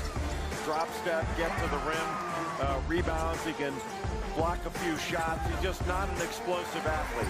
He's really worked hard at changing ends and running north-south to get to the other end of the floor. But he's not a guy that has a great explosiveness or plays above the rim, and he doesn't have a ton of offense. He's just a big body that I think can play in the lane and grab some rebounds and be a situational player to come in. You know, a lot of people were saying Dakari Johnson should have went back to school. I don't think so. I think he made the right decision. I didn't see Dakari Johnson getting better in the system for John Calipari. And also, the system Cal has put together has been so amazing. He's created an assembly line to the pros. But when you're the Harrison twins and you're Dakari Johnson, I think you prematurely are forced to leave. And so now, in these situations, the other Aaron may not get drafted. And Dakari Johnson, definitely, if he probably was at another school, would have probably played another year. But as you mentioned, so many All-Americans coming, he probably didn't have too much upside into the draft. That may be true, but if you, the Washington Wizards are on the clock very quickly here, do you think that Aaron Harrison could have improved his stock by going back another year? It never hurts. It really doesn't. Because he's a shooter who doesn't make shots. That's the problem. Yeah. Okay, so the Wizards now have made their selection as we are now at the 49th pick overall, winding our way through the second round, a little more than halfway through. Here is Mark Tatum with Washington's selection. With the 49th pick in the 2015 NBA Draft, the Washington Wizards select Aaron White from the University of Iowa.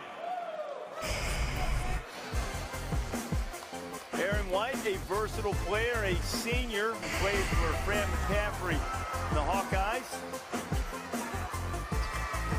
Pretty good athlete, can score in transition, Jay. Yeah, and he's a versatile player. You know, he can step away, knock down his shots, put it on the deck. Good footwork. You know, he's more of an energy guy.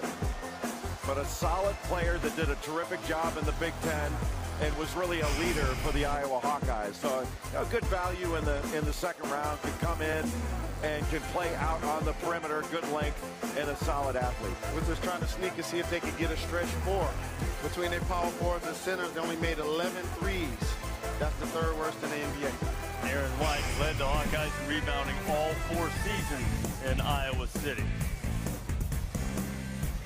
My lead.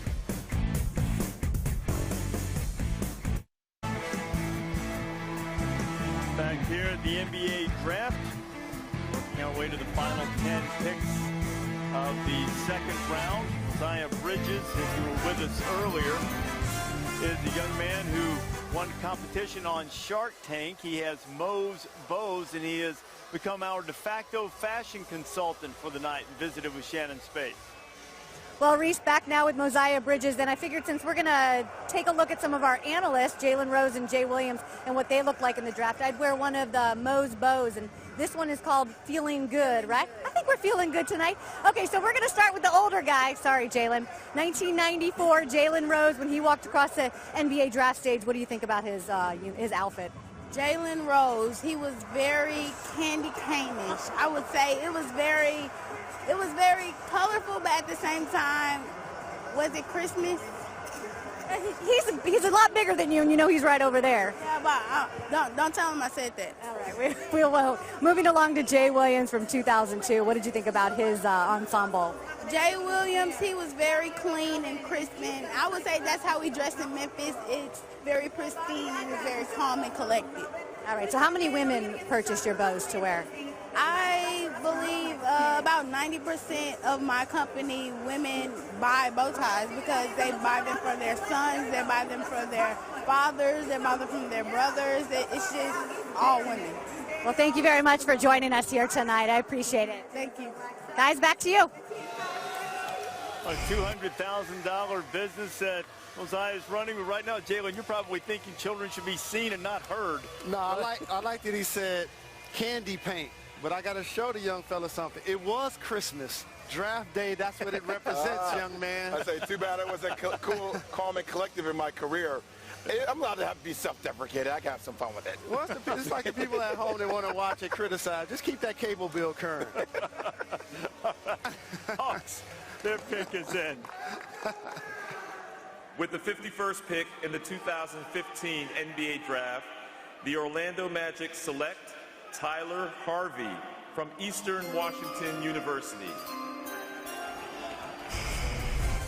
So Tyler Harvey went to the Magic. That was after the Hawks had taken Marcus Erickson. Tyler Harvey led the nation in scoring a year ago. 23 points a game.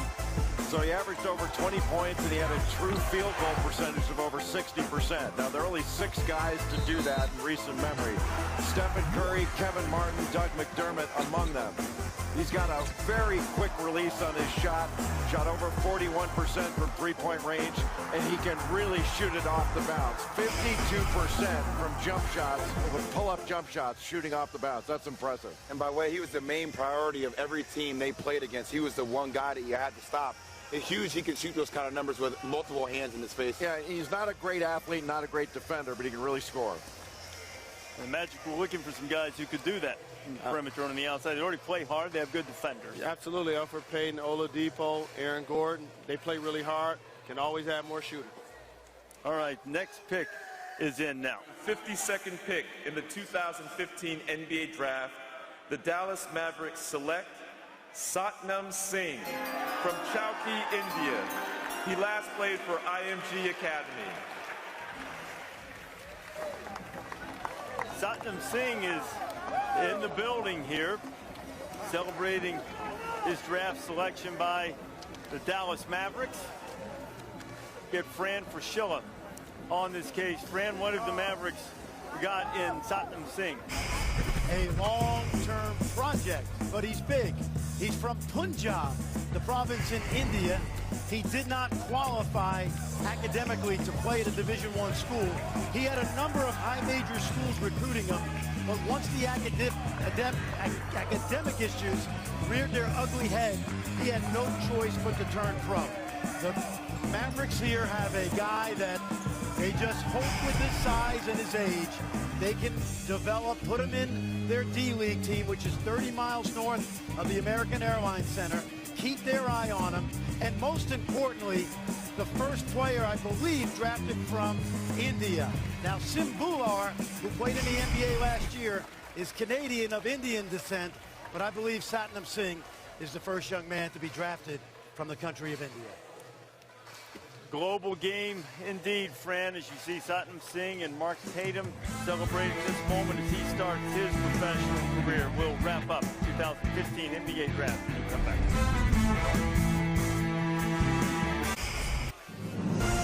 Sunday Night Baseball on ESPN. If you haven't seen Chris Bryant, he swings hard, finishes high, hits it a long way. The rookie phenom leading the Cubs against the Cardinals. Baseball rules on ESPN, 8 o'clock Eastern Time on Sunday night on ESPN and the Watch ESPN app as well. While we were in commercial break, a couple of picks came down the pike, including Sir Dominic Pointer from St. John's going to Cleveland. Great length and energy guy. His value really is going to be as a defender. Not much of an offensive player, doesn't really shoot it. But he is very athletic and long, and he can really guard. One of the better defenders in the Big East. You know, when they played against Duke at Madison Square Garden, he really came into his own offensively. And he has the ability to score, but I think defensively is where he's going to make his money on the next level. Absolutely, and playing against the Golden State Warriors, that was one of the things that got exposed playing against by the Cleveland Cavaliers, their inability besides LeBron James to guard on the wing at the wing position. And Sir Dominic Pointer was the Big East Co-Defensive Player of the Year, and then after Pointer was selected, the Utah Jazz took Danny Diaz from Spain. Fran, what about Diaz and how quickly he can be ready to play in the league? For where he's picked, I absolutely love this guy. This guy would swim across the Atlantic to play in the NBA. He's got toughness, an excellent rebounder for his size, also an improving deep shooter. He's not Andres Nocioni by any stretch, but he has that kind of game. He gives Utah toughness, and don't be surprised if earlier than later he makes the Jazz. Like this kid. Tough. I got to tell Fran that there are players that are swimming across the Hudson River to play in the NBA. All right, so the Jazz take Danny Diaz, the San Antonio Spurs, picking 55th overall. Only 5 more picks after this one before the draft is concluded. Here is Mark Tatum. With the 55th pick in the 2015 NBA Draft, the San Antonio Spurs select Caddy Lillane from Port-au-Prince, Haiti, and UMass. Lillane averaged 11.5 points, 9.5 rebounds per game. Got a little bit of size to him. Well, Caddy Lillane is very bouncy and got a 7'5" wingspan, a guy that averaged 12 rebounds per game at the Portsmouth Invitational. Just sort of a rebounding machine, can block a few shots, but his length sets him apart. That's where his value is on the defensive end on the glass. You know what, RD, with 5 picks left in the draft, we haven't heard names like Cliff Alexander, J.P. Tokoto, Brendan Ashley. I mean, Cliff Alexander was a freshman. Brendan Ashley, J.P. Tokoto, they left school early as juniors. And we've already mentioned Aaron Harrison. Will he hear his name called and become the 7th Wildcat to be selected? The New Orleans Pelicans are on the clock.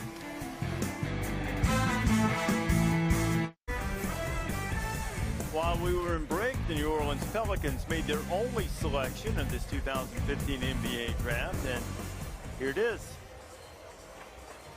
With the 56th pick in the 2015 NBA Draft, the New Orleans Pelicans select Brandon Dawson from Michigan State University.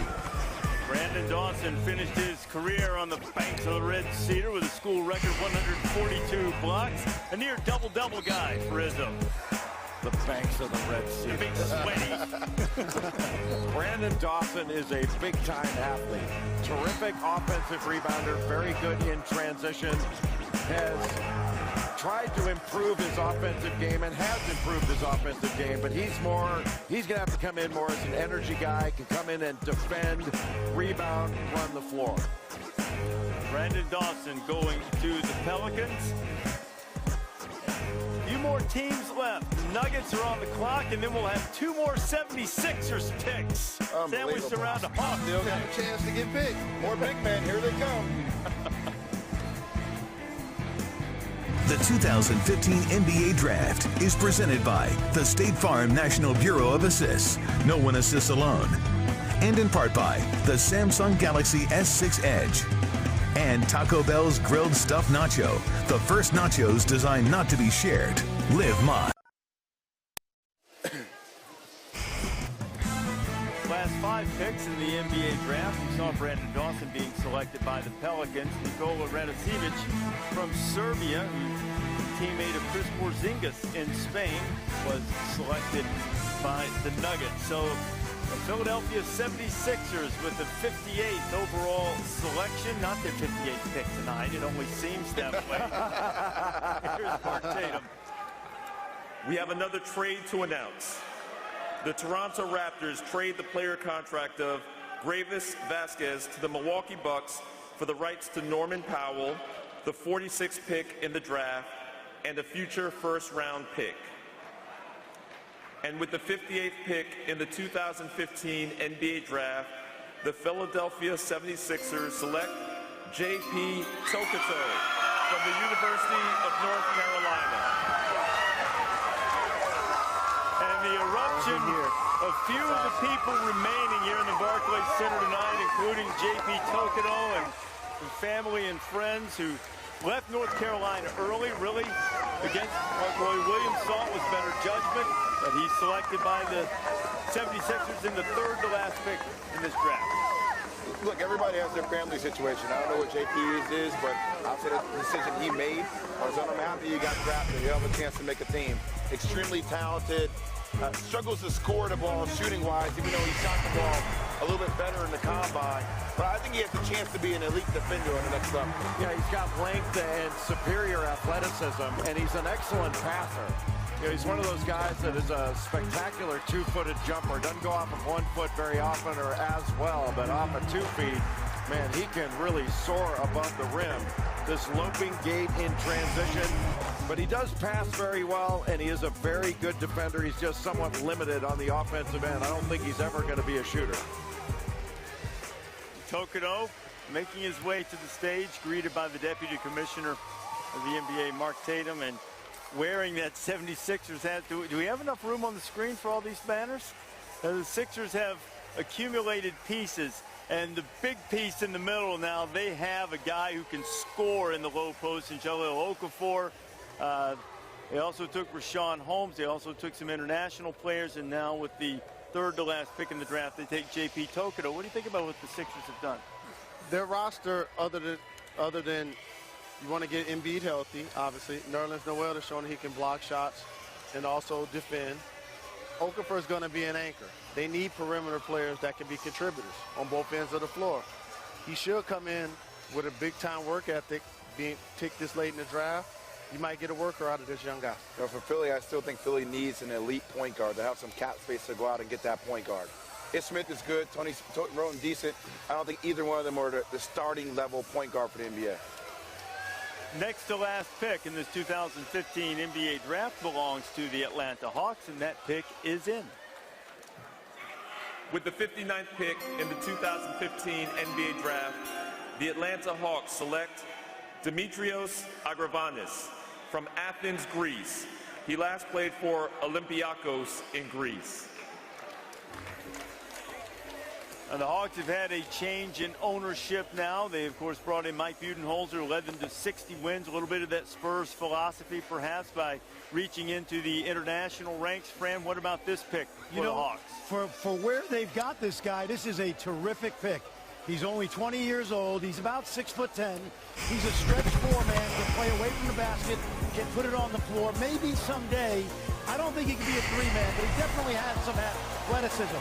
Olympiakos is one of the best teams in Europe, so getting this guy where they've got him, I really, really like this pick. I haven't said this all night, so I'll do it now. He's a draft and stash guy, but this is a terrific value pick this far down in the draft. Good job. At least you didn't say 2 years away from being 2 years away. All right, Fran. So one pick remains. It does belong to the Philadelphia 76ers, and that will wrap up this 2015 draft, the one that started with intrigue tonight about whether the Timberwolves would take Karl Anthony Towns or Jahlil Okafor. Then the Lakers threw a little bit of a curveball in by taking D'Angelo Russell. It has been an exciting night in this draft, particularly at the top. Welcome to the 2015 NBA Draft.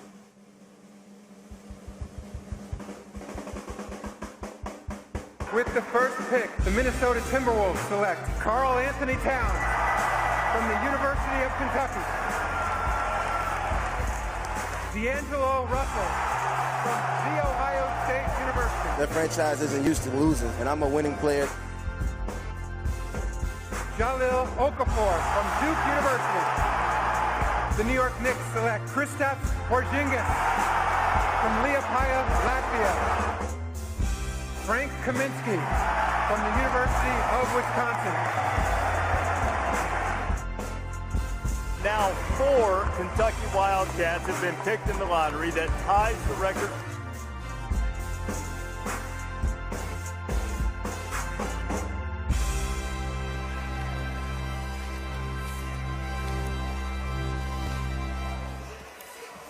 And so the drive to be great and the quest to be selected in the draft comes down to this. Final pick of the night belongs to the Philadelphia 76ers, rebuilding team. Here is the final pick from Deputy Commissioner Mark Tatum.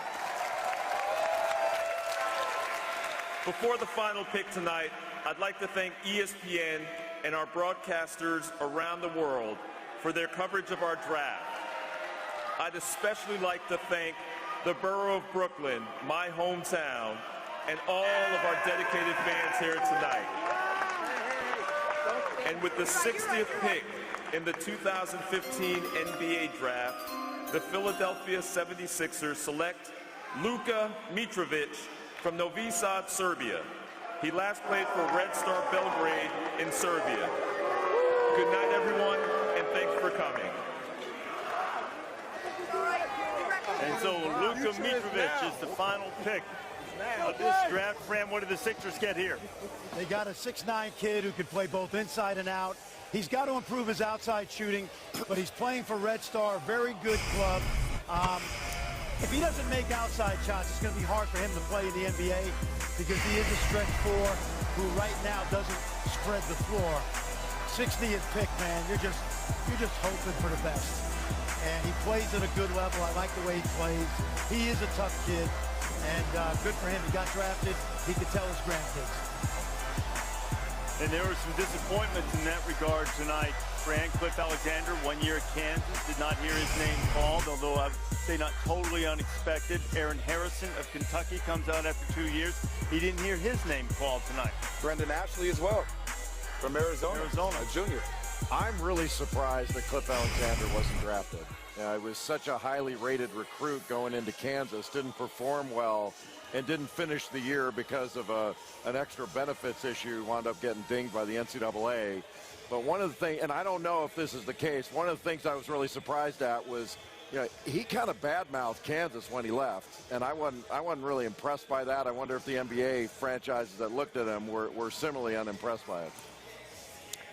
We'll see. Now Cliff Alexander will have to try to make his way into pro basketball in a different way other than the draft. Same with the other guys who didn't have their names called tonight. But it was an exciting night, certainly for Karl Anthony Towns, the #1 overall pick, and D'Angelo Russell, who's headed to the Lakers, and Jahlil Okafor, who's headed to Philadelphia. Thanks, everybody, for watching the 2015 NBA Draft presented by State Farm. SportsCenter's coming up next. This has been a presentation of ESPN, the worldwide leader in sports. For everybody on our spectacular NBA Draft crew, I'm Reese Davis saying thanks for watching, good night, and here comes SportsCenter.